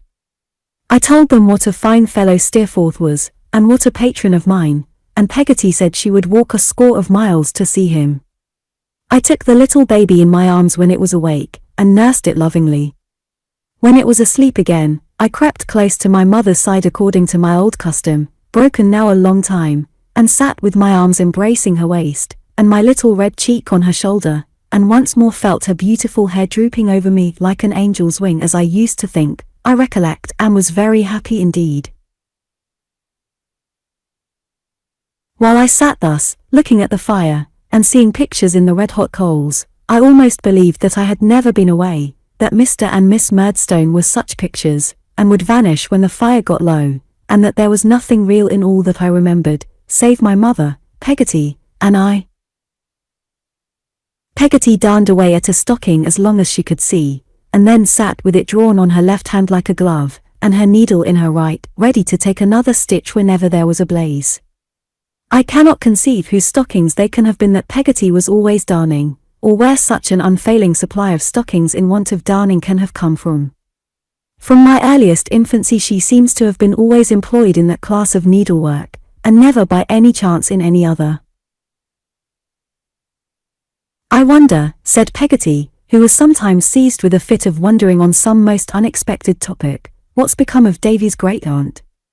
"Law, Peggotty," observed my mother, rousing herself from a reverie, "what nonsense you talk." "Well, but I really do wonder," said Peggotty. "What can have put such a person in your head?" inquired my mother. "Is there nobody else in the world to come there?" "I don't know how it is," said Peggotty, unless it's on account of being stupid, but my head never can pick and choose its people. They come and they go, and they don't come and they don't go, just as they like. I wonder what's become of her." "How absurd you are, Peggotty," returned my mother. "One would suppose you wanted a second visit from her." "Lord forbid," cried Peggotty. "Well then, don't talk about such uncomfortable things, there's a good soul," said my mother. "Miss Betsy is shut up in her cottage by the sea, no doubt, and will remain there. At all events, she is not likely ever to trouble us again." "No," mused Peggotty. "No, that ain't likely at all. I wonder, if she was to die, whether she'd leave Davy anything." "Good gracious me, Peggotty," returned my mother, "what a nonsensical woman you are. When you know that she took offence at the poor dear boy's ever being born at all." "I suppose she wouldn't be inclined to forgive him now," hinted Peggotty. "Why should she be inclined to forgive him now?" said my mother, rather sharply. "Now that he's got a brother, I mean," said Peggotty. My mother immediately began to cry, and wondered how Peggotty dared to say such a thing. "As if this poor little innocent in its cradle had ever done any harm to you or anybody else, you jealous thing," said she. "You had much better go and marry Mr. Barkis, the carrier. Why don't you?" "I should make Miss Murdstone happy, if I was to," said Peggotty. "What a bad disposition you have, Peggotty," returned my mother. "You are as jealous of Miss Murdstone as it is possible for a ridiculous creature to be. You want to keep the keys yourself, and give out all the things, I suppose. I shouldn't be surprised if you did. When you know that she only does it out of kindness and the best intentions. You know she does, Peggotty, you know it well." Peggotty muttered something to the effect of bother the best intentions, and something else to the effect that there was a little too much of the best intentions going on. "I know what you mean, you cross thing," said my mother. "I understand you, Peggotty, perfectly. You know I do, and I wonder you don't colour up like fire. But one point at a time. Miss Murdstone is the point now, Peggotty, and you shan't escape from it. Haven't you heard her say, over and over again, that she thinks I am too thoughtless and too, pretty," suggested Peggotty. "Well," returned my mother, half laughing, "and if she is so silly as to say so, can I be blamed for it?" "No one says you can," said Peggotty. "No, I should hope not, indeed," returned my mother. "Haven't you heard her say, over and over again, that on this account she wished to spare me a great deal of trouble, which she thinks I am not suited for, and which I really don't know myself that I am suited for, and isn't she up early and late, and going to and fro continually, and doesn't she do all sorts of things, and grope into all sorts of places, coal holes, and pantries and I don't know where, that can't be very agreeable, and do you mean to insinuate that there is not a sort of devotion in that?" "I don't insinuate at all," said Peggotty. "You do, Peggotty," returned my mother.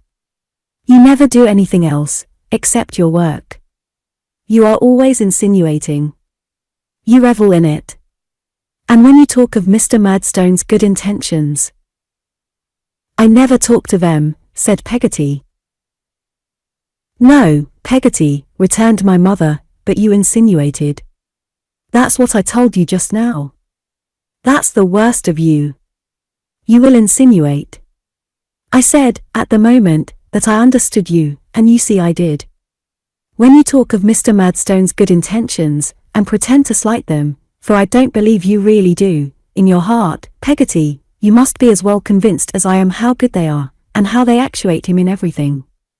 If he seems to have been at all stern with a certain person, Peggotty, you understand, and so I am sure does Davy, that I am not alluding to anybody present, it is solely because he is satisfied that it is for a certain person's benefit. He naturally loves a certain person, on my account, and acts solely for a certain person's good. He is better able to judge of it than I am, for I very well know that I am a weak, light, girlish creature, and that he is a firm, grave, serious man. And he takes, said my mother, with the tears which were engendered in her affectionate nature, stealing down her face, he takes great pains with me, and I ought to be very thankful to him, and very submissive to him even in my thoughts, and when I am not, Peggotty, I worry and condemn myself, and feel doubtful of my own heart, and don't know what to do. Peggotty sat with her chin on the foot of the stocking, looking silently at the fire. There, Peggotty, said my mother, changing her tone, don't let us fall out with one another, for I couldn't bear it. You are my true friend, I know, if I have any in the world. When I call you a ridiculous creature, or a vexatious thing, or anything of that sort, Peggotty, I only mean that you are my true friend, and always have been, ever since the night when Mr. Copperfield first brought me home here, and you came out to the gate to meet me. Peggotty was not slow to respond, and ratify the treaty of friendship by giving me one of her best hugs. I think I had some glimpses of the real character of this conversation at the time, but I am sure, now, that the good creature originated it, and took her part in it, merely that my mother might comfort herself with the little contradictory summary in which she had indulged. The design was efficacious, for I remember that my mother seemed more at ease during the rest of the evening, and that Peggotty observed her less. When we had had our tea, and the ashes were thrown up, and the candles snuffed, I read Peggotty a chapter out of the crocodile book. In remembrance of old times, she took it out of her pocket. I don't know whether she had kept it there ever since, and then we talked about Salem House, which brought me round again to Steerforth, who was my great subject. We were very happy, and that evening, as the last of its race, and destined evermore to close that volume of my life, will never pass out of my memory. It was almost 10 o'clock before we heard the sound of wheels. We all got up then, and my mother said hurriedly that, as it was so late, and Mr. and Miss Murdstone approved of early hours for young people, perhaps I had better go to bed. I kissed her, and went upstairs with my candle directly, before they came in.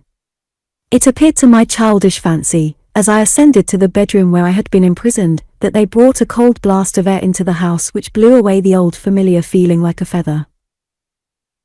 I felt uncomfortable about going down to breakfast in the morning, as I had never set eyes on Mr. Murdstone since the day when I committed my memorable offence. However, as it must be done, I went down, after 2 or 3 false starts halfway, and as many runs back on tiptoe to my own room, and presented myself in the parlour. He was standing before the fire with his back to it, while Miss Murdstone made the tea. He looked at me steadily as I entered, but made no sign of recognition whatever. I went up to him, after a moment of confusion, and said, I beg your pardon, sir. I am very sorry for what I did, and I hope you will forgive me. I am glad to hear you are sorry, David, he replied. The hand he gave me was the hand I had bitten. I could not restrain my eye from resting for an instant on a red spot upon it, but it was not so red as I turned, when I met that sinister expression in his face. How do you do? I said to Miss Murdstone. Ah, dear me, sighed Miss Murdstone, giving me the tea caddy scoop instead of her fingers.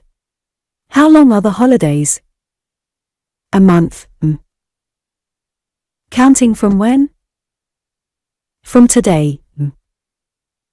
Oh, said Miss Murdstone. Then here's 1 day off. She kept a calendar of the holidays in this way, and every morning checked a day off in exactly the same manner. She did it gloomily until she came to 10, but when she got into 2 figures she became more hopeful, and, as the time advanced, even jocular. It was on this very first day that I had the misfortune to throw her, though she was not subject to such weakness in general, into a state of violent consternation. I came into the room where she and my mother were sitting, and the baby, who was only a few weeks old, being on my mother's lap, I took it very carefully in my arms. Suddenly Miss Murdstone gave such a scream that I all but dropped it. My dear Jane, cried my mother. Good heavens, Clara, do you see? Exclaimed Miss Murdstone. See what, my dear Jane, said my mother, where? He's got it, cried Miss Murdstone. The boy has got the baby." She was limp with horror, but stiffened herself to make a dart at me, and take it out of my arms. Then, she turned faint, and was so very ill that they were obliged to give her cherry brandy. I was solemnly interdicted by her, on her recovery, from touching my brother any more on any pretence whatever, and my poor mother, who, I could see, wished otherwise, meekly confirmed the interdict, by saying, "No doubt you are right, my dear Jane." On another occasion, when we three were together, this same dear baby, it was truly dear to me, for our mother's sake, was the innocent occasion of Miss Murdstone's going into a passion. My mother, who had been looking at its eyes as it lay upon her lap, said, "Davy, come here," and looked at mine. I saw Miss Murdstone lay her beads down. "I declare," said my mother, gently, "they are exactly alike. I suppose they are mine. I think they are the color of mine. But they are wonderfully alike." "What are you talking about, Clara?" said Miss Murdstone. "My dear Jane," faltered my mother, a little abashed by the harsh tone of this inquiry, "I find that the baby's eyes and Davy's are exactly alike." "Clara," said Miss Murdstone, rising angrily, "you are a positive fool sometimes." "My dear Jane," remonstrated my mother. "A positive fool," said Miss Murdstone. "Who else could compare my brother's baby with your boy? They are not at all alike. They are exactly unlike. They are utterly dissimilar in all respects. I hope they will ever remain so. I will not sit here and hear such comparisons made." With that she stalked out, and made the door bang after her.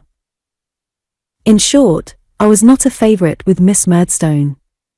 In short, I was not a favorite there with anybody, not even with myself, for those who did like me could not show it, and those who did not, showed it so plainly that I had a sensitive consciousness of always appearing constrained, boorish, and dull.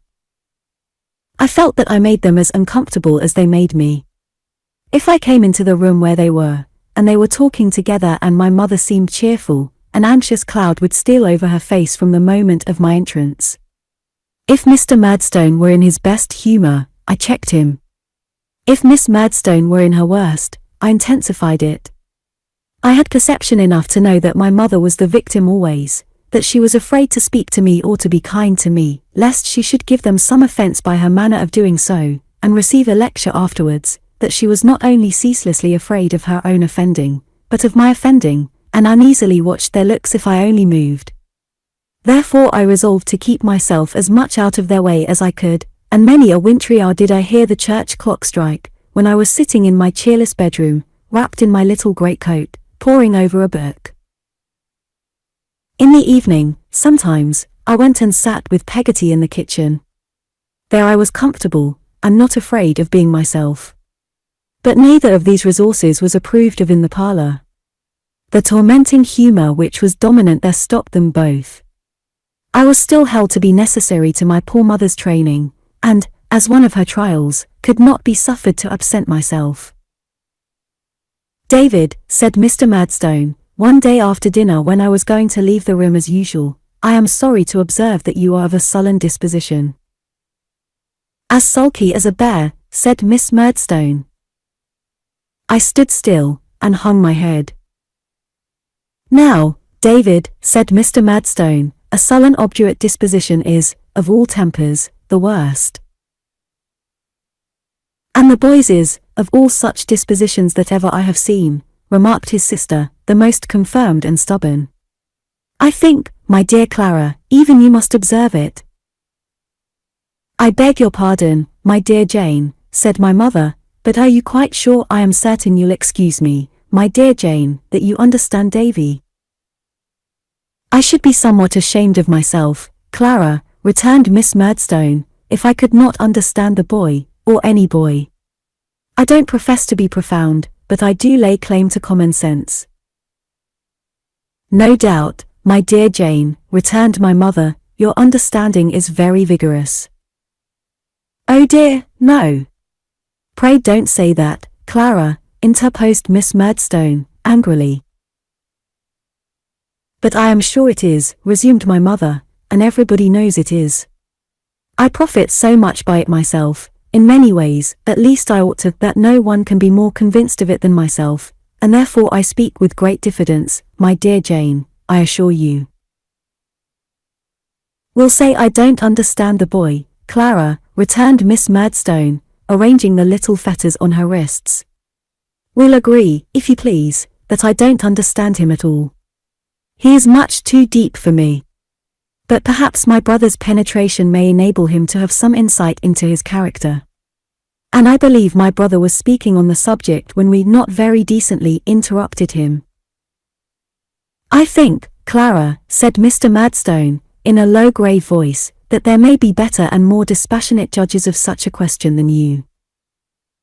Edward, replied my mother, timidly, you are a far better judge of all questions than I pretend to be.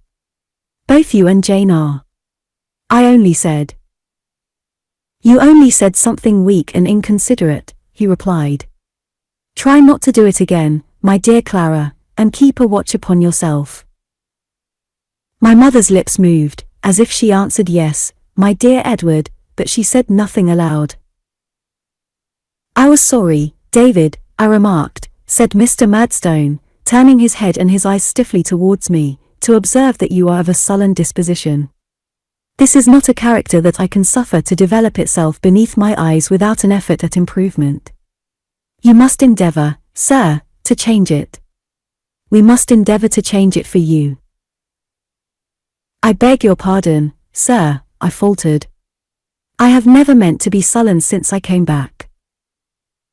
Don't take refuge in a lie, sir, he returned so fiercely, that I saw my mother involuntarily put out her trembling hand as if to interpose between us. You have withdrawn yourself in your sullenness to your own room. You have kept your own room when you ought to have been here. You know now, once for all, that I require you to be here, and not there. Further, that I require you to bring obedience here. You know me, David. I will have it done. Miss Murdstone gave a hoarse chuckle. I will have a respectful, prompt, and ready bearing towards myself, he continued, and towards Jane Murdstone, and towards your mother. I will not have this room shunned as if it were infected, at the pleasure of a child. Sit down. He ordered me like a dog, and I obeyed like a dog. One thing more, he said. I observe that you have an attachment to low and common company. You are not to associate with servants. The kitchen will not improve you, in the many respects in which you need improvement. Of the woman who abets you, I say nothing, since you, Clara, addressing my mother in a lower voice, from old associations and long-established fancies, have a weakness respecting her which is not yet overcome. A most unaccountable delusion it is, cried Miss Murdstone. I only say, he resumed, addressing me, that I disapprove of your preferring such company as Mistress Peggotty, and that it is to be abandoned. Now, David, you understand me, and you know what will be the consequence if you fail to obey me to the letter.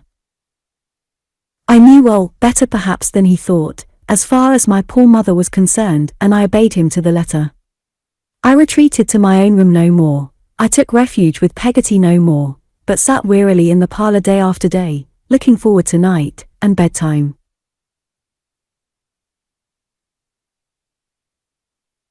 What irksome constraint I underwent, sitting in the same attitude hours upon hours, afraid to move an arm or a leg lest Miss Murdstone should complain, as she did on the least pretence, of my restlessness, and afraid to move an eye lest she should light on some look of dislike or scrutiny that would find new cause for complaint in mine.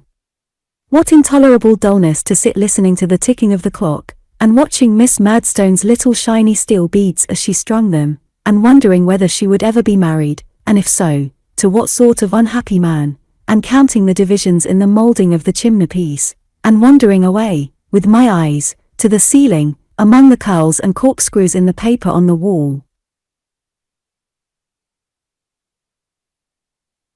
What walks I took alone, down muddy lanes, in the bad winter weather, carrying that parlour, and Mr. and Miss Murdstone in it, everywhere, a monstrous load that I was obliged to bear, a daymare that there was no possibility of breaking in, a weight that brooded on my wits, and blunted them. What meals I had in silence and embarrassment, always feeling that there were a knife and fork too many, and that mine, an appetite too many, and that mine, a plate and chair too many, and those mine, a somebody too many, and that I.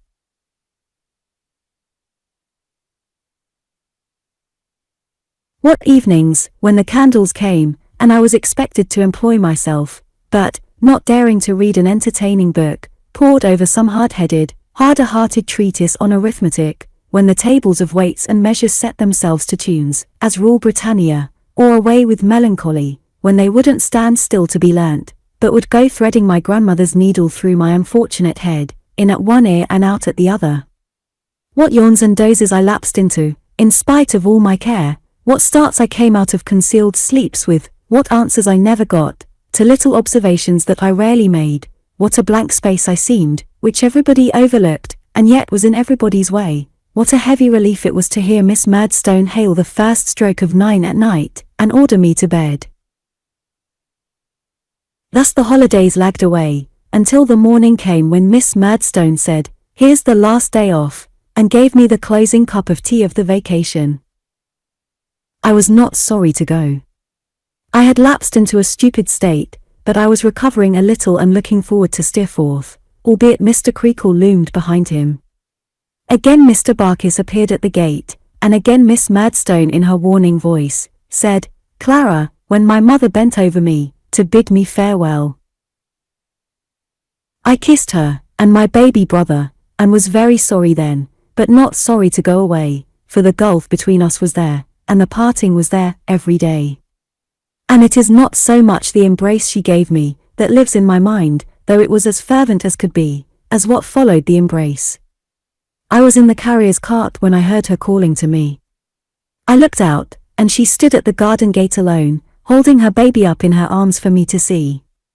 It was cold still weather, and not a hair of her head, nor a fold of her dress, was stirred, as she looked intently at me, holding up her child. So I lost her. So I saw her afterwards, in my sleep at school, a silent presence near my bed, looking at me with the same intent face, holding up her baby in her arms. Chapter 9. I have a memorable birthday. I pass over all that happened at school, until the anniversary of my birthday came round in March. Except that Steerforth was more to be admired than ever, I remember nothing. He was going away at the end of the half-year, if not sooner, and was more spirited and independent than before in my eyes, and therefore more engaging than before, but beyond this I remember nothing. The great remembrance by which that time is marked in my mind, seems to have swallowed up all lesser recollections, and to exist alone. It is even difficult for me to believe that there was a gap of full 2 months between my return to Salem House and the arrival of that birthday. I can only understand that the fact was so, because I know it must have been so, otherwise I should feel convinced that there was no interval, and that the one occasion trod upon the other's heels. How well I recollect the kind of day it was! I smell the fog that hung about the place, I see the hoarfrost, ghostly, through it, I feel my rimy hair fall clammy on my cheek, I look along the dim perspective of the schoolroom, with a sputtering candle here and there to light up the foggy morning, and the breath of the boys wreathing and smoking in the raw cold as they blow upon their fingers, and tap their feet upon the floor. It was after breakfast, and we had been summoned in from the playground, when Mr. Sharp entered and said, "David Copperfield is to go into the parlour." I expected a hamper from Peggotty, and brightened at the order. Some of the boys about me put in their claim not to be forgotten in the distribution of the good things, as I got out of my seat with great alacrity.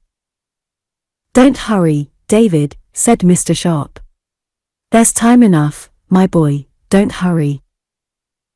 I might have been surprised by the feeling tone in which he spoke, if I had given it a thought, but I gave it none until afterwards. I hurried away to the parlour, and there I found Mr. Creakle, sitting at his breakfast with the cane and a newspaper before him, and Mrs. Creakle with an opened letter in her hand.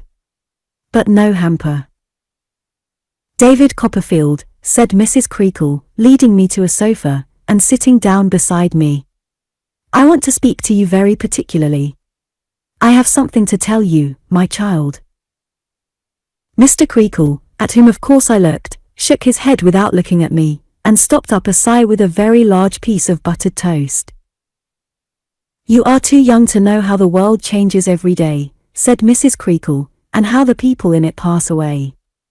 But we all have to learn it, David, some of us when we are young, some of us when we are old, some of us at all times of our lives. I looked at her earnestly.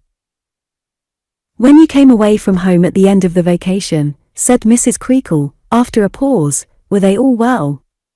After another pause, was your mamma well? I trembled without distinctly knowing why, and still looked at her earnestly, making no attempt to answer. Because, said she, I grieve to tell you that I hear this morning your mamma is very ill. A mist rose between Mrs. Creakle and me, and her figure seemed to move in it for an instant. Then I felt the burning tears run down my face, and it was steady again. She is very dangerously ill, she added. I knew all now. She is dead. There was no need to tell me so. I had already broken out into a desolate cry, and felt an orphan in the wide world. She was very kind to me. She kept me there all day, and left me alone sometimes, and I cried, and wore myself to sleep, and awoke and cried again. When I could cry no more, I began to think, and then the oppression on my breast was heaviest, and my grief a dull pain that there was no ease for. And yet my thoughts were idle, not intent on the calamity that weighed upon my heart, but idly loitering near it. I thought of our house shut up and hushed. I thought of the little baby, who, Mrs. Creakle said, had been pining away for some time, and who, they believed, would die too. I thought of my father's grave in the churchyard, by our house, and of my mother lying there beneath the tree I knew so well. I stood upon a chair when I was left alone, and looked into the glass to see how red my eyes were, and how sorrowful my face. I considered, after some hours were gone, if my tears were really hard to flow now, as they seemed to be, what, in connection with my loss, it would affect me most to think of when I drew near home, for I was going home to the funeral. I am sensible of having felt that a dignity attached to me among the rest of the boys, and that I was important in my affliction. If ever child was stricken with sincere grief, I was. But I remember that this importance was a kind of satisfaction to me, when I walked in the playground that afternoon while the boys were in school. When I saw them glancing at me out of the windows, as they went up to their classes, I felt distinguished, and looked more melancholy, and walked slower. When school was over, and they came out and spoke to me, I felt it rather good in myself not to be proud to any of them, and to take exactly the same notice of them all, as before. I was to go home next night, not by the mail, but by the heavy night coach, which was called the Farmer, and was principally used by country people travelling short intermediate distances upon the road. We had no storytelling that evening, and Traddles insisted on lending me his pillow. I don't know what good he thought it would do me, for I had one of my own, but it was all he had to lend, poor fellow, except a sheet of letter paper full of skeletons, and that he gave me at parting, as a soother of my sorrows and a contribution to my peace of mind. I left Salem House upon the morrow afternoon. I little thought then that I left it, never to return. We travelled very slowly all night, and did not get into Yarmouth before 9 or 10 o'clock in the morning. I looked out for Mr. Barkis, but he was not there, and instead of him a fat, short-winded, merry-looking, little old man in black, with rusty little bunches of ribbons at the knees of his breeches, black stockings, and a broad-brimmed hat, came puffing up to the coach window, and said, "Master Copperfield." "Yes, sir." "Will you come with me, young sir, if you please," he said, opening the door, "and I shall have the pleasure of taking you home." I put my hand in his, wondering who he was, and we walked away to a shop in a narrow street, on which was written Omer, draper, tailor, haberdasher, funeral furnisher, and C. It was a close and stifling little shop, full of all sorts of clothing, made and unmade, including one window full of beaver hats and bonnets. We went into a little back parlour behind the shop, where we found 3 young women at work on a quantity of black materials, which were heaped upon the table, and little bits and cuttings of which were littered all over the floor. There was a good fire in the room, and a breathless smell of warm black crepe. I did not know what the smell was then, but I know now. The 3 young women, who appeared to be very industrious and comfortable, raised their heads to look at me, and then went on with their work. Stitch, stitch, stitch. At the same time there came from a workshop across a little yard outside the window, a regular sound of hammering that kept a kind of tune, rat-tat-tat, rat-tat-tat, rat-tat-tat, without any variation. "Well," said my conductor to one of the 3 young women. "How do you get on, Minnie?" "We shall be ready by the trying on time," she replied gaily, without looking up. "Don't you be afraid, father." Mr. Omer took off his broad-brimmed hat, and sat down and panted. He was so fat that he was obliged to pant some time before he could say, "That's right." "Father," said Minnie, playfully, "what a porpoise you do grow." "Well, I don't know how it is, my dear," he replied, considering about it. "I am rather so." "You are such a comfortable man, you see," said Minnie. "You take things so easy." "No use taking 'em otherwise, my dear," said Mr. Omer. "No, indeed," returned his daughter. "We are all pretty gay here, thank heaven. Ain't we, father?" "I hope so, my dear," said Mr. Omer. "As I have got my breath now, I think I'll measure this young scholar. Would you walk into the shop, Master Copperfield?" I preceded Mr. Omer, in compliance with his request, and after showing me a roll of cloth which he said was extra super, and too good mourning for anything short of parents, he took my various dimensions, and put them down in a book. While he was recording them he called my attention to his stock in trade, and to certain fashions which he said had just come up, and to certain other fashions which he said had just gone out. "And by that sort of thing we very often lose a little mint of money," said Mr. Omer. "But fashions are like human beings. They come in, nobody knows when, why, or how, and they go out, nobody knows when, why, or how. Everything is like life, in my opinion, if you look at it in that point of view."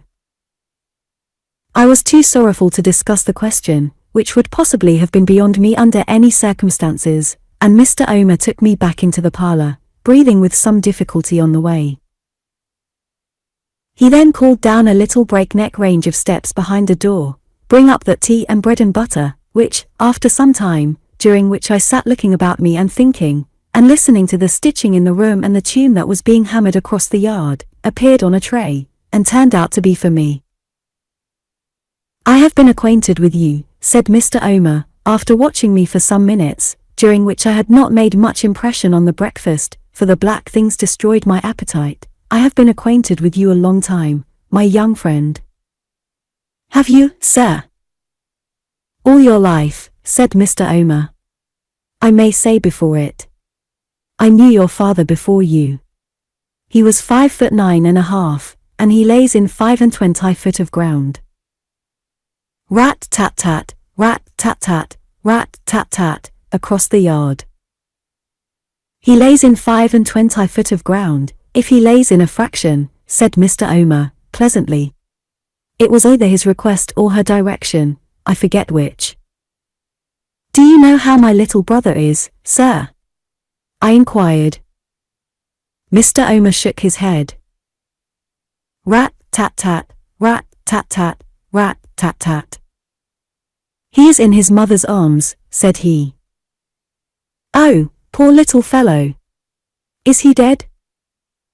"Don't mind it more than you can help," said Mr. Omer. "Yes. The baby's dead." My wounds broke out afresh at this intelligence. I left the scarcely tasted breakfast, and went and rested my head on another table, in a corner of the little room, which Minnie hastily cleared, lest I should spot the mourning that was lying there with my tears. She was a pretty, good-natured girl, and put my hair away from my eyes with a soft, kind touch, but she was very cheerful at having nearly finished her work and being in good time, and was so different from me.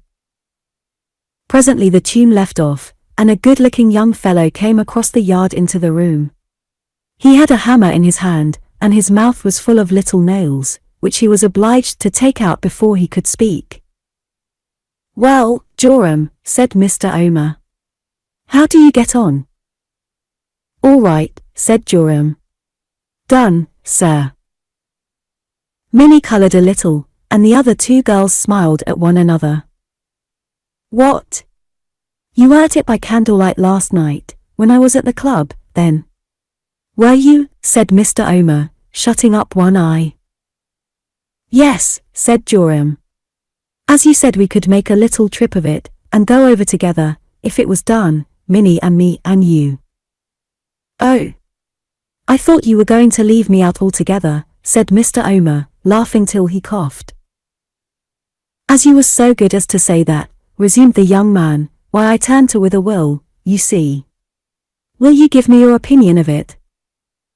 "I will," said Mr. Omer, rising.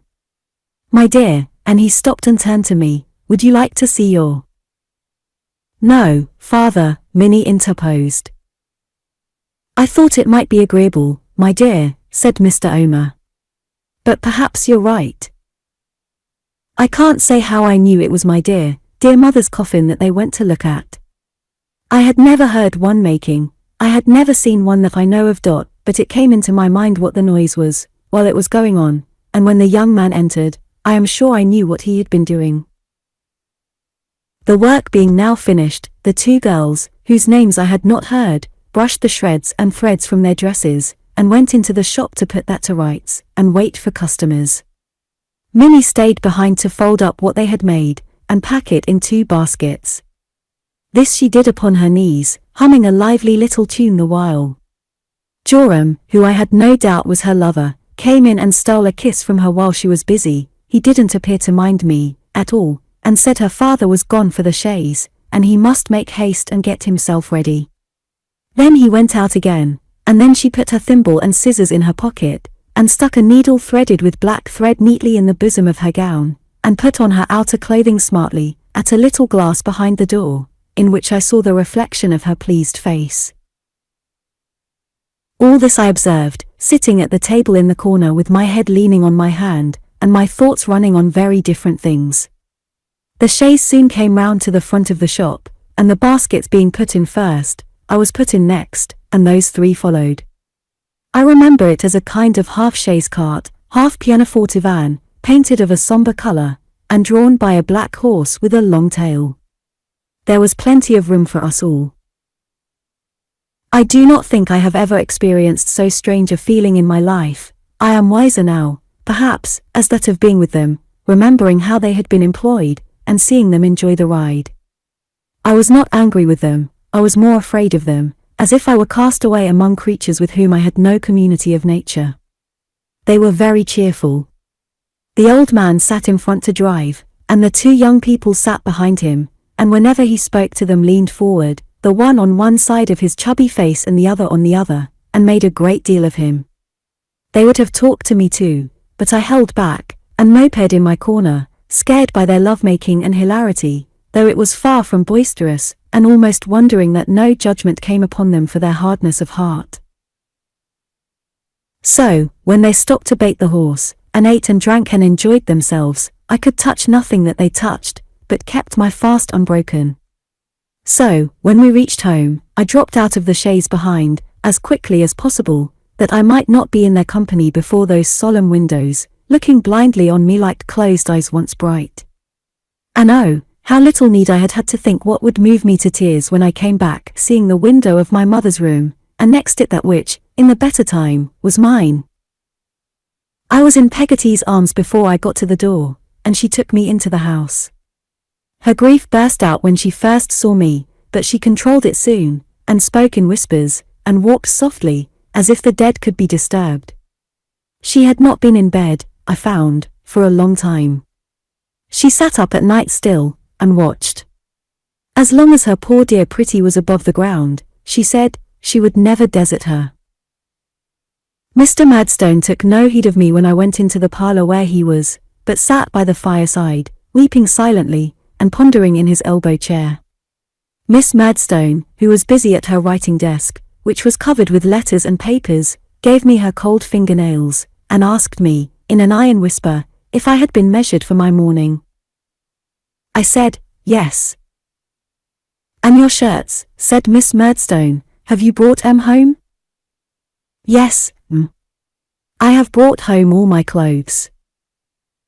This was all the consolation that her firmness administered to me. I do not doubt that she had a choice pleasure in exhibiting what she called her self-command, and her firmness, and her strength of mind, and her common sense, and the whole diabolical catalogue of her unamiable qualities, on such an occasion. She was particularly proud of her turn for business, and she showed it now in reducing everything to pen and ink, and being moved by nothing.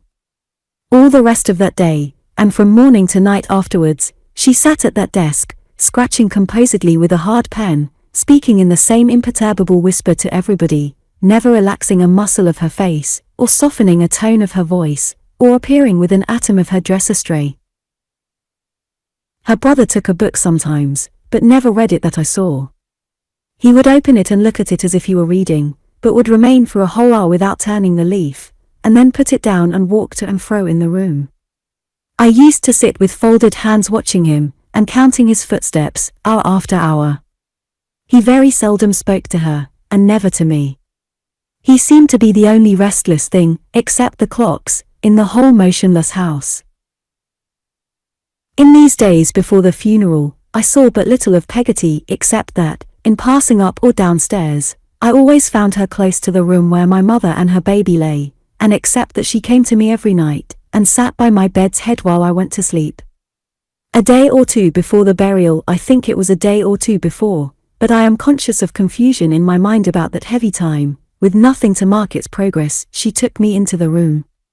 I only recollect that underneath some white covering on the bed, with a beautiful cleanliness and freshness all around it, there seemed to me to lie embodied the solemn stillness that was in the house, and that when she would have turned the cover gently back, I cried, "Oh no! Oh no!" and held her hand.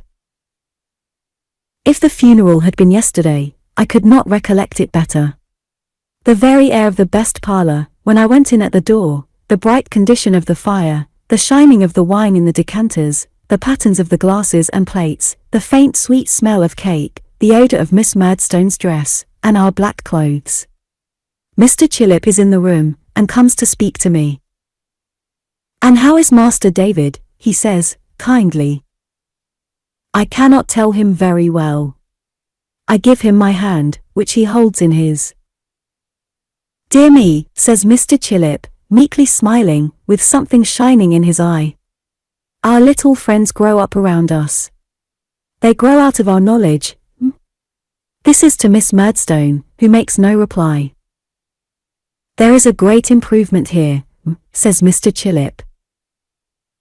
Miss Murdstone merely answers with a frown and a formal bend. Mr. Chillip, discomfited, goes into a corner, keeping me with him, and opens his mouth no more. I remark this, because I remark everything that happens, not because I care about myself, or have done since I came home. And now the bell begins to sound, and Mr. Omer and another come to make us ready. As Peggotty was wont to tell me, long ago, the followers of my father to the same grave were made ready in the same room. There are Mr. Murdstone, our neighbour Mr. Graper, Mr. Chillip, and I. When we go out to the door, the bearers and their load are in the garden, and they move before us down the path, and past the elms, and through the gate, and into the churchyard, where I have so often heard the birds sing on a summer morning. We stand around the grave. The day seems different to me from every other day, and the light not of the same colour, of a sadder colour. Now there is a solemn hush, which we have brought from home with what is resting in the mould, and while we stand bareheaded, I hear the voice of the clergyman, sounding remote in the open air, and yet distinct and plain, saying, "I am the resurrection and the life, saith the Lord." Then I hear sobs, and, standing apart among the lookers-on, I see that good and faithful servant, whom of all the people upon earth I love the best, and unto whom my childish heart is certain that the Lord will one day say, "Well done." There are many faces that I know, among the little crowd, faces that I knew in church, when mine was always wandering there, faces that first saw my mother, when she came to the village in her youthful bloom. I do not mind them, I mind nothing but my grief, and yet I see and know them all, and even in the background, far away, see Minnie looking on, and her eye glancing on her sweetheart, who is near me. It is over, and the earth is filled in, and we turn to come away. Before us stands our house, so pretty and unchanged, so linked in my mind with the young idea of what is gone, that all my sorrow has been nothing to the sorrow it calls forth. But they take me on, and Mr. Chillip talks to me, and when we get home, puts some water to my lips, and when I ask his leave to go up to my room, dismisses me with the gentleness of a woman. All this, I say, is yesterday's event. Events of later date have floated from me to the shore where all forgotten things will reappear, but this stands like a high rock in the ocean. I knew that Peggotty would come to me in my room. The Sabbath stillness of the time, the day was so like Sunday. I have forgotten that, was suited to us both. She sat down by my side upon my little bed, and holding my hand, and sometimes putting it to her lips, and sometimes smoothing it with hers, as she might have comforted my little brother, told me, in her way, all that she had to tell concerning what had happened. She was never well, said Peggotty, for a long time. She was uncertain in her mind, and not happy. When her baby was born, I thought at first she would get better, but she was more delicate, and sunk a little every day. She used to like to sit alone before her baby came, and then she cried, but afterwards she used to sing to it, so soft, that I once thought, when I heard her, it was like a voice up in the air, that was rising away. I think she got to be more timid, and more frightened like, of late, and that a hard word was like a blow to her. But she was always the same to me. She never changed to her foolish Peggotty, didn't my sweet girl. Here Peggotty stopped, and softly beat upon my hand a little while.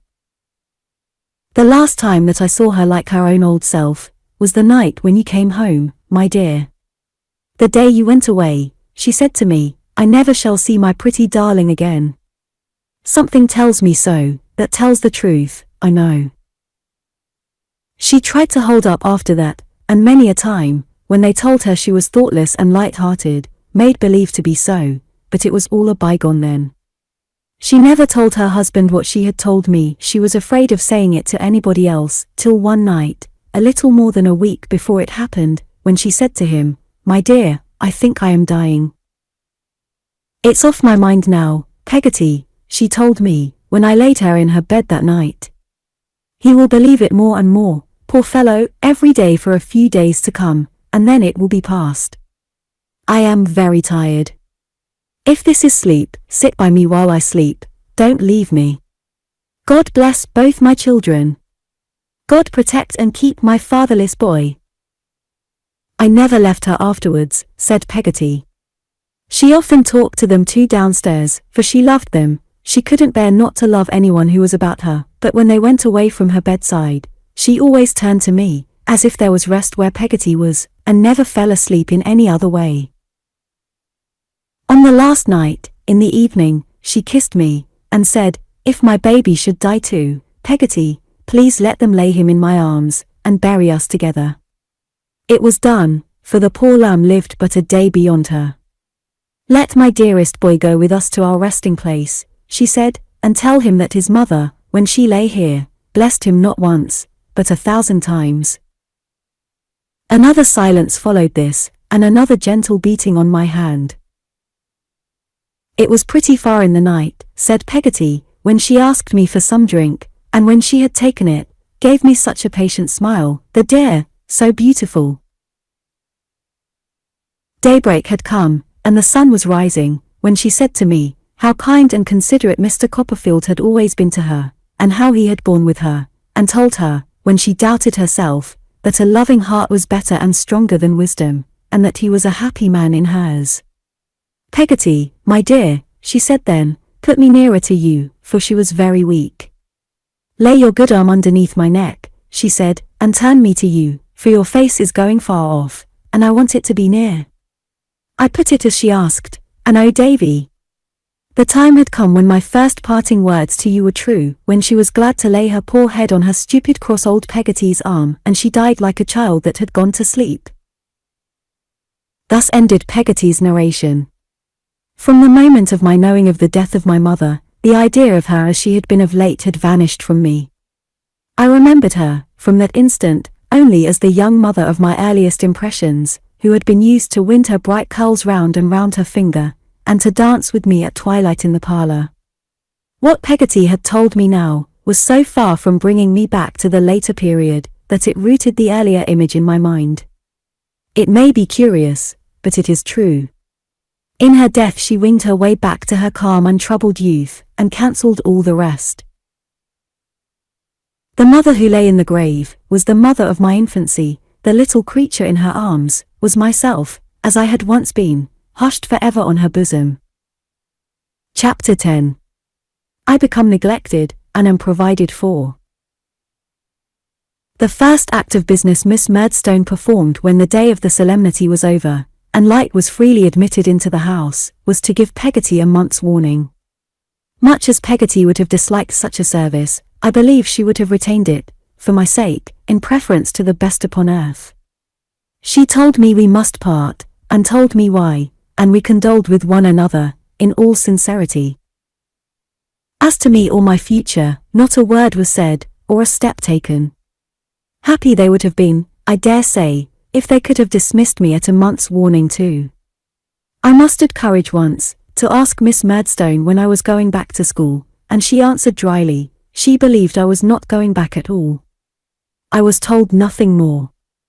I was very anxious to know what was going to be done with me, and so was Peggotty, but neither she nor I could pick up any information on the subject. There was one change in my condition, which, while it relieved me of a great deal of present uneasiness, might have made me, if I had been capable of considering it closely, yet more uncomfortable about the future. It was this. The constraint that had been put upon me, was quite abandoned. I was so far from being required to keep my dull post in the parlour, that on several occasions, when I took my seat there, Miss Murdstone frowned to me to go away. I was so far from being warned off from Peggotty's society, that, provided I was not in Mr. Murdstone's, I was never sought out or inquired for. At first I was in daily dread of his taking my education in hand again, or of Miss Murdstone's devoting herself to it, but I soon began to think that such fears were groundless, and that all I had to anticipate was neglect. I do not conceive that this discovery gave me much pain then. I was still giddy with the shock of my mother's death, and in a kind of stunned state as to all tributary things. I can recollect, indeed, to have speculated, at odd times, on the possibility of my not being taught any more, or cared for any more, and growing up to be a shabby, moody man, lounging an idle life away, about the village, as well as on the feasibility of my getting rid of this picture by going away somewhere, like the hero in a story, to seek my fortune. But these were transient visions, daydreams I sat looking at sometimes, as if they were faintly painted or written on the wall of my room, and which, as they melted away, left the wall blank again. Peggotty, I said in a thoughtful whisper, one evening, when I was warming my hands at the kitchen fire, Mr. Murdstone likes me less than he used to. He never liked me much, Peggotty, but he would rather not even see me now, if he can help it. Perhaps it's his sorrow, said Peggotty, stroking my hair. I am sure, Peggotty, I am sorry too. If I believed it was his sorrow, I should not think of it at all. But it's not that, oh, no, it's not that. How do you know it's not that, said Peggotty, after a silence. Oh, his sorrow is another and quite a different thing. He is sorry at this moment, sitting by the fireside with Miss Murdstone, but if I was to go in, Peggotty, he would be something besides. What would he be, said Peggotty. Angry, I answered, with an involuntary imitation of his dark frown. If he was only sorry, he wouldn't look at me as he does. I am only sorry, and it makes me feel kinder. Peggotty said nothing for a little while, and I warmed my hands, as silent as she. Davy, she said at length. Yes, Peggotty. I have tried, my dear, all ways I could think of, all the ways there are, and all the ways there ain't, in short, to get a suitable service here, in Blunderstone, but there's no such a thing, my love. And what do you mean to do, Peggotty, says I, wistfully. Do you mean to go and seek your fortune? I expect I shall be forced to go to Yarmouth, replied Peggotty, and live there. You might have gone farther off, I said, brightening a little, and been as bad as lost. I shall see you sometimes, my dear old Peggotty, there. You won't be quite at the other end of the world, will you? Contrary ways, please God, cried Peggotty, with great animation. As long as you are here, my pet, I shall come over every week of my life to see you. One day, every week of my life. I felt a great weight taken off my mind by this promise, but even this was not all, for Peggotty went on to say, Am I going, Davy, you see, to my brother's, first, for another fortnight's visit, just till I have had time to look about me, and get to be something like myself again. Now, I have been thinking that perhaps, as they don't want you here at present, you might be let to go along with me. If anything, short of being in a different relation to every one about me, Peggotty excepted, could have given me a sense of pleasure at that time, it would have been this project of all others. The idea of being again surrounded by those honest faces, shining welcome on me, of renewing the peacefulness of the sweet Sunday morning, when the bells were ringing, the stones dropping in the water, and the shadowy ships breaking through the mist, of roaming up and down with little Emily, telling her my troubles, and finding charms against them in the shells and pebbles on the beach, made a calm in my heart. It was ruffled next moment, to be sure, by a doubt of Miss Murdstone's giving her consent, but even that was set at rest soon, for she came out to take an evening grope in the store-closet while we were yet in conversation, and Peggotty, with a boldness that amazed me, broached the topic on the spot. The boy will be idle there, said Miss Murdstone, looking into a pickle jar, and idleness is the root of all evil. But, to be sure, he would be idle here or anywhere, in my opinion. Peggotty had an angry answer ready, I could see, but she swallowed it for my sake, and remained silent. Humph, said Miss Murdstone, still keeping her eye on the pickles, it is of more importance than anything else, it is of paramount importance, that my brother should not be disturbed or made uncomfortable. I suppose I had better say yes. I thanked her, without making any demonstration of joy, lest it should induce her to withdraw her assent. Nor could I help thinking this a prudent course, since she looked at me out of the pickle jar, with as great an access of sourness as if her black eyes had absorbed its contents. However, the permission was given, and was never retracted, for when the month was out, Peggotty and I were ready to depart. Mr. Barkis came into the house for Peggotty's boxes. I had never known him to pass the garden gate before, but on this occasion he came into the house. And he gave me a look as he shouldered the largest box and went out, which I thought had meaning in it, if meaning could ever be said to find its way into Mr. Barkis's visage. Peggotty was naturally in low spirits at leaving what had been her home so many years, and where the two strong attachments of her life, for my mother and myself, had been formed. She had been walking in the churchyard, too, very early, and she got into the cart, and sat in it with her handkerchief at her eyes. So long as she remained in this condition, Mr. Barkis gave no sign of life whatever. He sat in his usual place and attitude like a great stuffed figure. But when she began to look about her, and to speak to me, he nodded his head and grinned several times. I have not the least notion at whom, or what he meant by it. It's a beautiful day, Mr. Barkis, I said, as an act of politeness.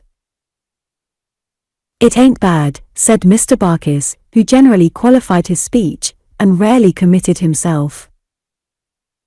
Peggotty is quite comfortable now, Mr. Barkis, I remarked, for his satisfaction.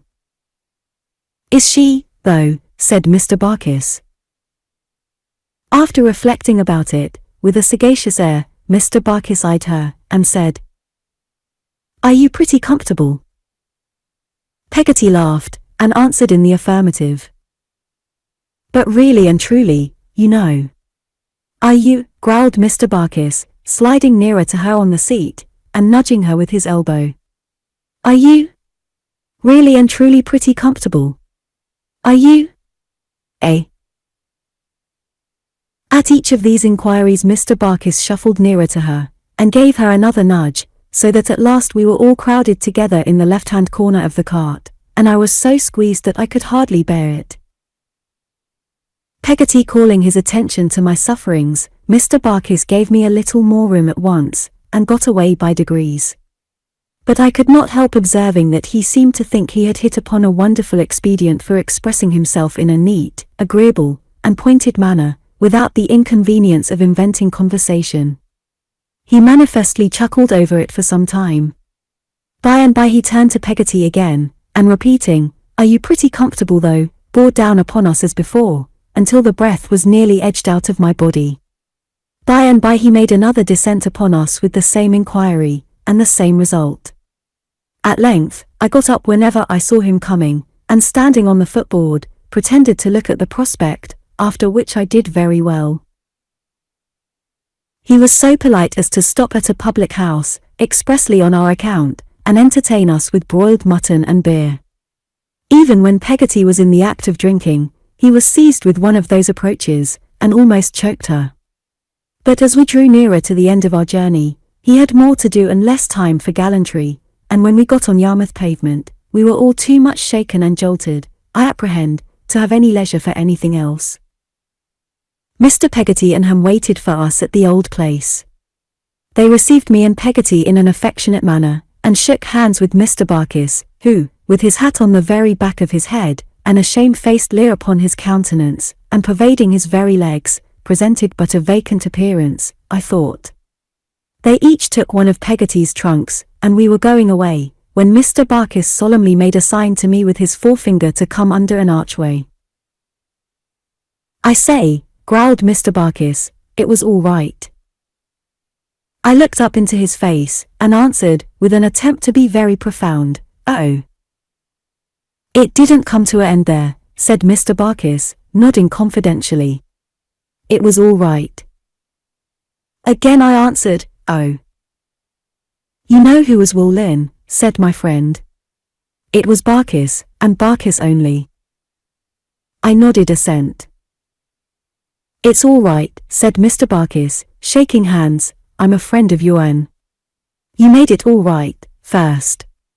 It's all right." In his attempts to be particularly lucid, Mr. Barkis was so extremely mysterious, that I might have stood looking in his face for an hour, and most assuredly should have got as much information out of it as out of the face of a clock that had stopped, but for Peggotty's calling me away. As we were going along, she asked me what he had said, and I told her he had said it was all right. "Like his impudence," said Peggotty, "but I don't mind that. Davy dear, what should you think if I was to think of being married?" "Why, I suppose you would like me as much then, Peggotty, as you do now," I returned, after a little consideration. Greatly to the astonishment of the passengers in the street, as well as of her relations going on before, the good soul was obliged to stop and embrace me on the spot, with many protestations of her unalterable love.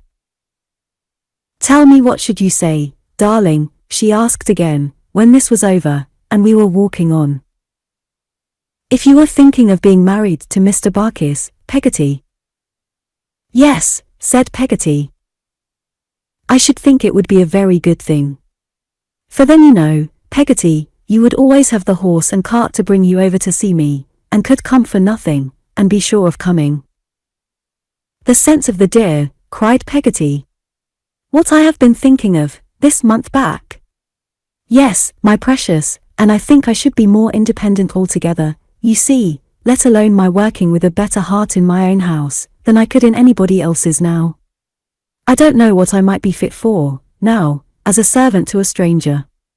And I shall be always near my pretty's resting place," said Peggotty, musing, "and be able to see it when I like, and when I lie down to rest, I may be laid not far off from my darling girl." We neither of us said anything for a little while. "But I wouldn't so much as give it another thought," said Peggotty, cheerily if my Davy was anyways against it, not if I had been asked in church 30 times 3 times over, and was wearing out the ring in my pocket. Look at me, Peggotty, I replied, and see if I am not really glad, and don't truly wish it. As indeed I did, with all my heart. Well, my life, said Peggotty, giving me a squeeze, I have thought of it night and day, every way I can, and I hope the right way, but I'll think of it again, and speak to my brother about it, and in the meantime we'll keep it to ourselves, Davy, you and me. Barkis is a good plain creature, said Peggotty, and if I tried to do my duty by him, I think it would be my fault if I wasn't pretty comfortable, said Peggotty, laughing heartily.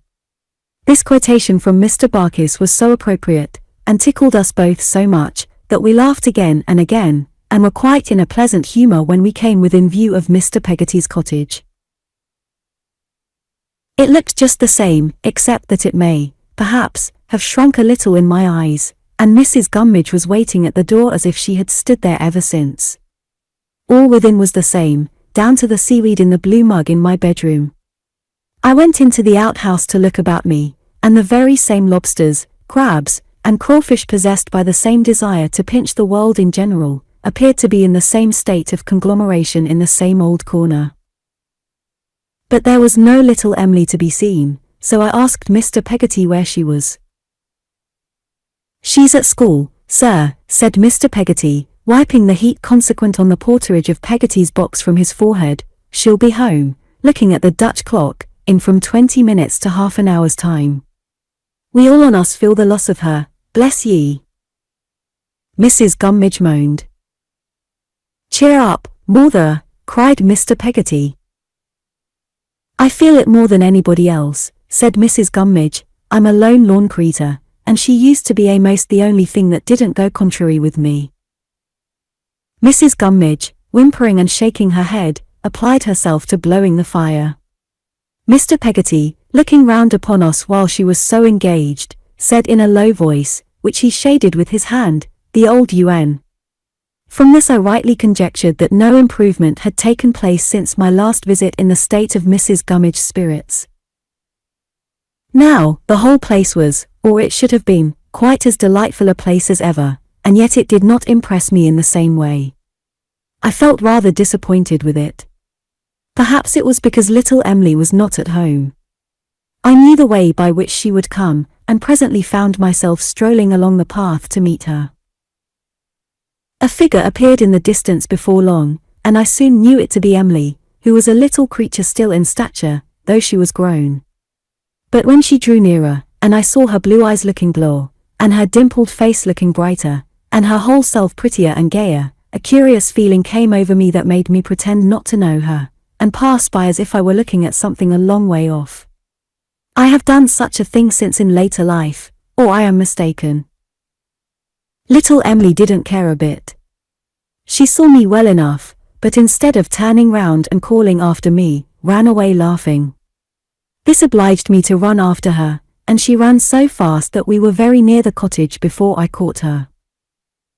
Oh, it's you, is it? Said little Emily.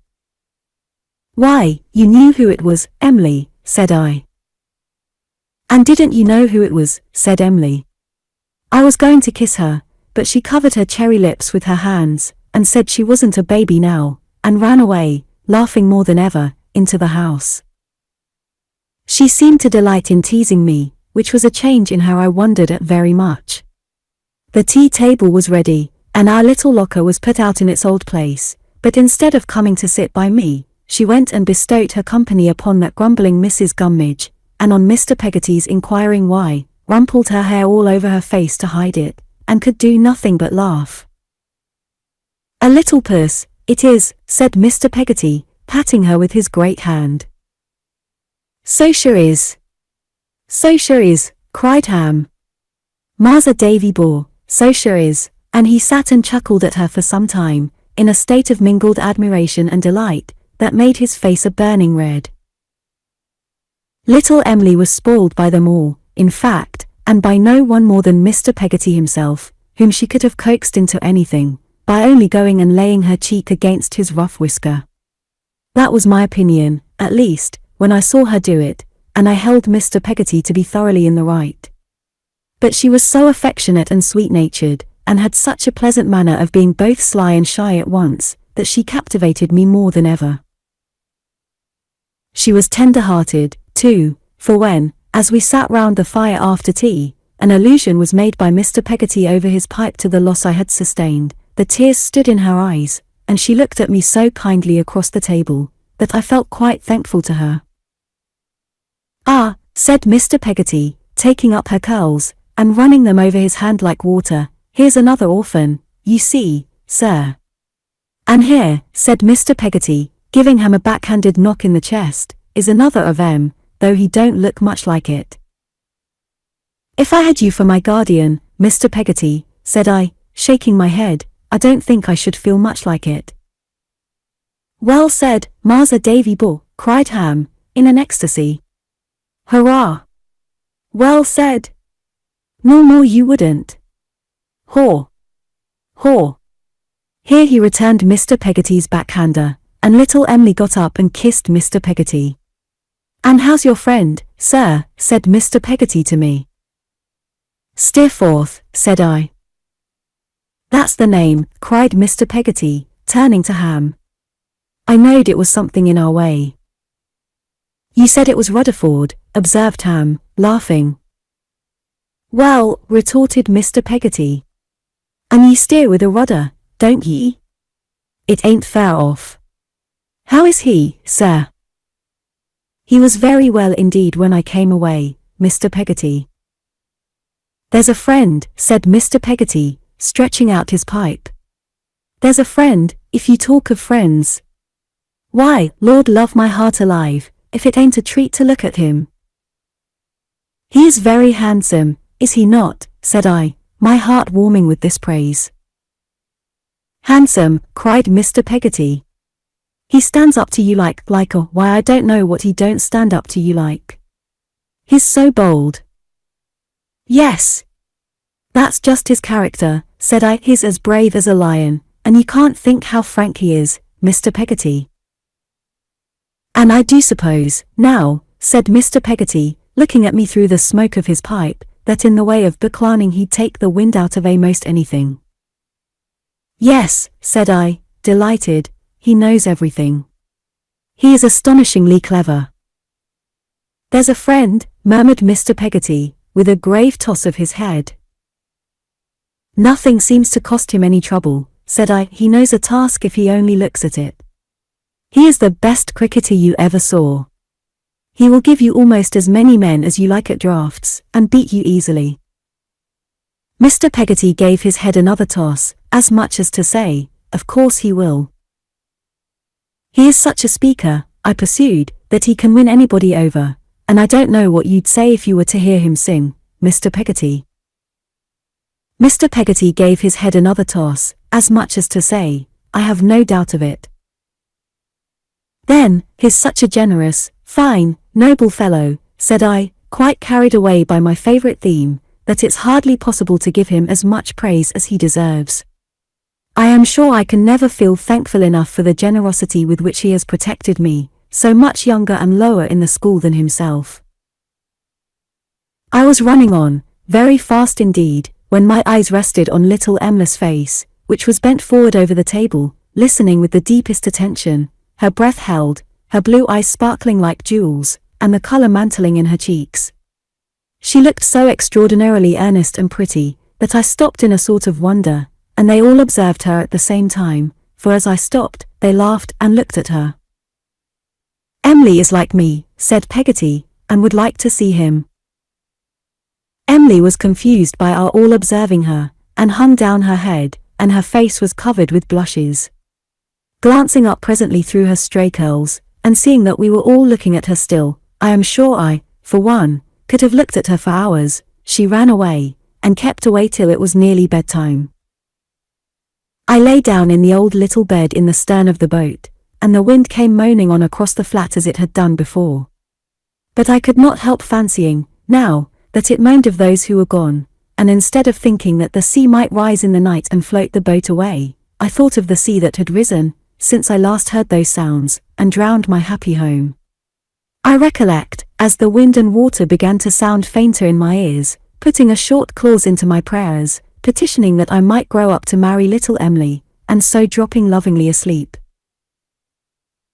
The days passed pretty much as they had passed before, except it was a great exception that little Emily and I seldom wandered on the beach now.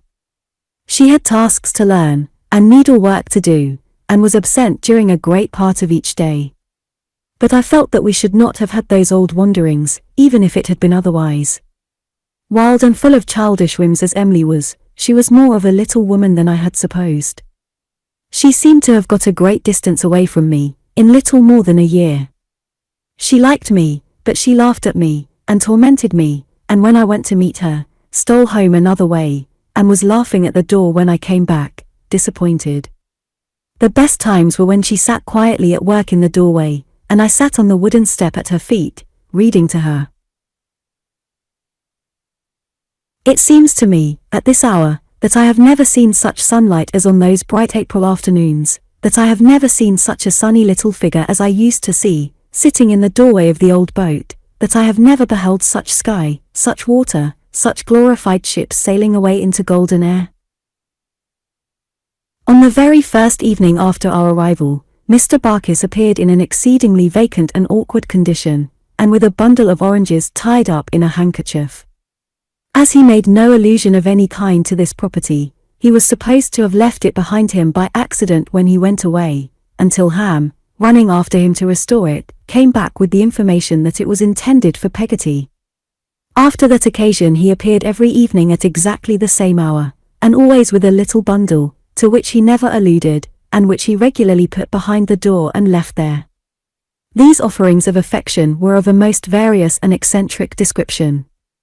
Among them I remember a double set of pig's trotters, a huge pincushion, half a bushel or so of apples, a pair of jet earrings, some Spanish onions, a box of dominoes, a canary bird and cage, and a leg of pickled pork. Mr. Barkis's wooing, as I remember it, was altogether of a peculiar kind.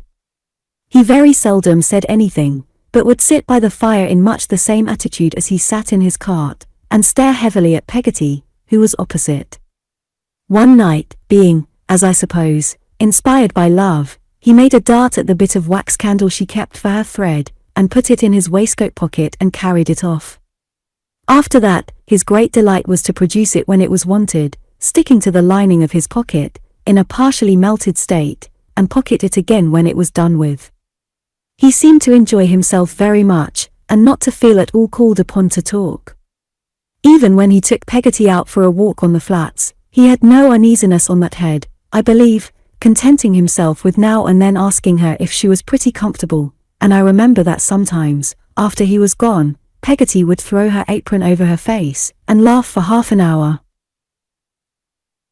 Indeed, we were all more or less amused, except that miserable Mrs. Gummidge, whose courtship would appear to have been of an exactly parallel nature, she was so continually reminded by these transactions of the old one. At length, when the term of my visit was nearly expired, it was given out that Peggotty and Mr. Barkis were going to make a day's holiday together, and that little Emily and I were to accompany them. I had but a broken sleep the night before, in anticipation of the pleasure of a whole day with Emily. We were all astir betimes in the morning, and while we were yet at breakfast, Mr. Barkis appeared in the distance, driving a chaise cart towards the object of his affections. Peggotty was dressed as usual, in her neat and quiet mourning, but Mr. Barkis bloomed in a new blue coat, of which the tailor had given him such good measure, that the cuffs would have rendered gloves unnecessary in the coldest weather, while the collar was so high that it pushed his hair up on end on the top of his head. His bright buttons, too, were of the largest size. Rendered complete by drab pantaloons and a buff waistcoat, I thought Mr. Barkis a phenomenon of respectability. When we were all in a bustle outside the door, I found that Mr. Peggotty was prepared with an old shoe, which was to be thrown after us for luck, and which he offered to Mrs. Gummidge for that purpose. No. It had better be done by somebody else, Dan'l, said Mrs. Gummidge.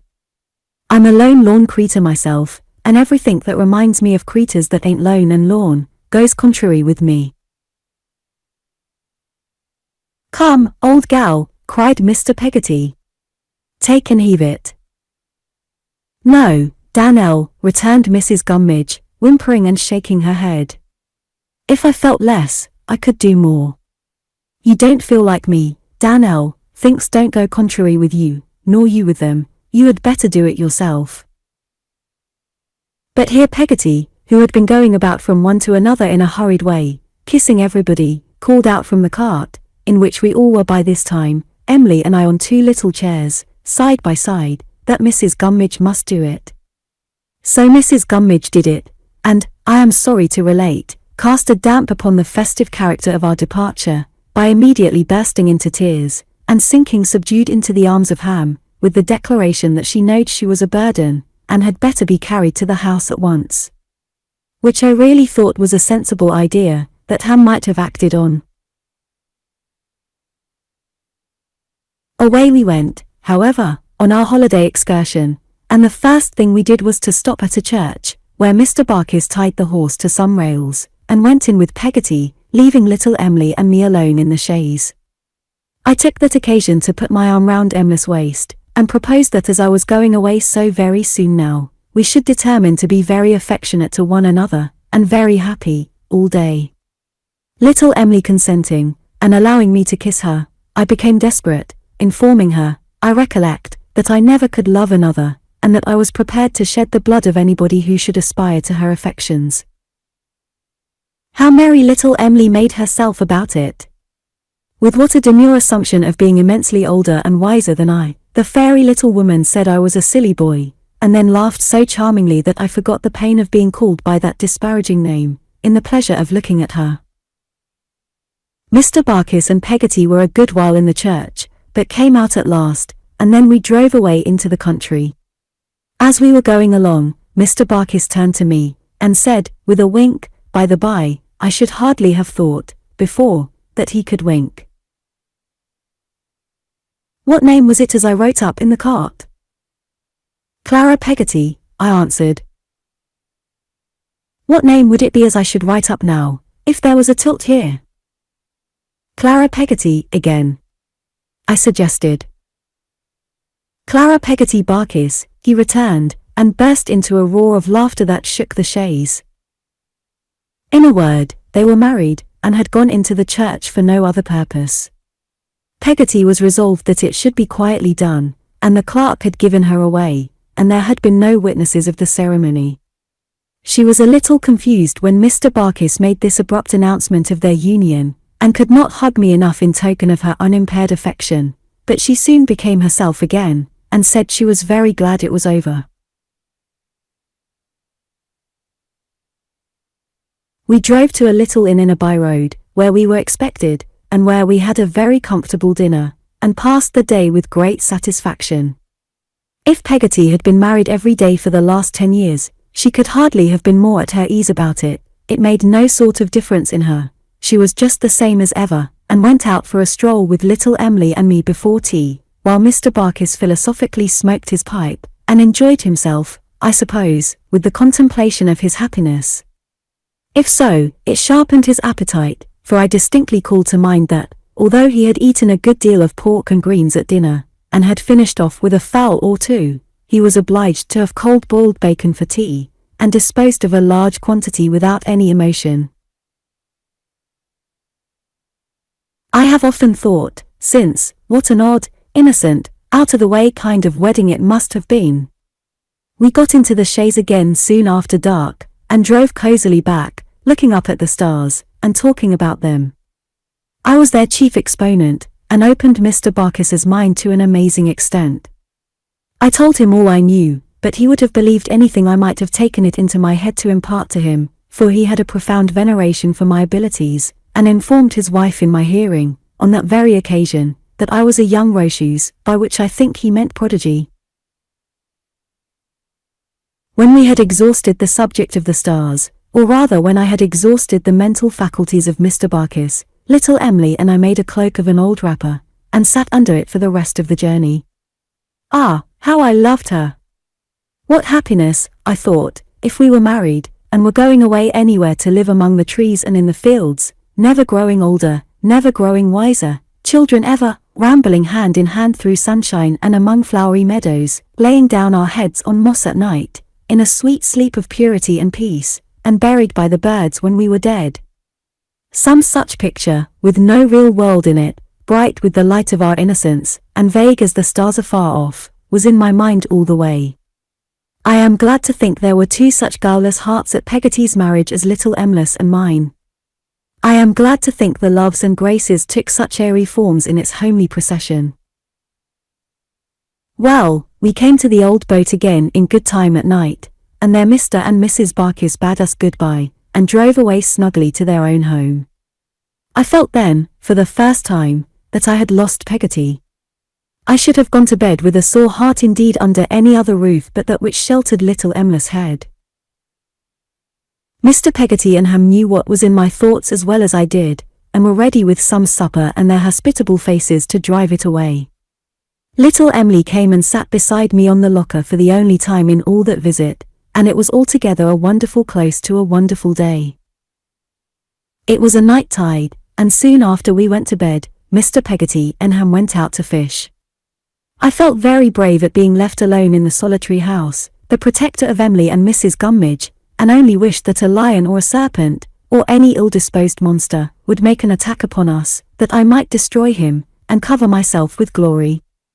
But as nothing of the sort happened to be walking about on Yarmouth flats that night, I provided the best substitute I could by dreaming of dragons until morning.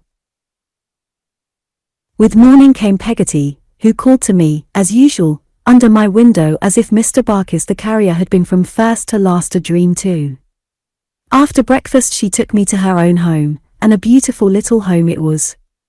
Of all the movables in it, I must have been impressed by a certain old bureau of some dark wood in the parlour. The tile-floored kitchen was the general sitting room, with a retreating top which opened, let down, and became a desk, within which was a large quarto edition of Fox's Book of Martyrs. This precious volume, of which I do not recollect one word, I immediately discovered and immediately applied myself to, and I never visited the house afterwards, but I kneeled on a chair, opened the casket where this gem was enshrined, spread my arms over the desk, and fell to devouring the book afresh. I was chiefly edified, I am afraid, by the pictures, which were numerous, and represented all kinds of dismal horrors, but the Martyrs and Peggotty's house have been inseparable in my mind ever since, and are now. I took leave of Mr. Peggotty, and Ham, and Mrs. Gummidge, and little Emily, that day, and passed the night at Peggotty's, in a little room in the roof, with the crocodile book on a shelf by the bed's head, which was to be always mine, Peggotty said, and should always be kept for me in exactly the same state. Young or old, Davy dear, as long as I am alive and have this house over my head, said Peggotty, you shall find it as if I expected you here directly minute. I shall keep it every day, as I used to keep your old little room, my darling, and if you was to go to China, you might think of it as being kept just the same, all the time you were away. I felt the truth and constancy of my dear old nurse, with all my heart, and thanked her as well as I could. That was not very well, for she spoke to me thus, with her arms round my neck, in the morning, and I was going home in the morning, and I went home in the morning, with herself and Mr. Barkis in the cart. They left me at the gate, not easily or lightly, and it was a strange sight to me to see the cart go on, taking Peggotty away, and leaving me under the old elm trees looking at the house, in which there was no face to look on mine with love or liking any more. And now I fell into a state of neglect, which I cannot look back upon without compassion. I fell at once into a solitary condition, apart from all friendly notice, apart from the society of all other boys of my own age, apart from all companionship but my own spiritless thoughts, which seems to cast its gloom upon this paper as I write. What would I have given, to have been sent to the hardest school that ever was kept, to have been taught something, anyhow, anywhere? No such hope dawned upon me. They disliked me, and they sullenly, sternly, steadily, overlooked me. I think Mr. Murdstone's means were straitened at about this time, but it is little to the purpose. He could not bear me, and in putting me from him he tried, as I believe, to put away the notion that I had any claim upon him, and succeeded. I was not actively ill-used. I was not beaten, or starved, but the wrong that was done to me had no intervals of relenting, and was done in a systematic, passionless manner. Day after day, week after week, month after month, I was coldly neglected. I wonder sometimes, when I think of it, what they would have done if I had been taken with an illness, whether I should have lain down in my lonely room, and languished through it in my usual solitary way, or whether anybody would have helped me out. When Mr. and Miss Murdstone were at home, I took my meals with them. In their absence, I ate and drank by myself. At all times I lounged about the house and neighborhood quite disregarded, except that they were jealous of my making any friends, thinking, perhaps, that if I did, I might complain to someone. For this reason, though Mr. Chillip often asked me to go and see him, he was a widower, having, some years before that, lost a little small light-haired wife, whom I can just remember connecting in my own thoughts with a pale tortoiseshell cat. It was but seldom that I enjoyed the happiness of passing an afternoon in his closet of a surgery, reading some book that was new to me, with the smell of the whole pharmacopoeia coming up my nose, or pounding something in a mortar under his mild directions. For the same reason, added no doubt to the old dislike of her, I was seldom allowed to visit Peggotty. Faithful to her promise, she either came to see me, or met me somewhere near, once every week, and never empty-handed, but many and bitter were the disappointments I had, in being refused permission to pay a visit to her at her house. Some few times, however, at long intervals, I was allowed to go there, and then I found out that Mr. Barkis was something of a miser, or as Peggotty dutifully expressed it, was a little near, and kept a heap of money in a box under his bed, which he pretended was only full of coats and trousers. In this coffer, his riches hid themselves with such a tenacious modesty, that the smallest instalments could only be tempted out by artifice, so that Peggotty had to prepare a long and elaborate scheme, a very gunpowder plot, for every Saturday's expenses. All this time I was so conscious of the waste of any promise I had given, and of my being utterly neglected, that I should have been perfectly miserable, I have no doubt, but for the old books. They were my only comfort, and I was as true to them as they were to me, and read them over and over I don't know how many times more. I now approach a period of my life, which I can never lose the remembrance of, while I remember anything, and the recollection of which has often, without my invocation, come before me like a ghost, and haunted happier times. I had been out, one day, loitering somewhere, in the listless, meditative manner that my way of life engendered, when, turning the corner of a lane near our house, I came upon Mr. Murdstone walking with a gentleman. I was confused, and was going by them, when the gentleman cried, "What? Brooks?" "No, sir, David Copperfield," I said. "Don't tell me. You are Brooks," said the gentleman. "You are Brooks of Sheffield. That's your name." At these words, I observed the gentleman more attentively. His laugh coming to my remembrance too, I knew him to be Mr. Quinion, whom I had gone over to Lowestoft with Mr. Murdstone to see, before. It is no matter, I need not recall when. "And how do you get on, and where are you being educated, Brooks?" said Mr. Quinion. He had put his hand upon my shoulder, and turned me about, to walk with them. I did not know what to reply, and glanced dubiously at Mr. Murdstone. "He is at home at present," said the latter. "He is not being educated anywhere. I don't know what to do with him. He is a difficult subject." That old, double look was on me for a moment, and then his eyes darkened with a frown, as it turned, in its aversion, elsewhere. "Humph," said Mr. Quinion, looking at us both. I thought, "Fine weather." Silence ensued, and I was considering how I could best disengage my shoulder from his hand, and go away, when he said, "I suppose you are a pretty sharp fellow still. Eh, Brooks?" "Aye. He is sharp enough," said Mr. Murdstone, impatiently. "You had better let him go. He will not thank you for troubling him."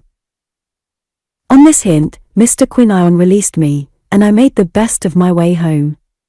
Looking back as I turned into the front garden, I saw Mr. Murdstone leaning against the wicket of the churchyard, and Mr. Quinion talking to him. They were both looking after me, and I felt that they were speaking of me. Mr. Quinion lay at our house that night. After breakfast, the next morning, I had put my chair away, and was going out of the room, when Mr. Murdstone called me back. He then gravely repaired to another table, where his sister sat herself at her desk. Mr. Quinion, with his hands in his pockets, stood looking out of window, and I stood looking at them all. "David," said Mr. Murdstone, "to the young this is a world for action, not for moping and droning in." "As you do," added his sister. Jane Murdstone, "Leave it to me, if you please." "I say, David, to the young this is a world for action, and not for moping and droning in. It is especially so for a young boy of your disposition, which requires a great deal of correcting, and to which no greater service can be done than to force it to conform to the ways of the working world, and to bend it and break it. For stubbornness won't do here," said his sister. "What it wants is, to be crushed. And crushed it must be. Shall be, too." He gave her a look, half in remonstrance, half in approval, and went on. "I suppose you know, David, that I am not rich. At any rate, you know it now. You have received some considerable education already. Education is costly, and even if it were not, and I could afford it, I am of opinion that it would not be at all advantageous to you to be kept at school. What is before you, is a fight with the world, and the sooner you begin it, the better." I think it occurred to me that I had already begun it, in my poor way, but it occurs to me now, whether or no. "You have heard the counting house mentioned sometimes," said Mr. Murdstone.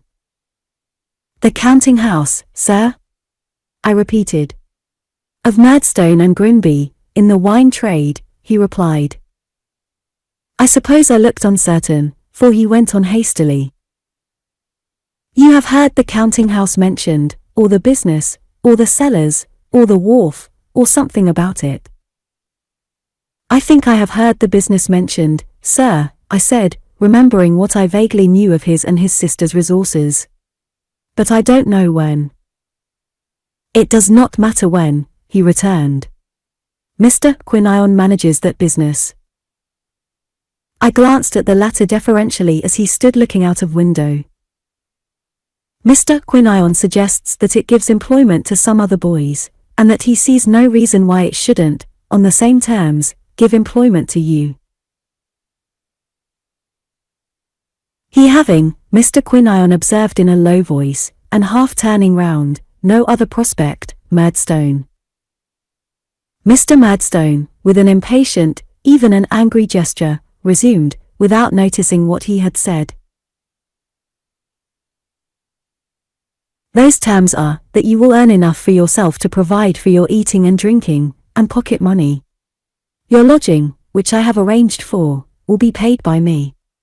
So will your washing, which will be kept down to my estimate," said his sister. "Your clothes will be looked after for you, too," said Mr. Murdstone, "as you will not be able, yet awhile, to get them for yourself. So you are now going to London, David, with Mr. Quinion, to begin the world on your own account. In short, you are provided for," observed his sister, "and will please to do your duty." Though I quite understood that the purpose of this announcement was to get rid of me, I have no distinct remembrance whether it pleased or frightened me. My impression is, that I was in a state of confusion about it, and, oscillating between the 2 points, touched neither. Nor had I much time for the clearing of my thoughts, as Mr. Quinion was to go upon the morrow. Behold me, on the morrow, in a much-worn little white hat, with a black crape round it for my mother, a black jacket, and a pair of hard, stiff corduroy trousers, which Miss Murdstone considered the best armour for the legs in that fight with the world which was now to come off. Behold me so attired, and with my little worldly all before me in a small trunk, sitting, a lone lorn child, as Mrs. Gummidge might have said, in the post-chaise that was carrying Mr. Quinion to the London coach at Yarmouth. See, how our house and church are lessening in the distance, how the grave beneath the tree is blotted out by intervening objects, how the spire points upwards from my old playground no more, and the sky is empty.